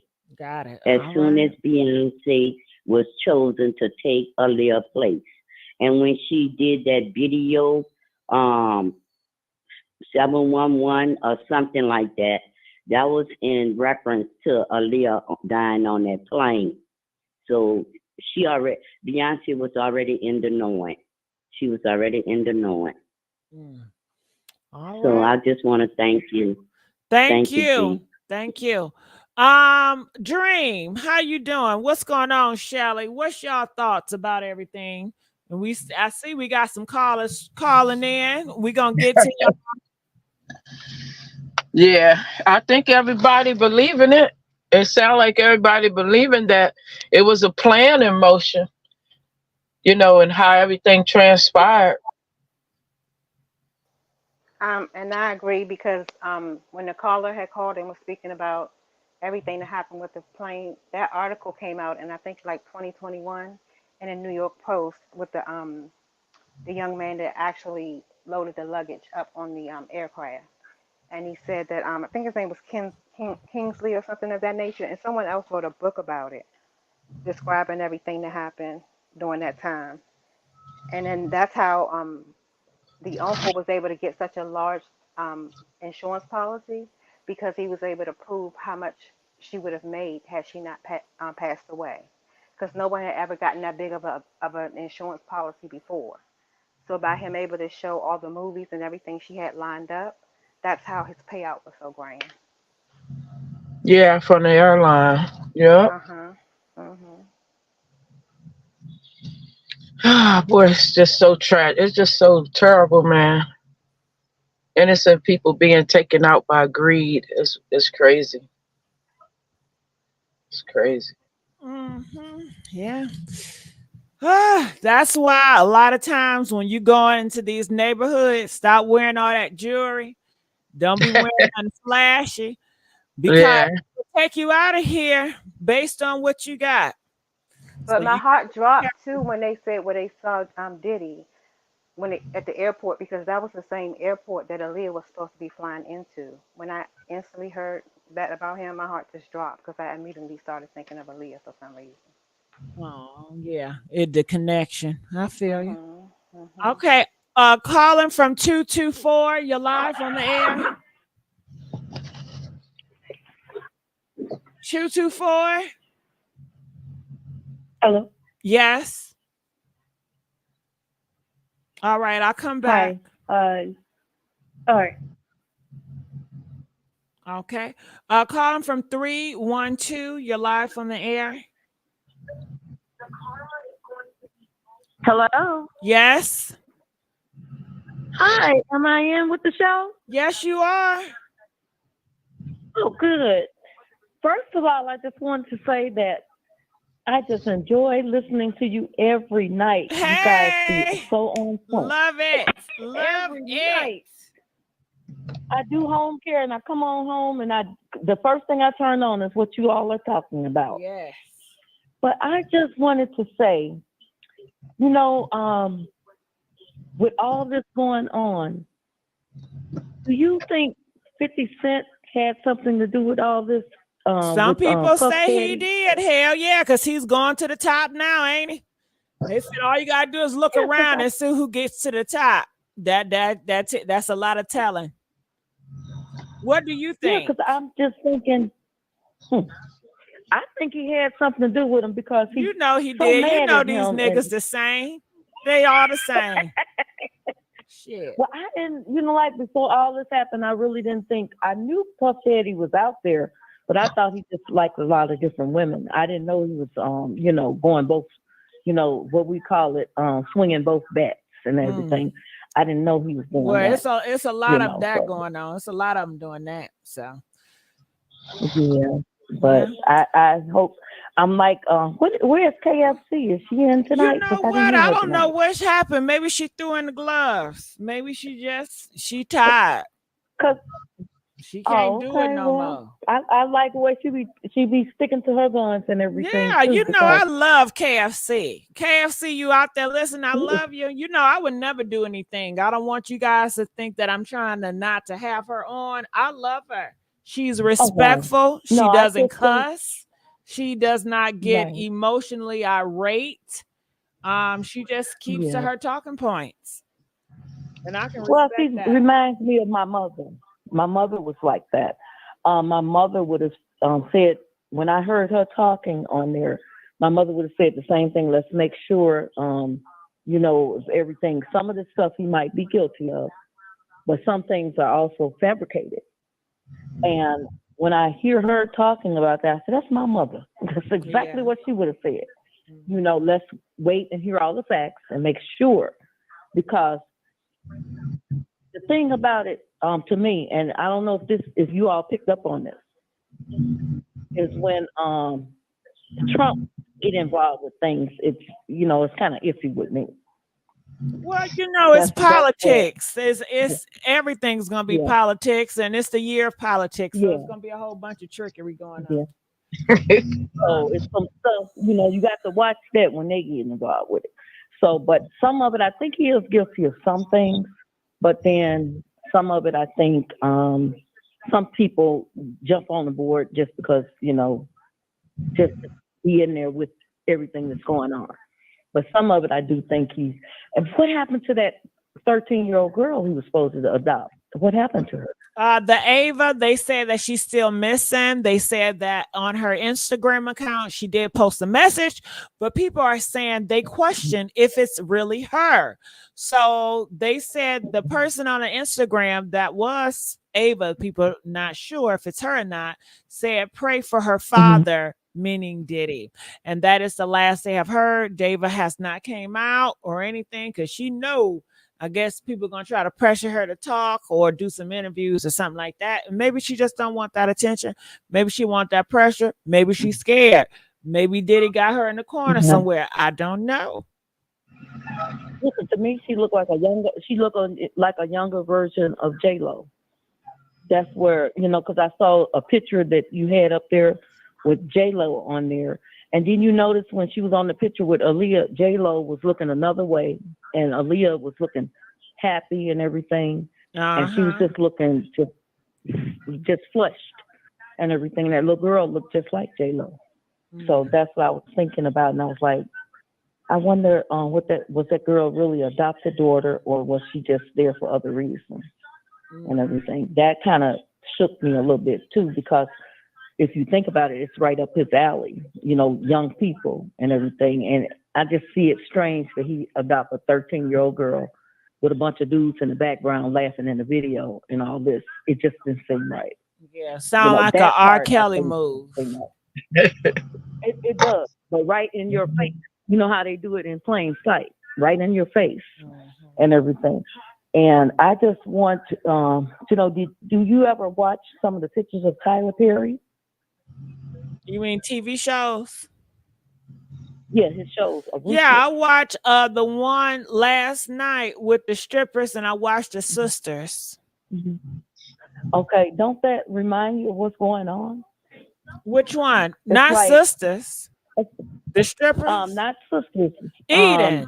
Kind of the one with the strippers. Yeah, and then the one Eden. with Ruthless. Yeah. So I see that. So when I look at that woman, I forgot her name. The woman name? Eva Marcel. Yeah, what's her character name? Eve Marcel. Yeah, what's her character? Madam. Okay, yeah. So I look at Diddy when I watch it, and I'm watching it currently right now. I see Diddy and Madam, or Madam and Diddy. I see them because how she has to incriminate other people so they can stay on her side, how she blackmail people, how she set up people, how she get the government in her pockets. Yeah, it sounds like a story.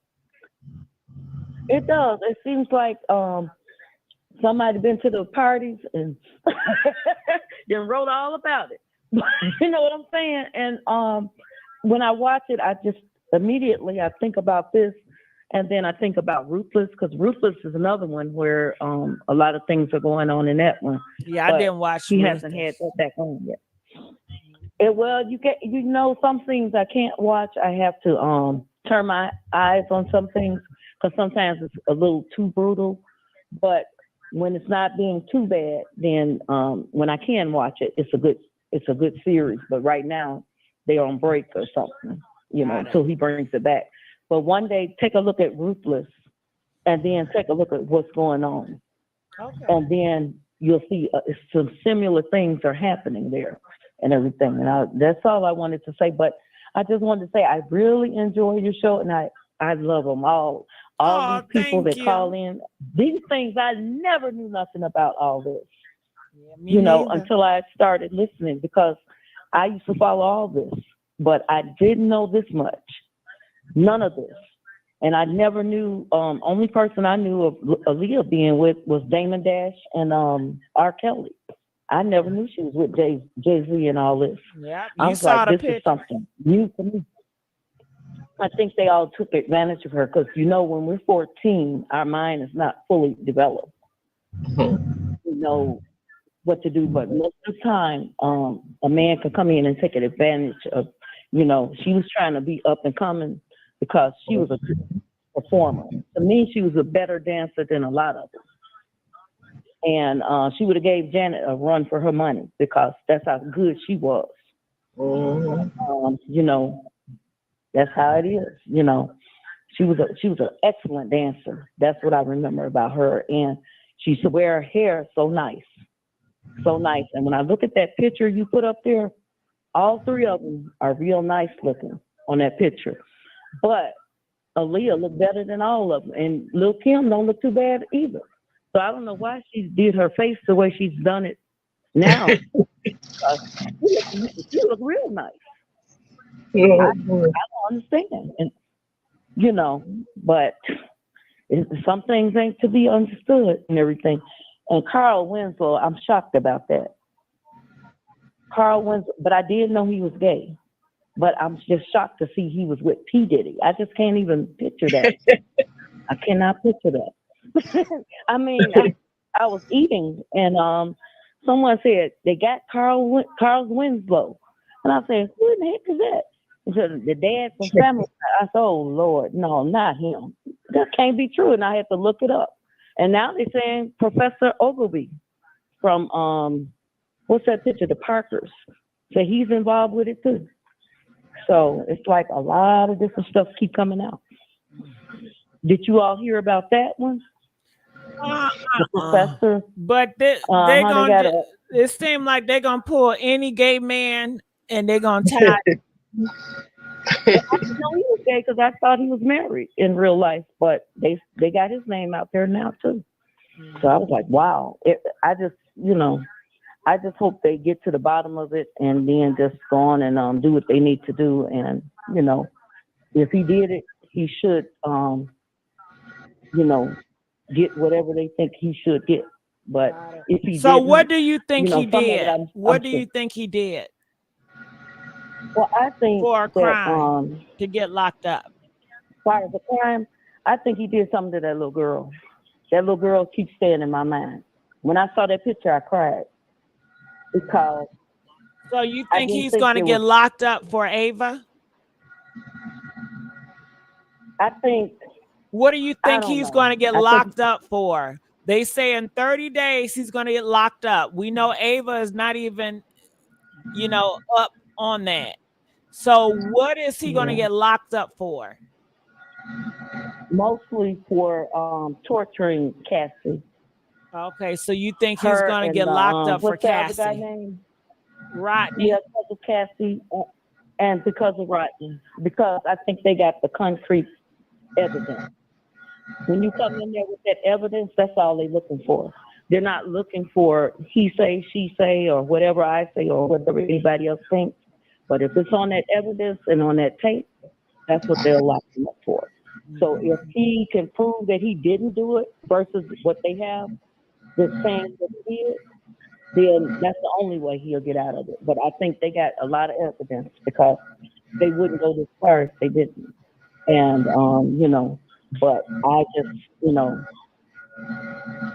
it's just sad because I'd like to see us make it, and I like to see young black men make it. I like to see all of us make it, whether you're black or white or whatever.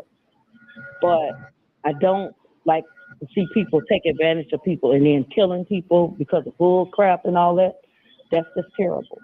And I think some of the things that he did to get to where he was at is shameful. I really do.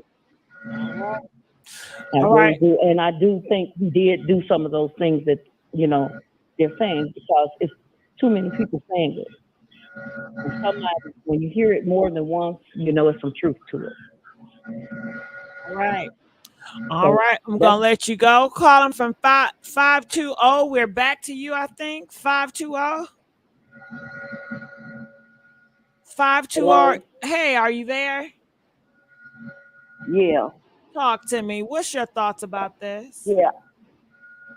Man, I believe that P. Diddy, he ain't doing nothing but what they've been doing 100 years ago. That's just like when grandpa and granddad talking about we going fishing with their friends. Yeah, y'all going fishing all right. Shoot, yeah, fishing with each other. Yeah, this is just a bunch of stuff that's been going on forever and a day. But I feel like as long as P. Diddy was having sex with them grown-ups. Well, let's just say it's S. just what it is. Let's say S. But yeah, I hear what you're saying. That these men been pedos, and these men been messing around with the same gender. That ain't nothing new. But I think what is new to people is in the Black community, we have never really talked about it out in public. In the Black community, it's always been shamed. In the Black community, it's always been, okay, you keep that in the closet. But now that it's coming out of the closet and it's there, then people are, getting, outraged. They're like, oh my God. I mean, it's been here. People have always said it, but I guess people are still in shock when it comes to the Black community. But continue on. Yep. They been throwing a brick and hiding their hand forever. That's just how the world operate. But what else you were going to say? That's about it. That it's sad that it's like that, but like we said, it's been going on forever and a day. But if he got anything to do with children, then his behind needs to be under the prison. Yeah. When it comes to kids, now them grown-ups is a whole different story, because a lot of them wanted things, and would be wanting to do anything. Probably been doing something before they messed with P. Diddy. Yeah, because I got a friend just like him. Like him. And he'll bend over for Diddy. Oh, fast, quick, and hairy. Okay. Yeah. Yeah. So okay, y'all have a good night. But good night, baby. I enjoyed you. Please call me back, child. I love your spirit. I will. I love your spirit. All right. All right. Calling from 213. You're live on the air. Can you hear me, Gigi? Yeah, I can hear you. Yes, I wanted to ask a question. Would you say that Cassie, is it the same as like this lane as far as the grooming? Do you have me on speaker? No, I'm kind of in the public. Can you hear me now? You're in the public. You said what again? What did you say? So, you know how Ghislaine Maxwell was convicted for grooming? Wouldn't that be the same thing that Cassie did with the recruiting for the sex parties? Hold on, Shelly. That one. He said the same thing as Maxwell did. Will Cassie be considered the same thing? No, because she cooperated. So sometimes when they talk to the lawyers, they have to make deals. So even if she did, she said that she had been drugged up, and it damaged her brain.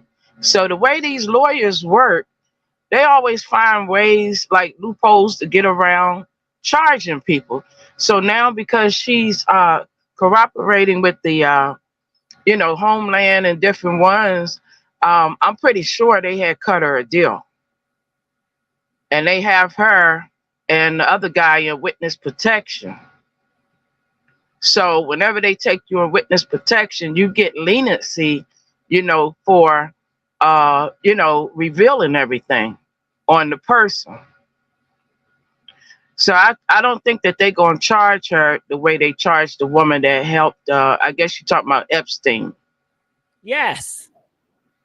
Yes, I don't think they're gonna charge her because she's going to be the one, the witness. I think that they made some kind of deal. Me as a person that I do music, I record and everything. I'm not looking to get signed or anything, but seeing how like, 'cause Cassie's a beautiful woman, but if I was like in a setting and Cassie walked up to me and I'm thinking she's interested in me, and she's setting me up to go to a Diddy party, technically she's grooming. Wouldn't Yeah, that I agree. I agree with you 100%. But she Yeah. also stated that the man took advantage of her at a very young age, and considering that she's going to be uh, very important, to this case. He made I her believe. do it. Diddy made her do it. She had the pow right in her back. She was made to do it. Now that's the thing I do agree with. I And do believe she was she under set threat. you up. She But said, "Come on back over to her house." But at the end of the day, that's your decision. You don't know her from a can of paint.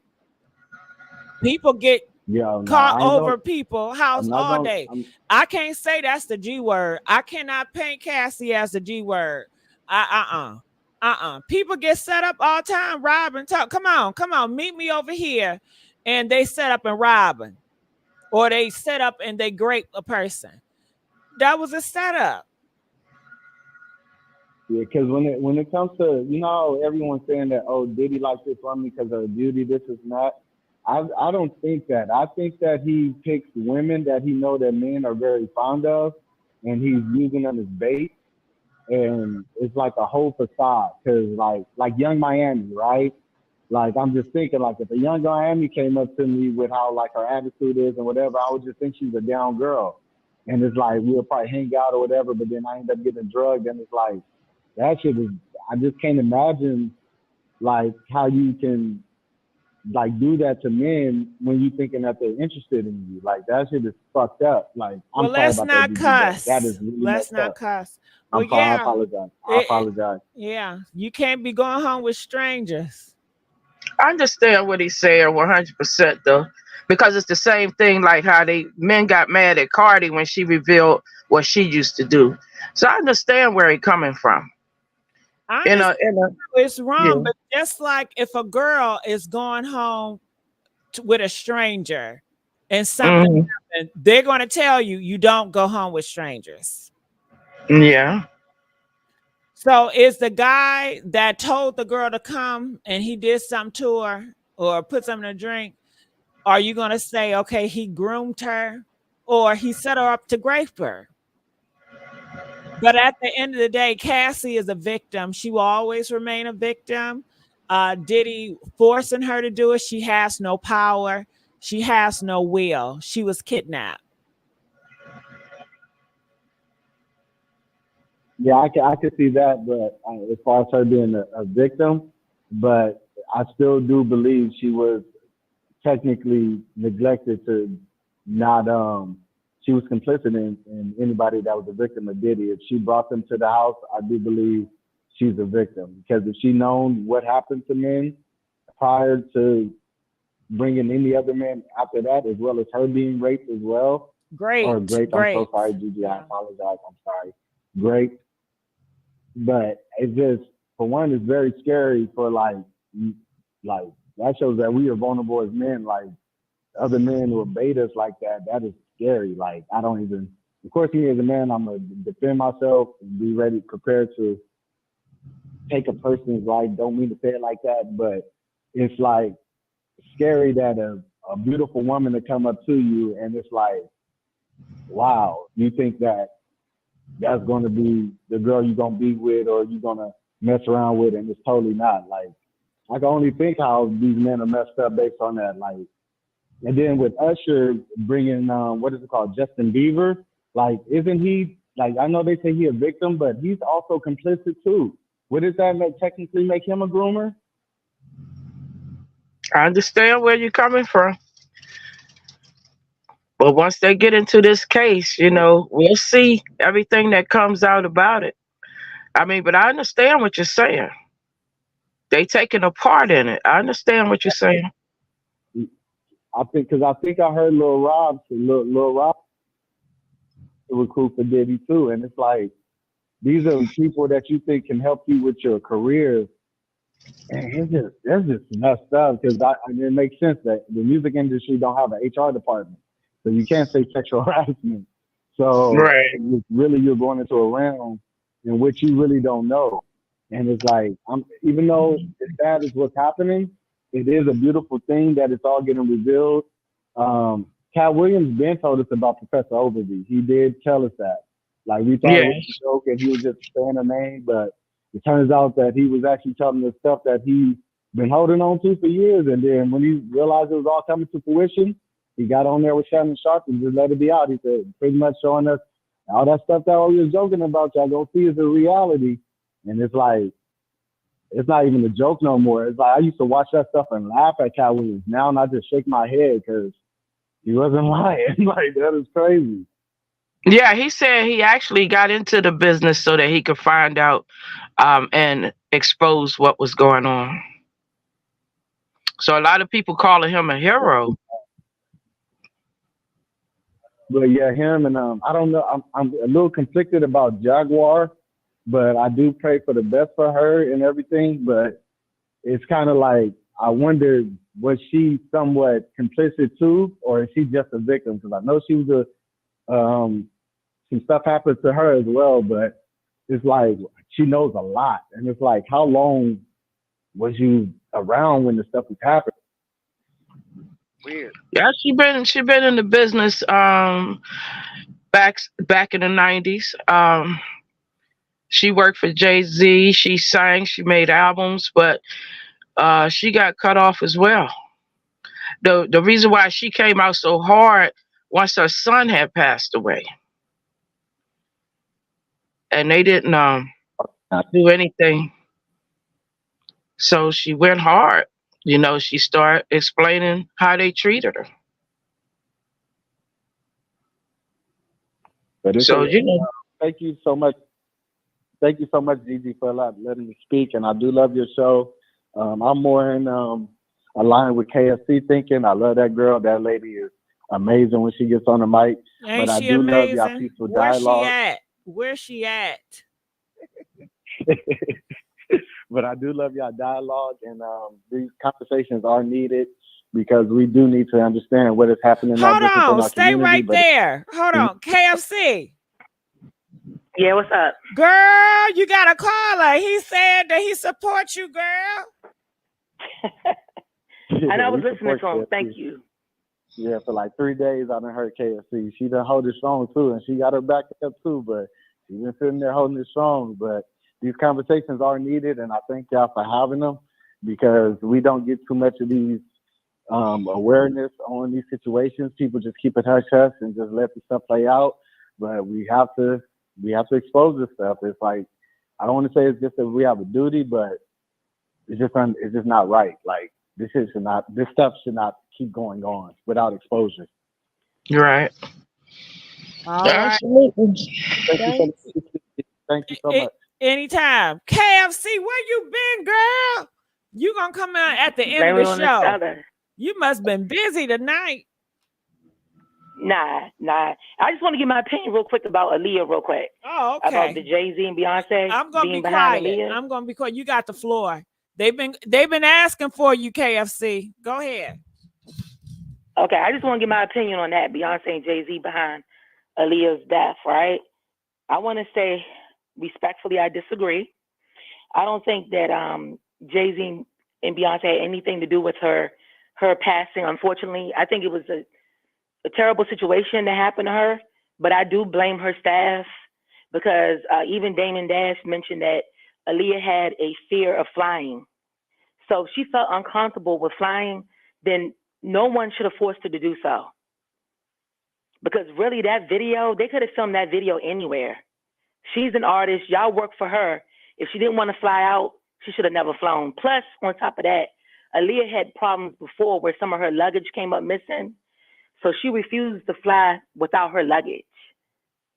So that also, and then, you know, the pilot, you know, they didn't do a good job investigating his credentials too. So it was just like an unfortunate situation. But I don't understand why Jay-Z would want to do that to her. Because, you know, what would that do for him? Well, he broke her. She broke his heart. He wanted to be with her, and she rejected him. But there were so many women that was interested in Jay-Z. But he wasn't He's an interested in artist. He had them. money. So why would he just be stuck on her? Okay, even y'all were discussing earlier that he possibly could have cheated on Beyonce, right? He So he could have did. They found. said he did. You don't believe he cheated on Beyonce? No, I don't. You I think don't he's either. been faithful? Come on, this a thug nigga. Come Yeah, I on do. I think he's now. been faithful. Come I think what they on. did was, I think they took that and they ran with that. They made $200 million off that tour on the run 1 and 2. Who can do that?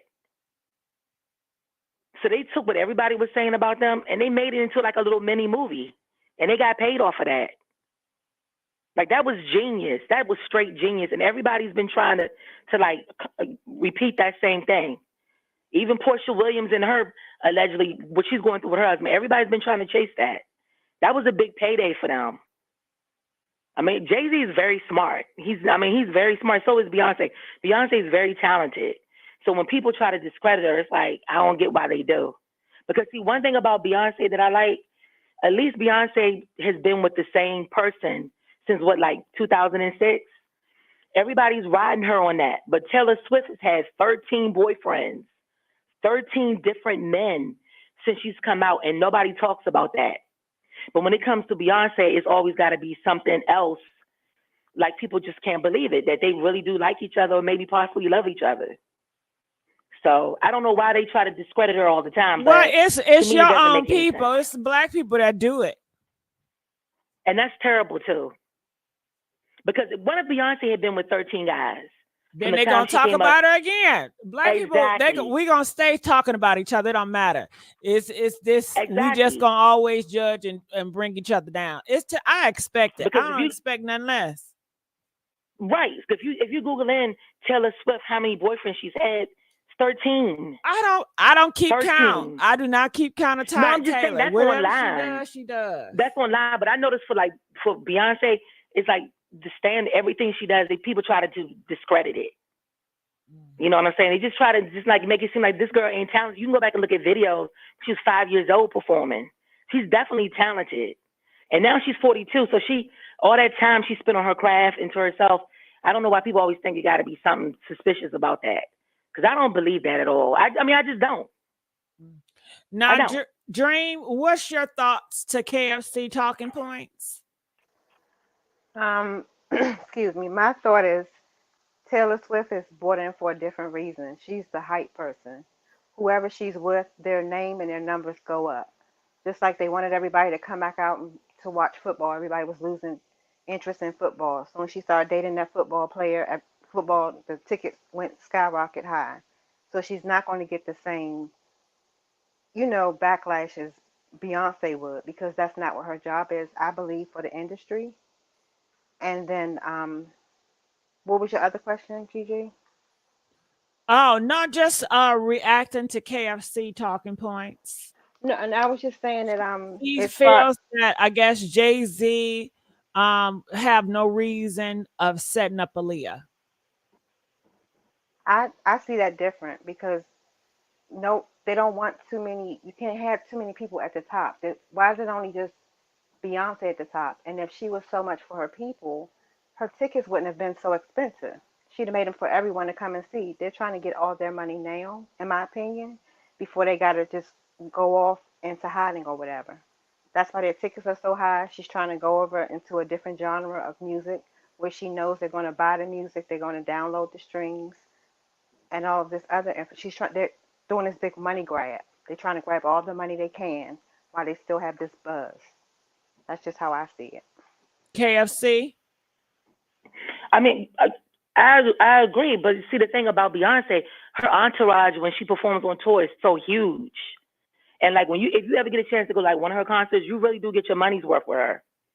I'm not going there to be hypnotized. That lady is wicked. She's not putting me under no type of spell. I don't want to go there. You remind me of my best friend. We go back and forth all the time. So if I start getting loud, don't take it offensive, because she is just like you. And we always have these debates. We won a debate team in high school. So don't take it personal if I get loud or whatever. It's just I'm used to doing this with my best friend. Yes. So I'm used to doing this with my best friend. Because I promise she is exactly like you, hands down. You can't change your mind. But Sometimes she be having good I mean, points, you and know she be what? shutting me up though. Jay-Z and Beyonce is a straight up black power couple. And people cannot deny that. Both of them have legacy. Both of them have music under their belt. Both of them have Grammys. You know, both of them have gotten involved with social issues that affect, you know, our community specifically. And especially when it comes to Beyonce, like she always understands the assignment and she gets it right.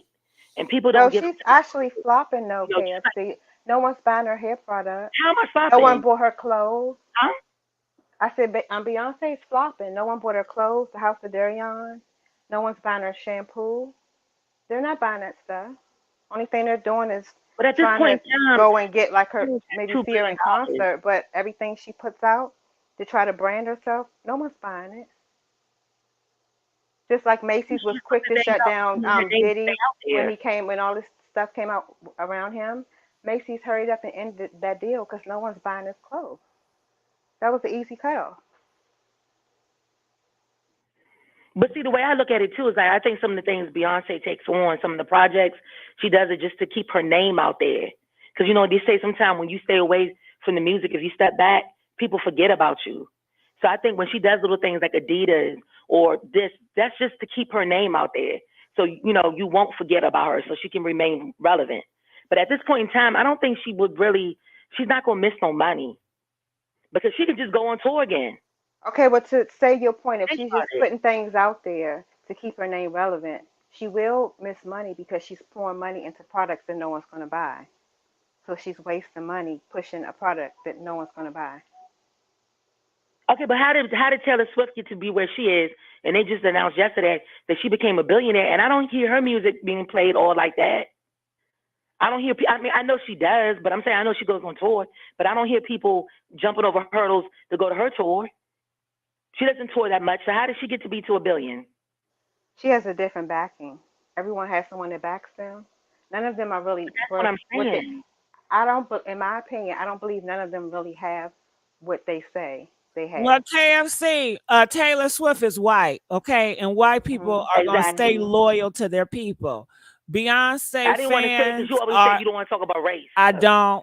I stay away from religion. I say race, all that stuff. This supposed to be But just see, this is the thing, gossip, though, feel Gigi. good, not too damn heavy now. But this is the thing about Taylor Swift. She started out country, and then she tried to come over to pop. And when you look at her, she's imitating and doing everything Beyonce does and getting more money for it. And I don't like that either. They all do that. Pink did Right? it. They all start off getting off our music. Just what is it, Christina Aguilera? They use us for what we have, and then they go over to whatever genre that they want to be a part of. Well, y'all allow it. Y'all allow it. So. But that's why I think Diddy took an interest in Justin Bieber because he knew there was money there. Because Justin Bieber he wanted to cross over at first. And he thought he was going to come like Justin Timberlake, right? And they can go back and forth and make double money, all right, using our stuff. So I think that's why when people keep saying he's being groomed by Diddy, I think it was more or less Diddy wanted that money. Because if you think about it, Usher, he was the only artist that Usher signed. He didn't have to sign nobody else. Like he was making Justin Bieber was making like $8 million a month at like 14 years old. All right, KFC. So like that right there you too. got a whole flush of people just called in. Stay right there. Oh God. Ooh, soon as KFC come, they come calling, baby. Calling from 917. You're live on the air, 917. Yeah, I just, I'm just discovering you guys' show, and I think it's real interesting. I like how y'all get down. And Thank you. I would just like for someone to explain to me why there's this belief that in order for Beyonce to shine, Aaliyah had to die. In the same vein, the belief that Jay-Z wouldn't have popped if Biggie and Pac were still alive. I've never understood why, with black people, only one can be accepted by the masses as a king. Like, why can't we all be kings and queens? Like, who said both Aaliyah and Beyonce couldn't simultaneously sell millions? Do they believe like the black community's money is so short that they can't afford to support or acknowledge the exceptional talent of more than one artist at a time? I mean, I don't get it. I never agreed with that. The bottom line is you got to be dope. If I like your song, I'm going to listen to it and buy it. At no time ever would I have said, here's two great new records by Aaliyah and Beyonce. Well, I can only buy one of them. Please explain this perpetual talk about how there would be no so-and-so if this or that artist was still alive. All right, Dream, you want to go for it? We have to ask, why do they keep coming up missing? We're not the ones at the top. We don't have control over that. Now, if they would allow them all to be great, we would support them all. But we don't have control over who they decide to keep in and who they decide to take out. I'm in agreement with you. We don't make those decisions. The ones that push the algorithm, they're the ones that make that decision. All right. Shelly Boo, you want to give it a go? Yeah, that's what I was going to say. It's not the community that's not accepting more than one king and queen. It's the music industry. And the white is running it. They've been running it. So they do that. They separate us by putting each other against each other. I remember when I came up, they put Natalie Cole against Whitney. They put Mariah Carey against Whitney. And this is the way they operate. So if they don't put the money behind you in this industry, then one is going to be top and the other one is just going to be a runner up. That's the way the industry put the situation. We've been asking all along, how come it got to be one queen rapper or one queen singer, and very limited.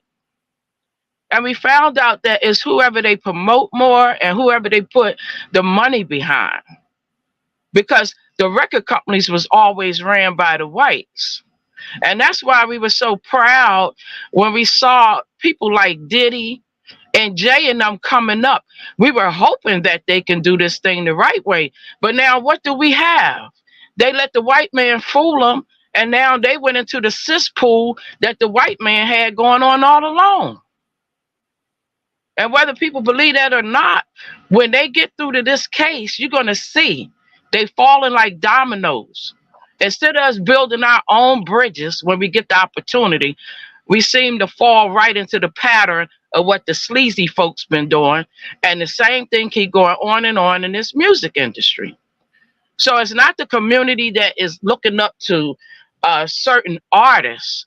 We'd be proud if it's several kings and queens. It's the people who's running it. Well, we don't have to fall into that whole aesthetic and go along with that. Yeah, that's how they run it, but we don't even have to talk like that. Because I know I'd have bought Aaliyah's records regardless, and Beyonce's a beast. So it's nothing going to make me say like, nah, I can't buy Beyonce's joint because Aaliyah's just coming out. And that's the true queen. Fuck that. Both of them are dope. And I'm trying to tell you, that's the way we feel. We feel that way. It's the industry that put us against each other. It's the same people that put us against each other by telling us. How can the industry put us against each other if we don't go for it? Like, that's the problem. How can we do? So if they blackball an artist and don't let an artist put out music, how can we support them if they don't allow them to put out any music?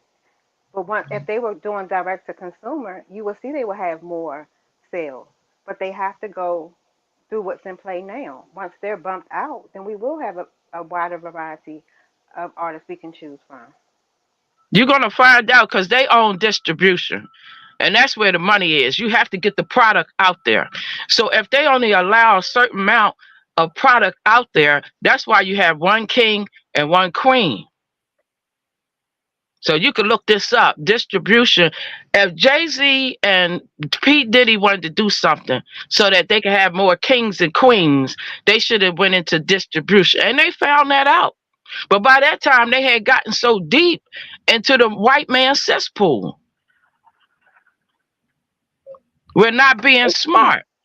Agreed. They just found out about owning their masters. They didn't even understand that. Now what do? They take them to streaming. None of these artists even understand how they get paid off of streaming revenue. Look up who's over top of streaming. He has a big play in this. It goes really deep. Every time we figure out a way to make the money, they figure out a way to change the plan. So now look what's happening. But P. Diddy could have been see what it is what? that they're doing. We have to pay attention to what it is they're doing. It's just like you're always just talking about Taylor Swift. And it's so obvious that you could juxtapose her situation with what's going on with Angel Reese and this Caitlin Clark chick. This Caitlin Clark chick didn't win a championship ring, but they bigging her up like she's the next thing coming. Like she's the important thing because she's white. Ain't nobody thinking about her. But if they put her on the fucking news every 7 o'clock, Monday through Friday, then it's gonna appear as if she's so great. So why do we even talk like that? Why do we even go along with it? It's their hype. We're going along with their hype. Everybody right. Right. A lot of people are paying attention to women's basketball. I never watched women's basketball before, but I took a liking to her. I mean, she's attractive, she's feminine, and she get down. I just like her persona, and she got me like open on that. This is the first time I actually go to see a WNBA game. You know, because of her, not because of no Caitlin Clark. Seriously, not because of her. So y'all know how this white media gets down. So why would you go along with it? Got it. It's all considered entertainment. That's how they trap you in as well. It's about money. They control that too. Yeah. If you think about it, you got to think who backed her as well. Yeah. Ice Cube gave her money. He shouldn't have gave her nothing. We starting but to get it's all into and going somewhere else with yeah, the race. yeah, because Angel Reese, I was mad about that too. But then when I looked a little bit further, you got to look at the artist that's lining her up to be in the limelight, Caitlyn, and not Angel. So you got to just chop it all off. All right. Well, 917, thank you so much. We're going to let you go. Great talking points. We were getting a little bit on race. You know, I can take a little bit, not too much. But I know KFC have something to say. So I'm going to allow her to express how she feel about the comments that was just had. KFC. Okay. Yeah, okay. First with the I'm not gonna get on the race thing, but what he was saying about the Angel Reese thing, you know, when Angel Reese, when they won, she said that, remember Jill Biden said she wanted to invite both the loser and the winning team to the White House, and then Angel said, nah, I'm gonna go to the Obamas. We ain't going to the White House. See, when you try to stand up and bring your mouth to them, they're out to prove something to you. I agree, because even with Caitlyn, she's supposed to be signing like a $20 million Nike deal. I don't get that. How she's already coming out with her own shoe. Brittany Griner. She had all those commercials and everything like that. Mm-hmm. It's out to prove something to you. Like when it comes to music, it's the same thing. Why come there's no black NFL-owned teams? Only the players can play but can't own the team. So music would be no different. Like who owns the media companies? Who owns the record labels? That's why it's never going to be fair. But I know a lot of people, you know, don't like Diddy. But, you know, in 2020, Diddy called out the Grammys, you know, and he said black music has never been respected by the Grammys to the point that it should be. So, you know, there you go. So Jay-Z and Diddy are fully aware of what goes on. Just because people may not bring it out and talk about it all the time doesn't mean they don't know. They know what's up. That's all I have to say about that. All right. Let's go on to our next caller. Calling from 314. You're live on the air. Yes, ma'am, Miss Gigi. This is Betty again. And I just wanted to tell you, you sound so much like Lonnie Love to me. Oh, I love me some Lonnie. Thank you, babe. Anything else? That's all. All right, baby. Calling from 832. You're live on the air. 832. Hi, Gigi. This is Santana. How are you? Hey, Santana. Talk to me. Okay. So I'm trying to get back on topic real quick. So, quick question. So, you know how all this exposure with Diddy's parties, you know how Kevin Hart, exposing some stuff on the microphone. I know we've all seen, some of those clips and everything.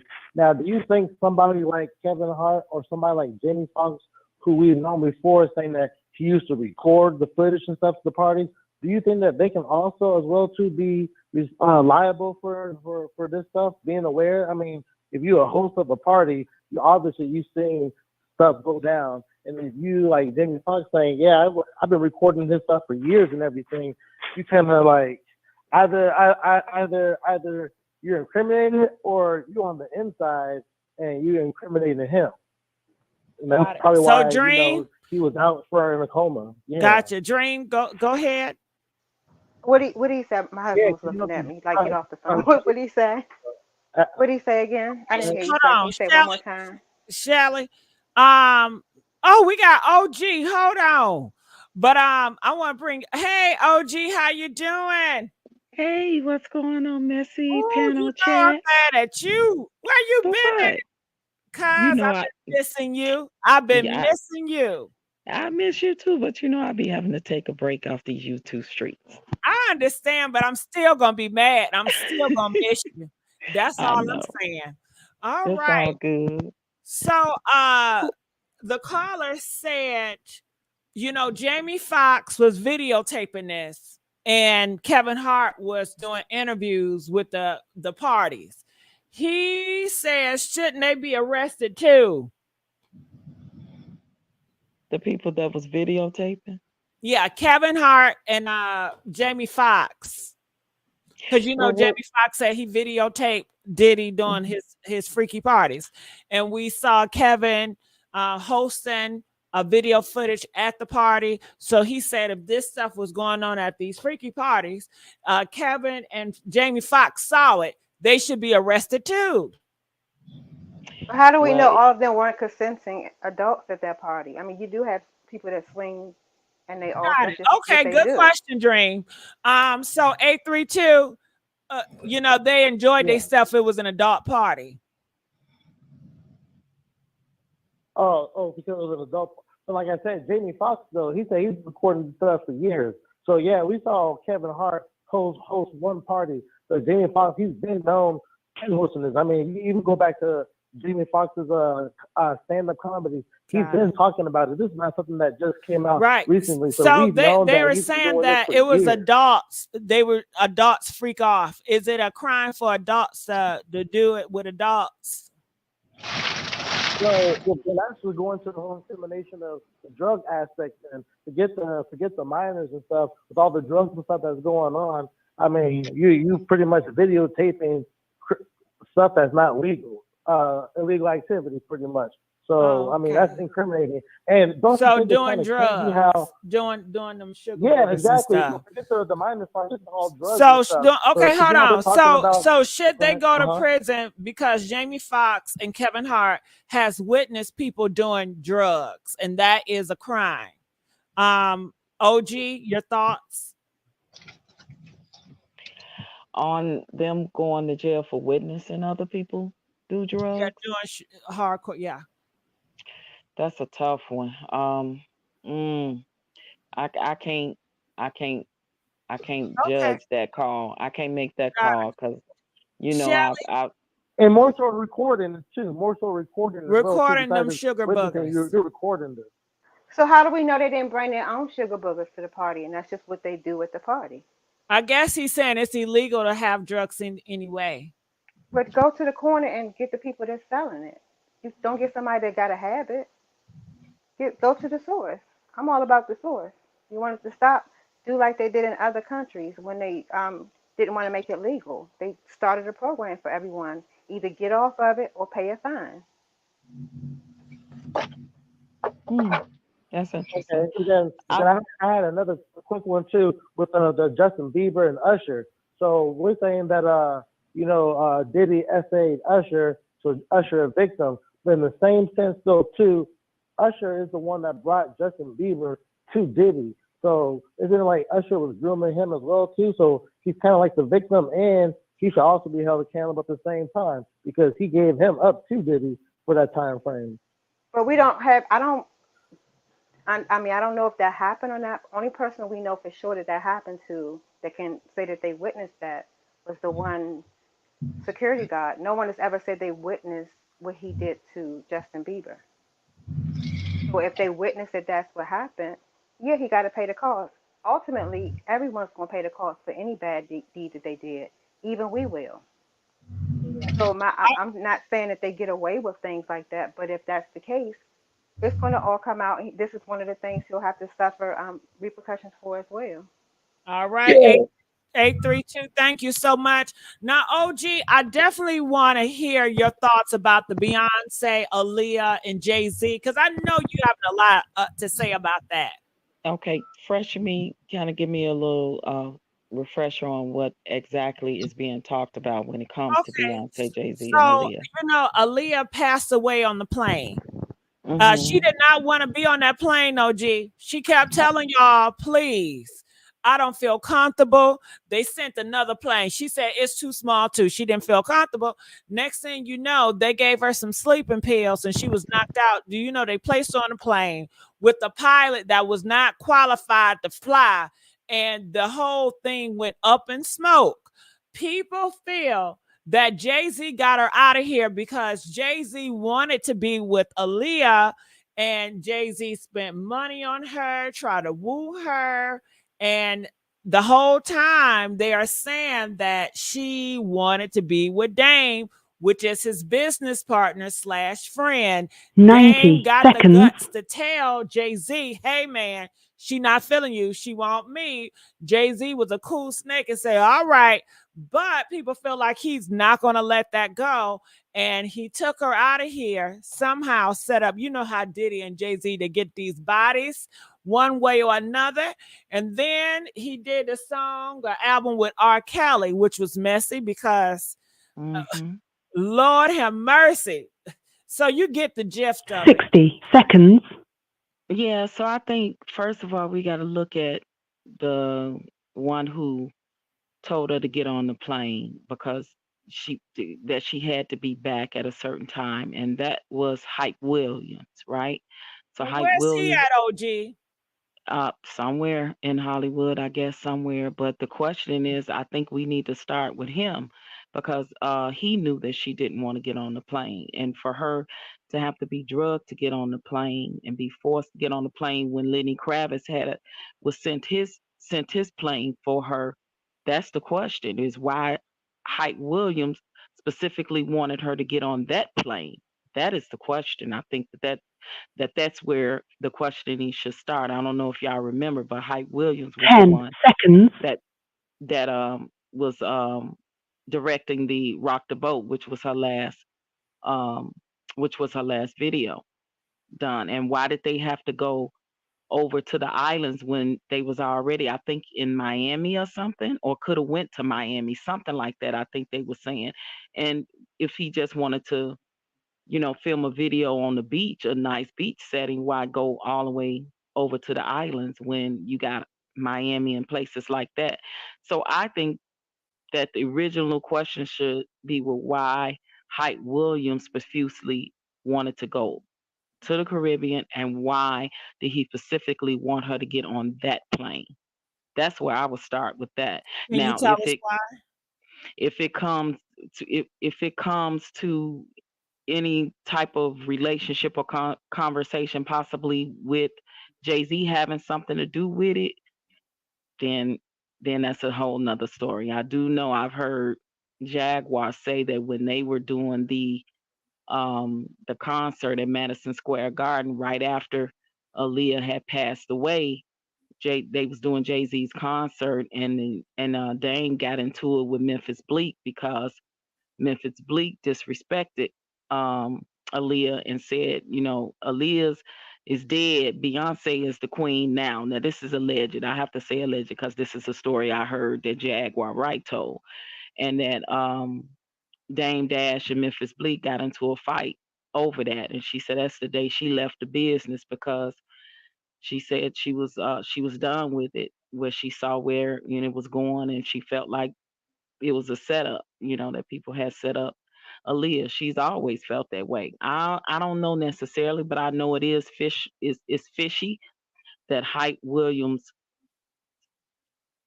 demanded her to do it on that island and demanded all of them to go on that Pacific plane when Lenny Kravitz has sent a plane specifically for Aaliyah. That part right there is real fishy for me. And they knew how she felt about planes. So of course they gave her a sleeping pill so allegedly she wouldn't, she could rest and wouldn't be edgy or nervous on the plane. But that's real fishy. That part of it is real fishy. And I don't know why they haven't dig beneath the surface for that, because everybody knows that the pilot had cocaine in his system, right? And plus the plane was overweight with luggage and everything. So why would they do that to try to rush and come back when there was another plane available for Aaliyah to get on? So all of that part of it is suspicious to me. But I did want to talk about, if I can reiterate on what you guys were talking about earlier before I came up here. Of course. When will Black people, no matter how wealthy they are in the industry, how much they've accomplished, when would they stop crying and needing acceptance from white people and their award ceremony so much? When will they stop and realize why are they wanting to beg and plead so bad to be accepted, when obviously a lot of these award companies and boards, it has not never always treated Black music and Black artists right? And we beg for the acceptance all the time. We boycott, we complain, we go on our social media, we talk about it, we get up there and say speeches, and they continuously do the same thing. Why aren't we creating more avenues and award ceremonies for our own if we feel that way? Because why stop the begging for white acceptance when they're not ever going to completely accept us in the industry? They'll steal our music, right? They'll cross over and do our music, but when we cross over and do some country, then they got a problem with it. But they've been singing our music forever. And we are the originators of country music. But see, that's a conversation they don't want to have. That's right. And also when it comes to the distribution part of it, there actually was some producers back in the day trying to get together to start a distribution company. That was Suge Knight, that was Irv Gotti, and the guy, what's his name, that was out there, that big family out there in Texas that had the record label. Jay Prince. Jay Prince and all them. And guess who told on him? Diddy. Diddy snitched, went to the higher ups and snitched on them. So when you have people like your Diddys and your Jay-Z's who get so far up and infiltrate the system through their acceptance of the white power structure, and then they get there and they act just like the white power structure, just their own people. So that is the problem. And it was not there. They wasn't making room for other artists to have the opportunities that they were had, because they the only ones that want to have it. They are not creating avenues in the industry the way you see the Cat Williams and what he's doing in comedy. They're not doing that in the music industry. Cat Williams is pulling people up and giving them their hand and giving them the opportunity and giving them the platform. But your Jay-Z's and your Diddy's are not. And that is the problem. They crabs in the basket. But I tell you what, Clive Davis was behind both of them. Diddy and Jay-Z and them been doing business with Clive Davis. They the gatekeepers. They was told to keep us at a certain level. They was even told that they could not even give money to their people. Did y'all know that? They were told they could not give millions and help their people to a certain extent. They had to keep at a certain level. So you're absolutely right. I'm glad you said that and brought that up. Because when the three guys you just mentioned, which is Black, tried to go into that distribution, P. Diddy is the one that told her. I'm so thankful you said that. And So then they people is start just coming not after Irv getting it. Gotti and try to set him up and say he had all that tax stuff going on just to That's throw right. dirt on his name. Right. Every Yeah. time we make moves, we got a dirty SOB that pull that crab in the basket BS. Yeah. Now So when who do he work for? Clive Davis. mhm. And he absolutely did tell. I've heard many artists say that. And what about the meetings when the shift came and changed in the rap industry? Right, we on 50 years, and it's time that shift needs to change again, right? Because when the gangster music came in, that was because of the up higher uppers, echelons, music execs in the business that was telling the people that was uh doing more conscious rap and things. Now we got to change the game because Right. they start buying into the prison systems, which is privatized now and owned by people that own the record labels. So now Absolutely. they're telling our people, now you got to sing this type of music. You got to disrespect your women. You got to talk about killing each other. You got to talk about nothing but drugs and alcohol and gangster Preach life it. and shooting them up and this and that and that. And guess where it ends? A lot of those rappers ended up in prison In themselves or jail. In dead, prison. and our culture and community suffer from that. So it's time for that narrative to change. We have bought into so much within the music industry. I understand people want to, they come from poor and impoverished and they want to get mom out the hood and buy a nice house. We get it, but we have bought into so much to our own detriment. And this is why, and I agree. Why does it have to be only one queen and king of R&B? Why does it? Is because we have allowed that to happen. Because we control the Absolutely. narrative. We control the narrative because we are the buying power. Absolutely. Why does it have to be it can't be a room for a Beyonce and a Rihanna, or a Beyonce and a Aaliyah, or a Beyonce and a Mary, or whatever? Why does they tell us it only could be one at the top? You don't see that happening in the country genre. You don't see it happening in jazz. You don't see it happening in blues. It only happens in R&B and rap, and we allow that to happen. Absolutely. They wanted to limit us to. Matter of fact, I know you heard of this. Diddy told them when they asked him about the artist. He said, I'm gonna get them the same contract the white man gave him. And this is the Yeah, mentality. He yeah. said that. This is the mentality. If he just gave them a contract that was fair, but you know who pulling the strings.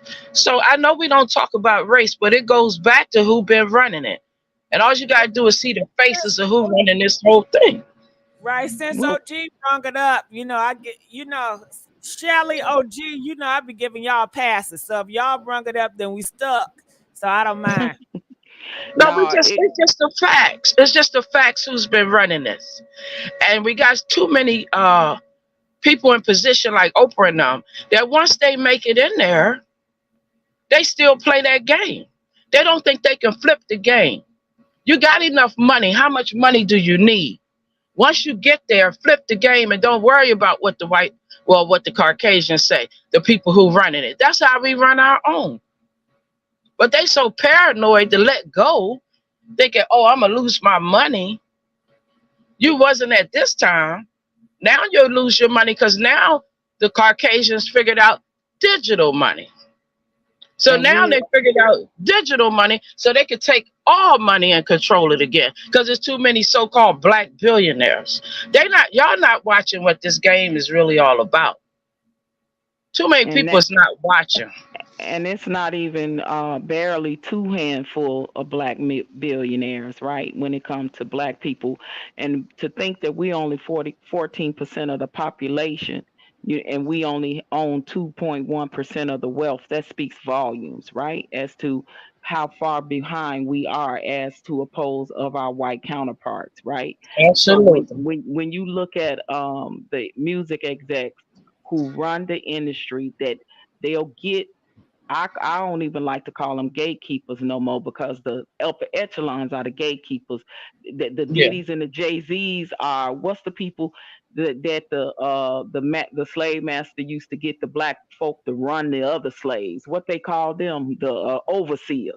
The That's what overseer. they are. Overseers. Yeah. Yeah, the Overseers. overseers. You run them and keep them in a certain place and only let them get to a certain level. And I keep you at the top where you are, just as long as you keep them oppressed down there where they are. And then Right. there was a lot of jealousy because there was a lot of talent that was better than Diddy and Jay-Z.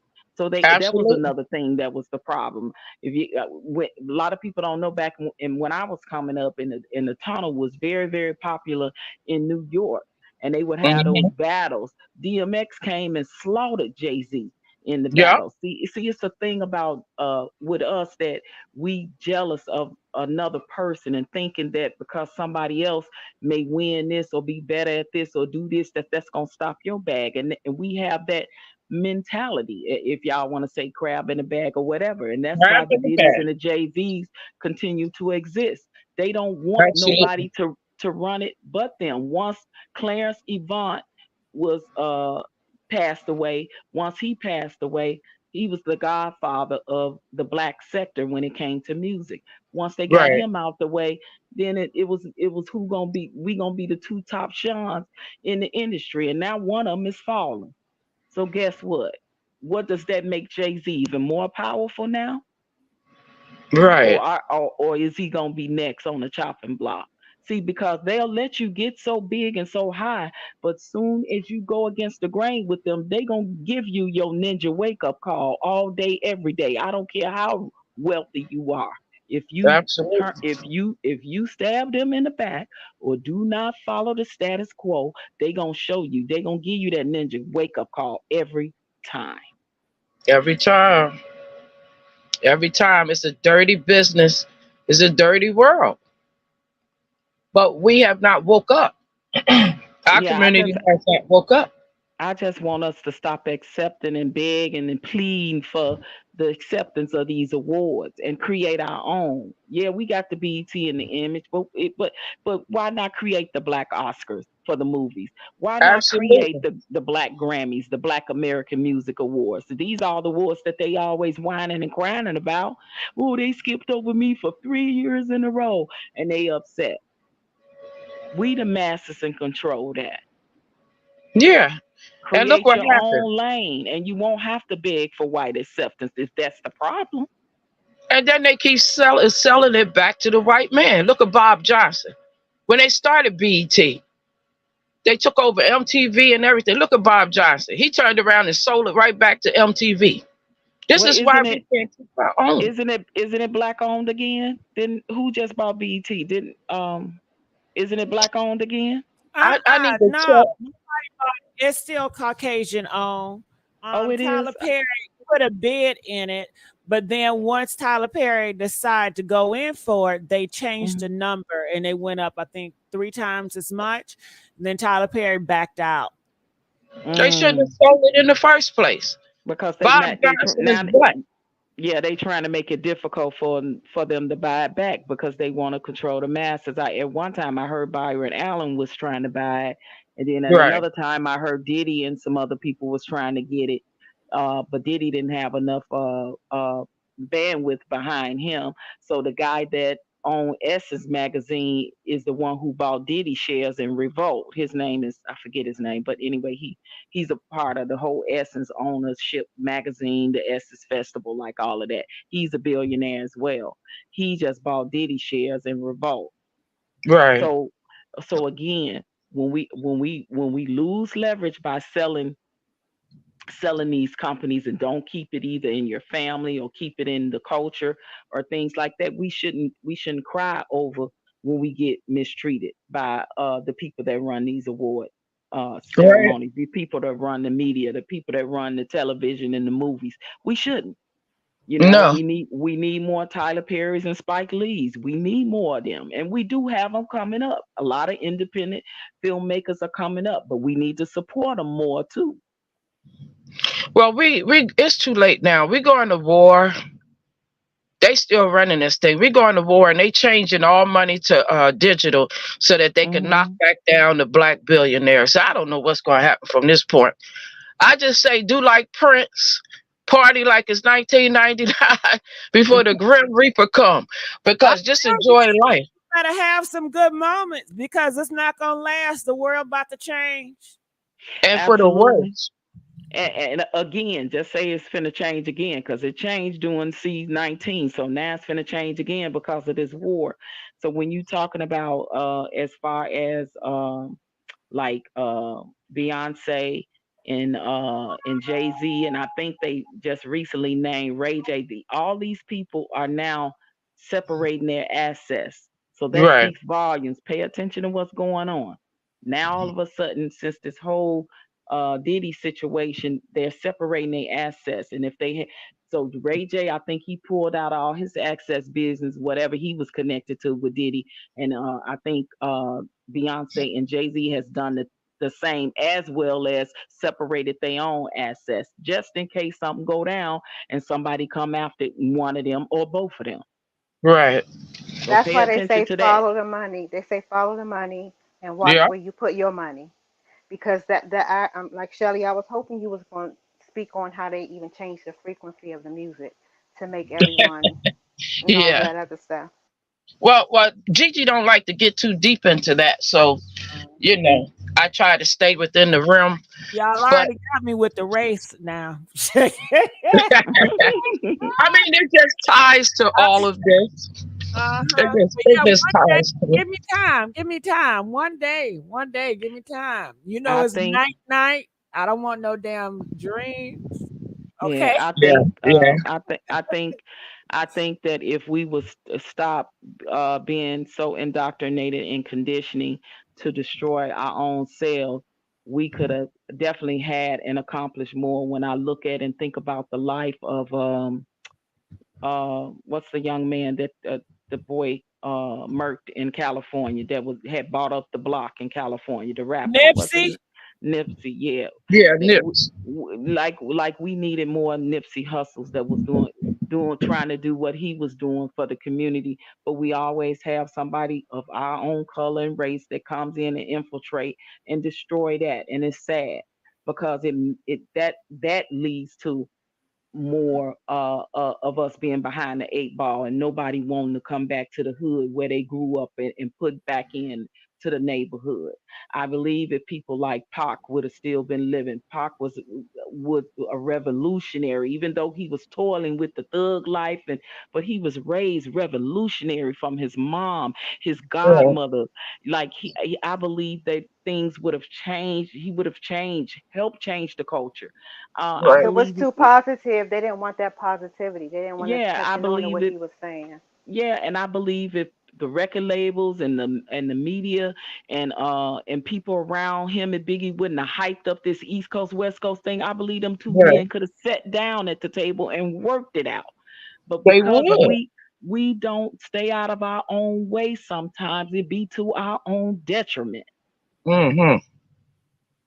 Coming out of over 30 years of coming out of the crack epidemic, we got people still coming out and trying to come back from that because that destroyed our communities and within our Right, culture, trying to come right. back from that after 30 plus years. In the 80s, that's when the crack epidemic came and it hit, and y'all know it demolished our culture and community. Absolutely. So we are resilient people.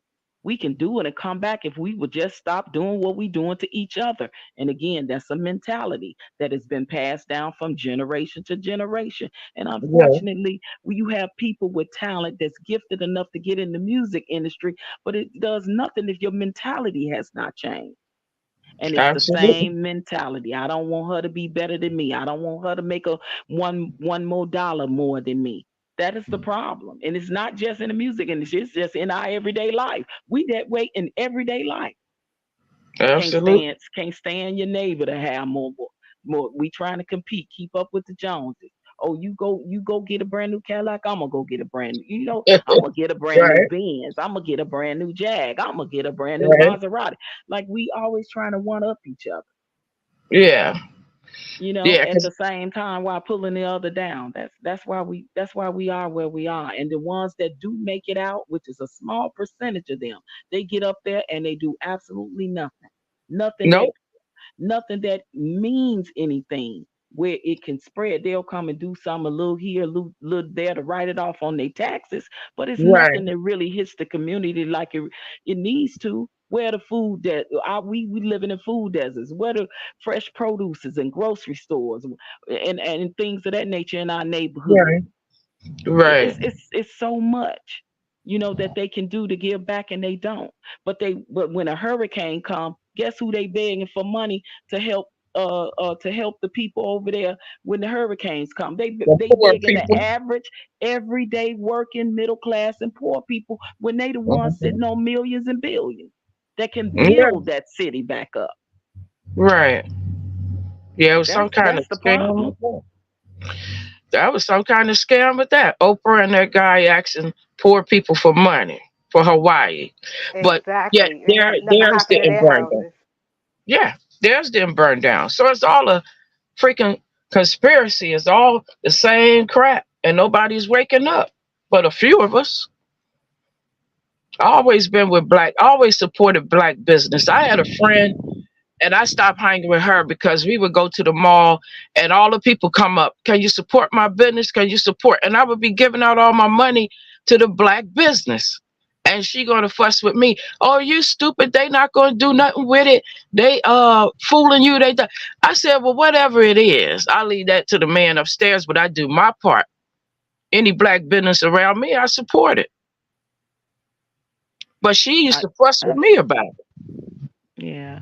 Did y'all hear the latest about who one of the persons supposed to be on the tape based off of this person saying that they walked in on Diddy with someone? Did y'all hear that latest? Yeah, Um with a car's window call. yes. Oh my Yeah. God, yes. I was like, Well, "Oh my I God." knew he was gay, but this Well, yeah. Hollywood party stuff. If they come to the Yeah. party, I can pretty much believe they're gonna get down, because what you going to a party, you're drinking, you got drugs, you know what's gonna happen. It's Absolutely. the, it's the That's old why that's Hollywood. that's why I said it was a tough question to answer. I come up in the blues genre. And Yeah, I never did, cocaine, which was very popular when I came up, but I was no, absolutely around it.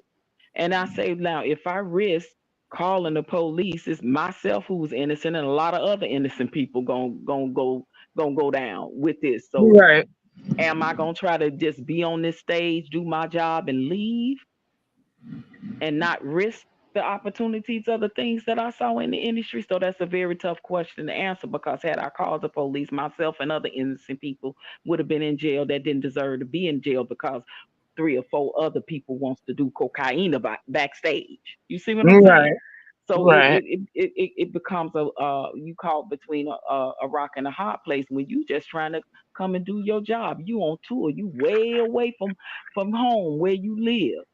right. You understand what I'm saying? And Yeah, you waiting backstage in the green room or in the dressing room or whatever, and then you got is two or three people coming and they doing the cocaine. So what you right, gonna say? I'm gonna call the police and let every innocent person go with the bad people?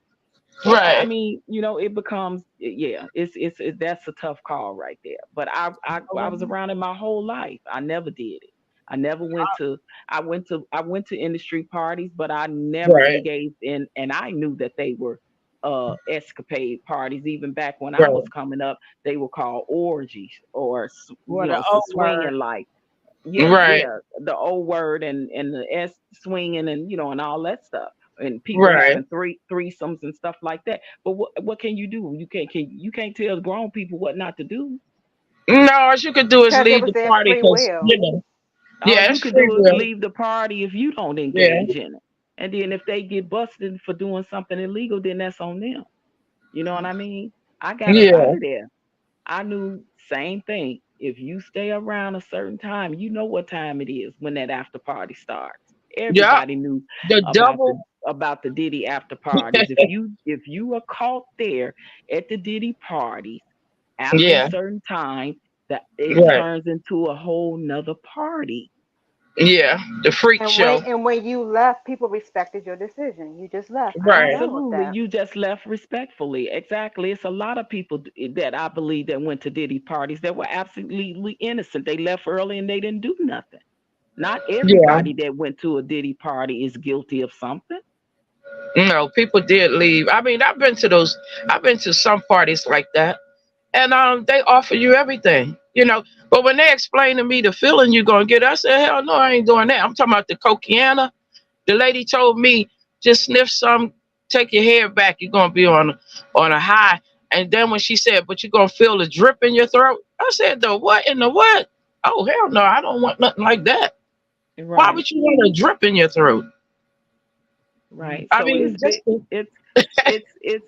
it's been around, you guys, for a very long time. It just started to escalate into something else, doing the era coming up in the 80s in the rap game, and when Diddy comes and he got it from somebody else. Right. Trust and believe that having those type of parties and engaging and indulging in those type of parties, because everybody knows his background coming from having relations with Andre Harrell and Russell Simmons and Right. all of them. They've been having them kind of parties. Right.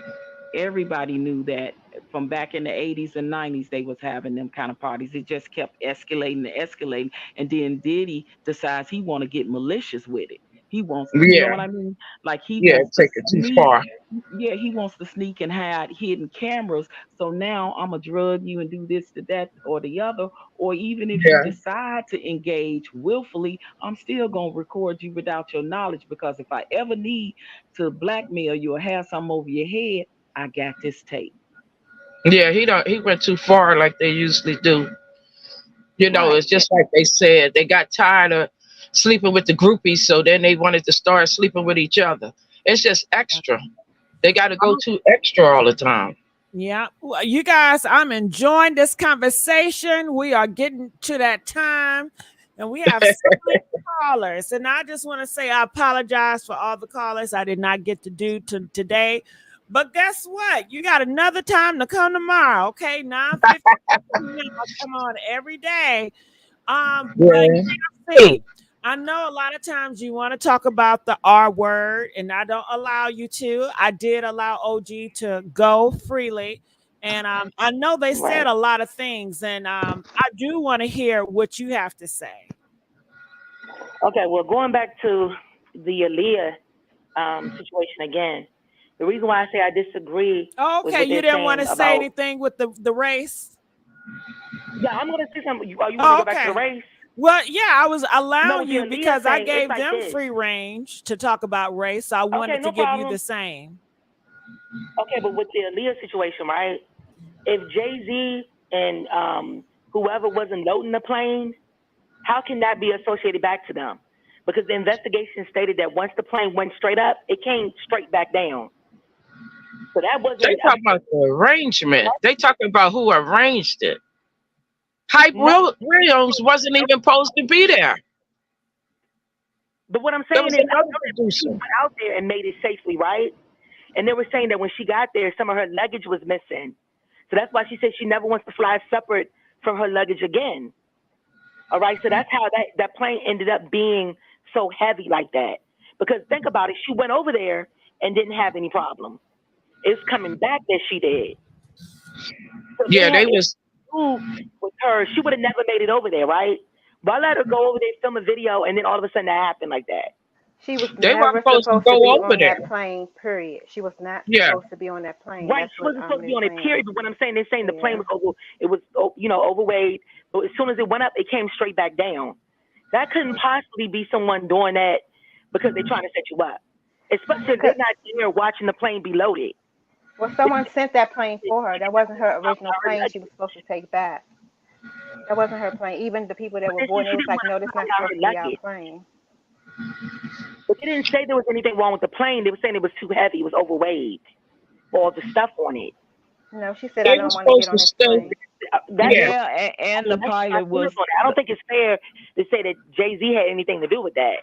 I the really pilot don't. was under the As influence far as too. like Diddy, as far as like what Diddy's concerned, okay, if Diddy's under investigation, I noticed that more and more every day they keep releasing more and more names that have been at these parties. Okay, from TD Jakes to Usher, all the Jamie Foxx. You can't see that's like a setup for like entrapment because they really don't have nothing on Diddy. Because to this day, Epstein You don't know who was on the list. You don't know who came to his parties. And this man is gone. So you would think all his files, they could get in there and open those up and start talking. But yet with Diddy, he's under investigation and already, They just released some of the names from Epstein because just recently I just read that Fat Joe name was on the Epstein list. Did y'all know that? I just read that today. Yeah. No, but it's not getting as much attention as Diddy's list is getting, allegedly. Well, that's because Diddy's list is now the hot ticket thing. The Epstein has been put on the back burner, but they have been slowly releasing people still off of Epstein's list. I just said today they just released Fat Joe's name on there, and they said don't be surprised if some more people. I think they slowly leaking the name. Of some of these people on there, just like they gonna eventually. Sex party, you gotta understand. Like in California, where they said a lot of the parties happen with Diddy, they throw sex parties at the house. You can do that. Can you say S parties or something? I'm sorry. That's right. You're right, Diddy. They will put on an S party for you at your house. That's not against the law. So no, I didn't say it was. So what's your point? I didn't never say it was. So, obviously, there's nothing there because if people have recordings, none of those people being questioned on those recordings yet. How do you know that though? You don't know that though, KFC. That's the thing you don't know. Okay, so why would they talk about TD Jakes, but you're not showing or telling us what TD Jakes was doing? How are you trying to incriminate TD Jakes when you don't have any proof showing that TD Jakes was doing anything? But how do you know that? We don't. He stepped down. No. But KFC, you don't know that. See, they cannot have a problem. Exactly. That's what I'm trying to say. Exactly. You don't know that. So why are they just pulling names out of a hat, saying because they went over pulling names? Who's pulling names out of a hat? At Diddy's house. Who's pulling names out of a hat? How do we not know that TD Jakes wasn't Diddy's personal pastor?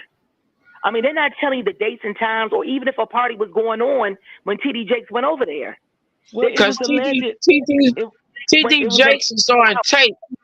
He on a tape, and you're going to find that out. TD Jakes is on tape getting his bottom waxed, and you're going to find that out. Well, I don't know if I know that that's alleged, but the thing about the tapes, they may not even have a problem with the escapades. They may not. They may say these are grown consenting adults unless it's that a person said, I didn't give consent to be taped, unless there is something on the tape that is done unlawful or criminal, like doing drugs, right? So if there's something unlawful or criminal. He's under investigation for trafficking and child trafficking, right? Why are they taking everybody's name that could have been to this man's restaurant, even if it was just for cocktails, and trying to make it seem like it was something criminal going on? Because my thing is this: who's releasing the names of the people who was at Diddy's house? The people that they are interrogating. That's who. They're naming the people. Because it's an yes, they do. Yes, they do. Because if they have to question every last single one of these people that they consider a witness, they have to do that. Listen, they haven't even told us that these names are on the list that they're investigating. You're just hearing random names now. Yes, we're hearing random names, but you ask who so they still haven't said that TD Jakes is under investigation for anything. No, I haven't heard that. Of course, this is rumor. We know that this is rumor. We know that this is rumor, KFC. Yes, we do. We don't know for sure 100%, but we do know that these witnesses are being interrogated by and interviewed by Homeland Security. We know that. So people's names are being named. We just don't know specifically who they are yet. So we're guesstimating is what we're doing right now, right?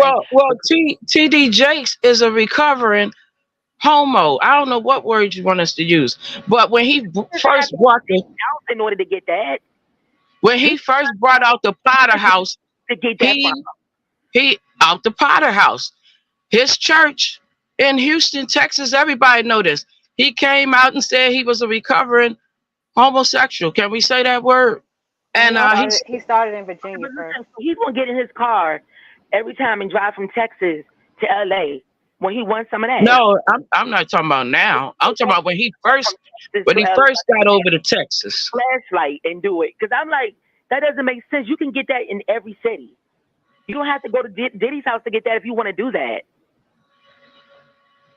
See, that's what I'm saying. See, the problem if you want the good stuff, they don't understand everything at this man and try to make nothing into something. But if you already had something substantial, you wouldn't have to do this. Because guess what?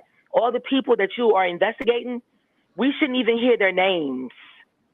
We should only be knowing that they got arrested. That's it.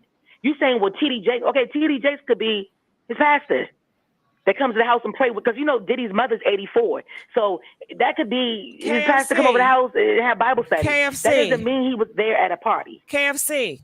Could it be possible that you have different groups that are all throwing stuff out? So possibly like Homeland Security, they're not putting out these rumors, but it could be different groups, right? Yeah, I agree with you 100%. But who owns the media companies, though? Well, I don't know, because again, every media, last every media they outlet put possibly going to be different. Real. Of course, but maybe that's not what the feds are saying and doing. So when it comes to serious, that's serious when it's the feds and the Homeland Securities. And I think sometimes people can get the real news mixed in with all the gossip and the hype. Mm-hmm. Right. And okay, let me ask you this, Gigi. Let me ask you this. When they raided his home, right? But you know, people are going to do it for entertainment purposes. But you know what? Okay, when they raided his home and they took the cell phones and they said they took firearms, whatever. If those firearms were illegal, then why didn't nobody get arrested for them? But if he had where he could have a permit to carry them, then why did they take them? Well, you gotta have people go to court every day. They don't announce Homeland names. Security and ask.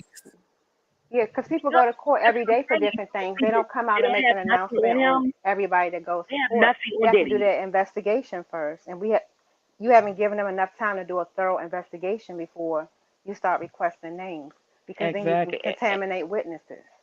And requesting an arrest or an indictment yet. I agree 100%. So if it's a thorough investigation, how are all these names coming up? See, they talk about the celebrity names, but they won't release no housekeeper names. We just names. Answered that, KFC. We just answered that. So that's what I'm saying. It looks suspicious that you only want us to believe that the people who are involved with it have to be famous friends of Diddy. Well, that's Rodney. We don't know if Diddy's neighbors are coming over getting down with him. Little Rodney and Cassie are putting a lot of names in a lawsuit that the public has, you know, they can touch, they can see. So that's where these stories are coming from. They're coming from Jaguar, and they're coming from Cassie, and they're coming from Rodney, and then other people around. And the young lady that has the young lady, Diddy's son, the young lady that has the lawsuit against him, they probably interrogating her now and interviewing her as to who all was on the yacht during the time she was allegedly assaulted. And then you got then hold on, KFC. Then you got Sean. He's coming out. He's saying his piece. And he was there. Then you have the lady that got pow. So you have so many different moving parts that are speaking out. And then you also have the lady that does not want her name to be mentioned. She asks if she can be anonymous. True, the one that the one that's said that Diddy, Pierre, and another man raped her.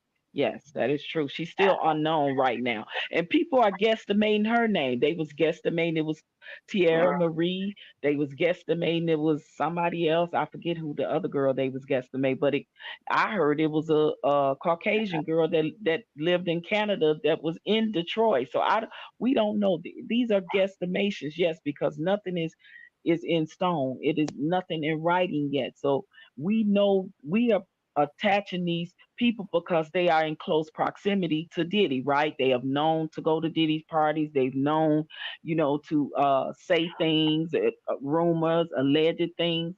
That's why we're speaking. We're speaking on the guesstimate right now. Of course, nothing is.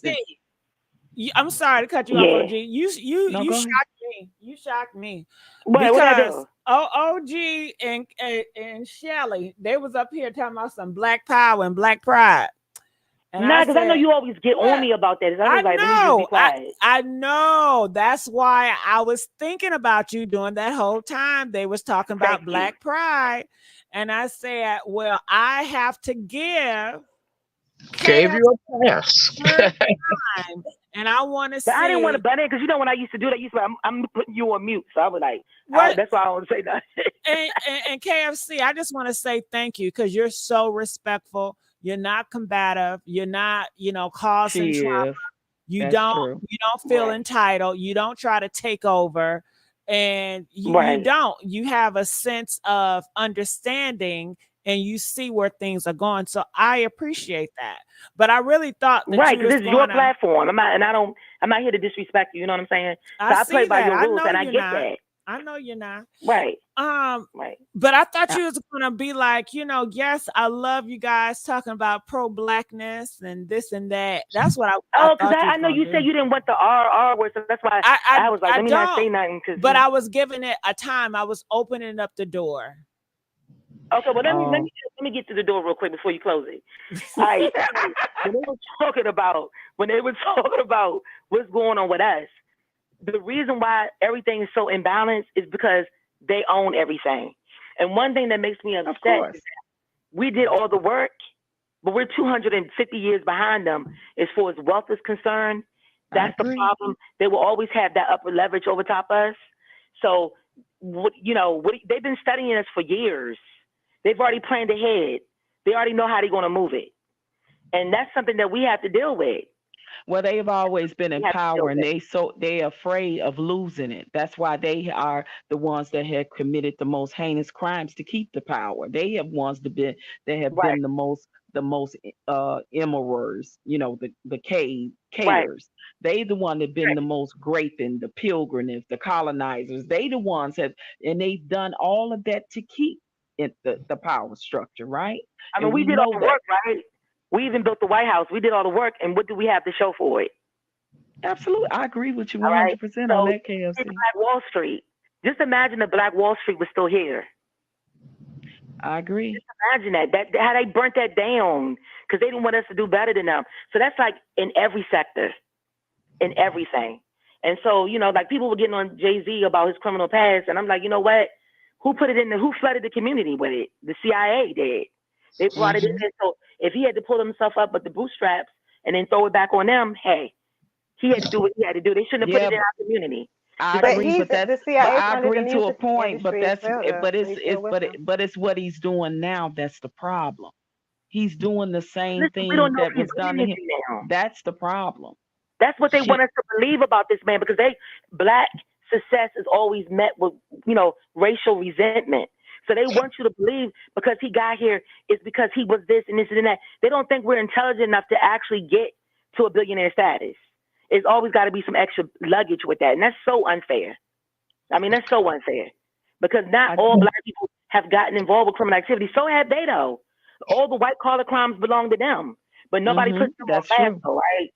So that's KFC, can I give an example? So say, for instance, let's pretend I'm white, right?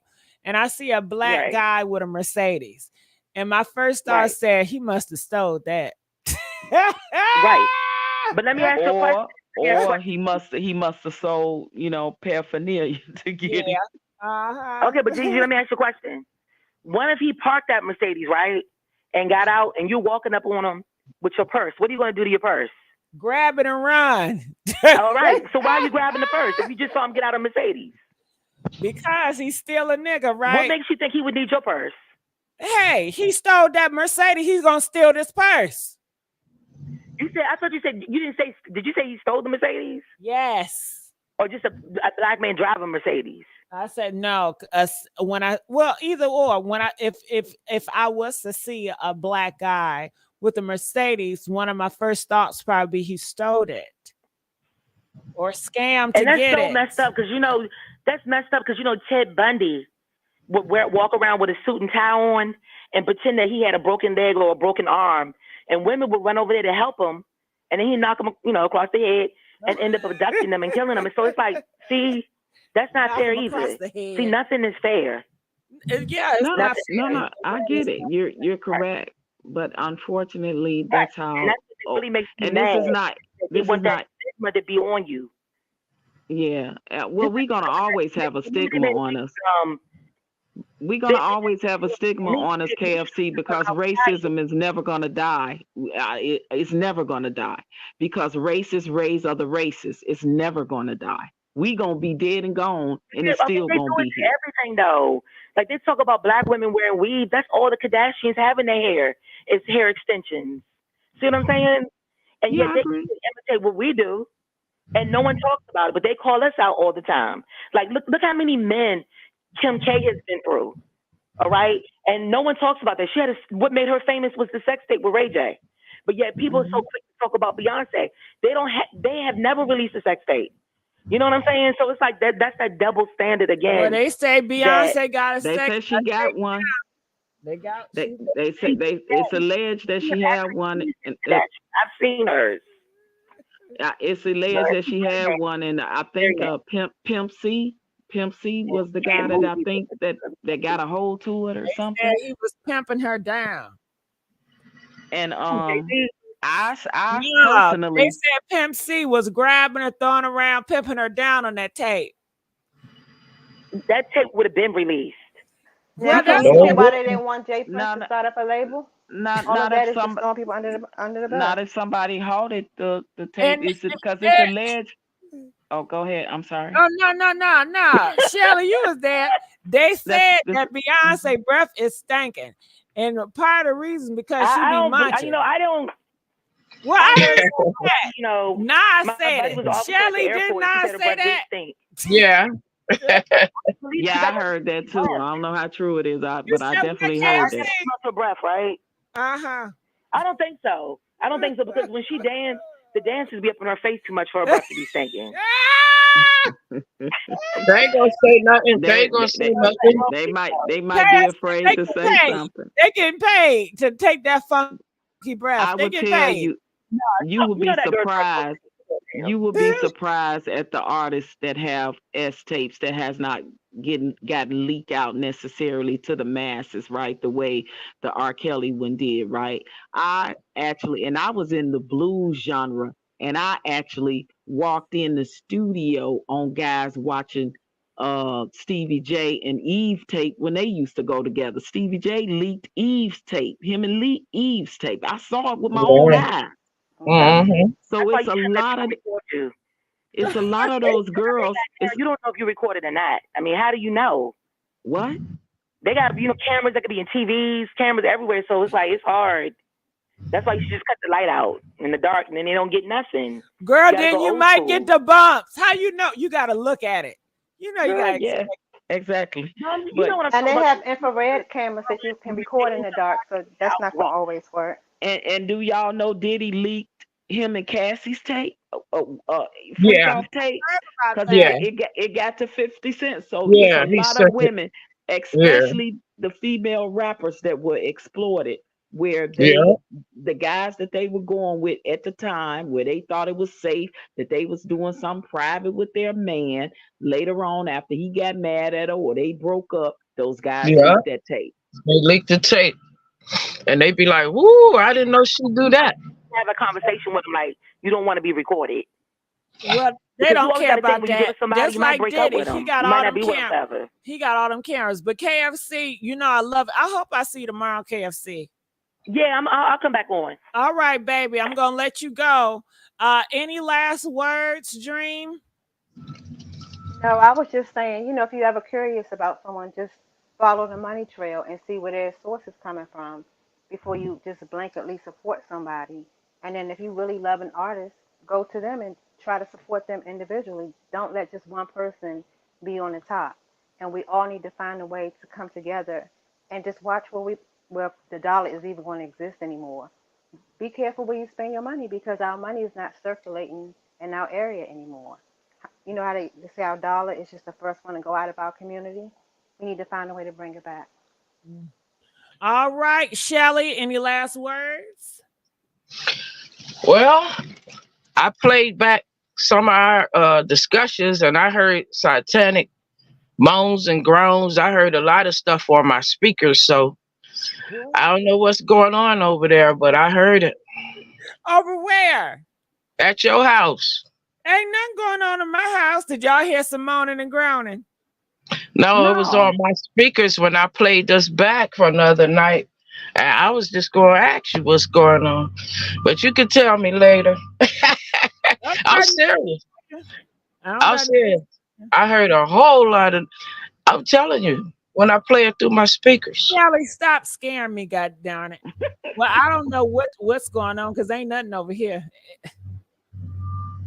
Maybe they was trying to mess with us. Nobody trying to do nothing, Shelly. Go on with that. Okay. Any last comments?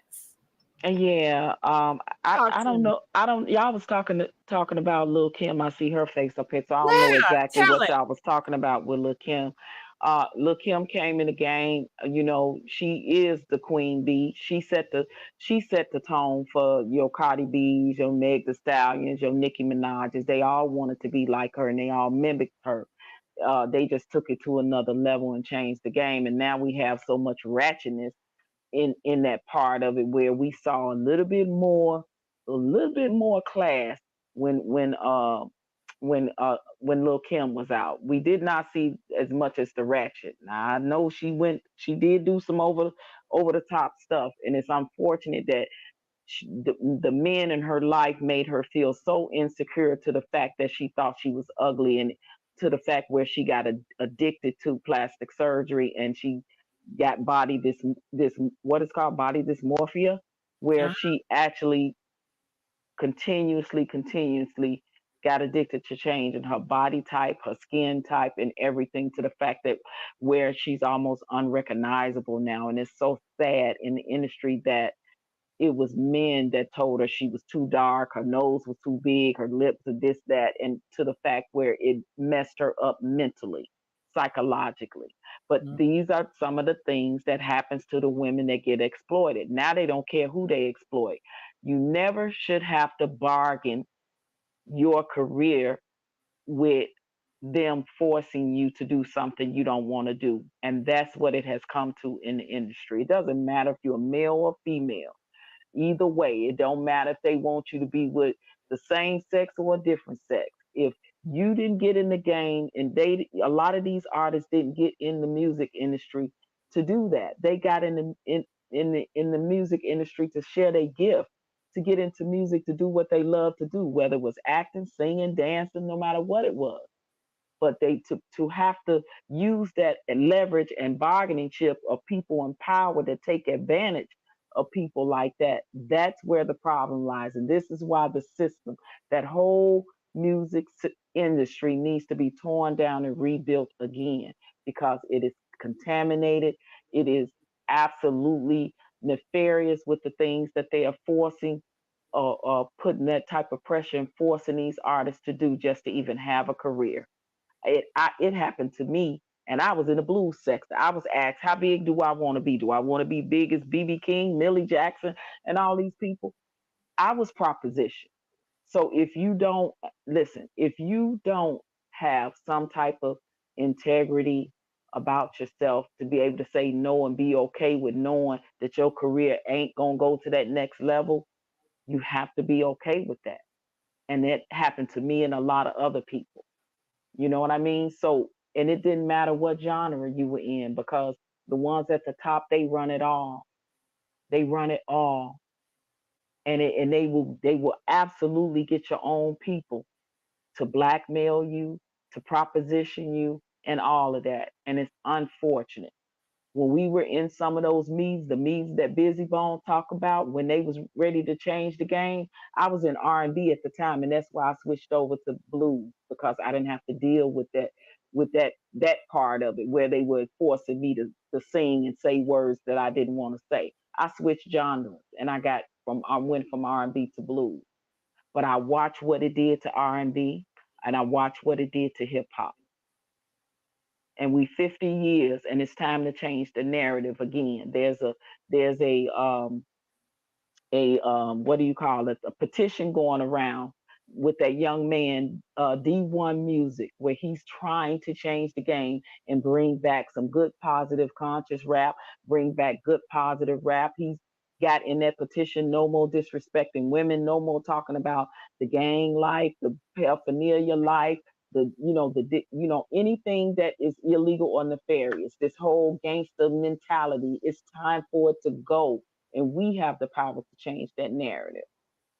And he has that petition going around. And then when you see it's certain rappers that's trying to fight him against that, but I enjoy that young man.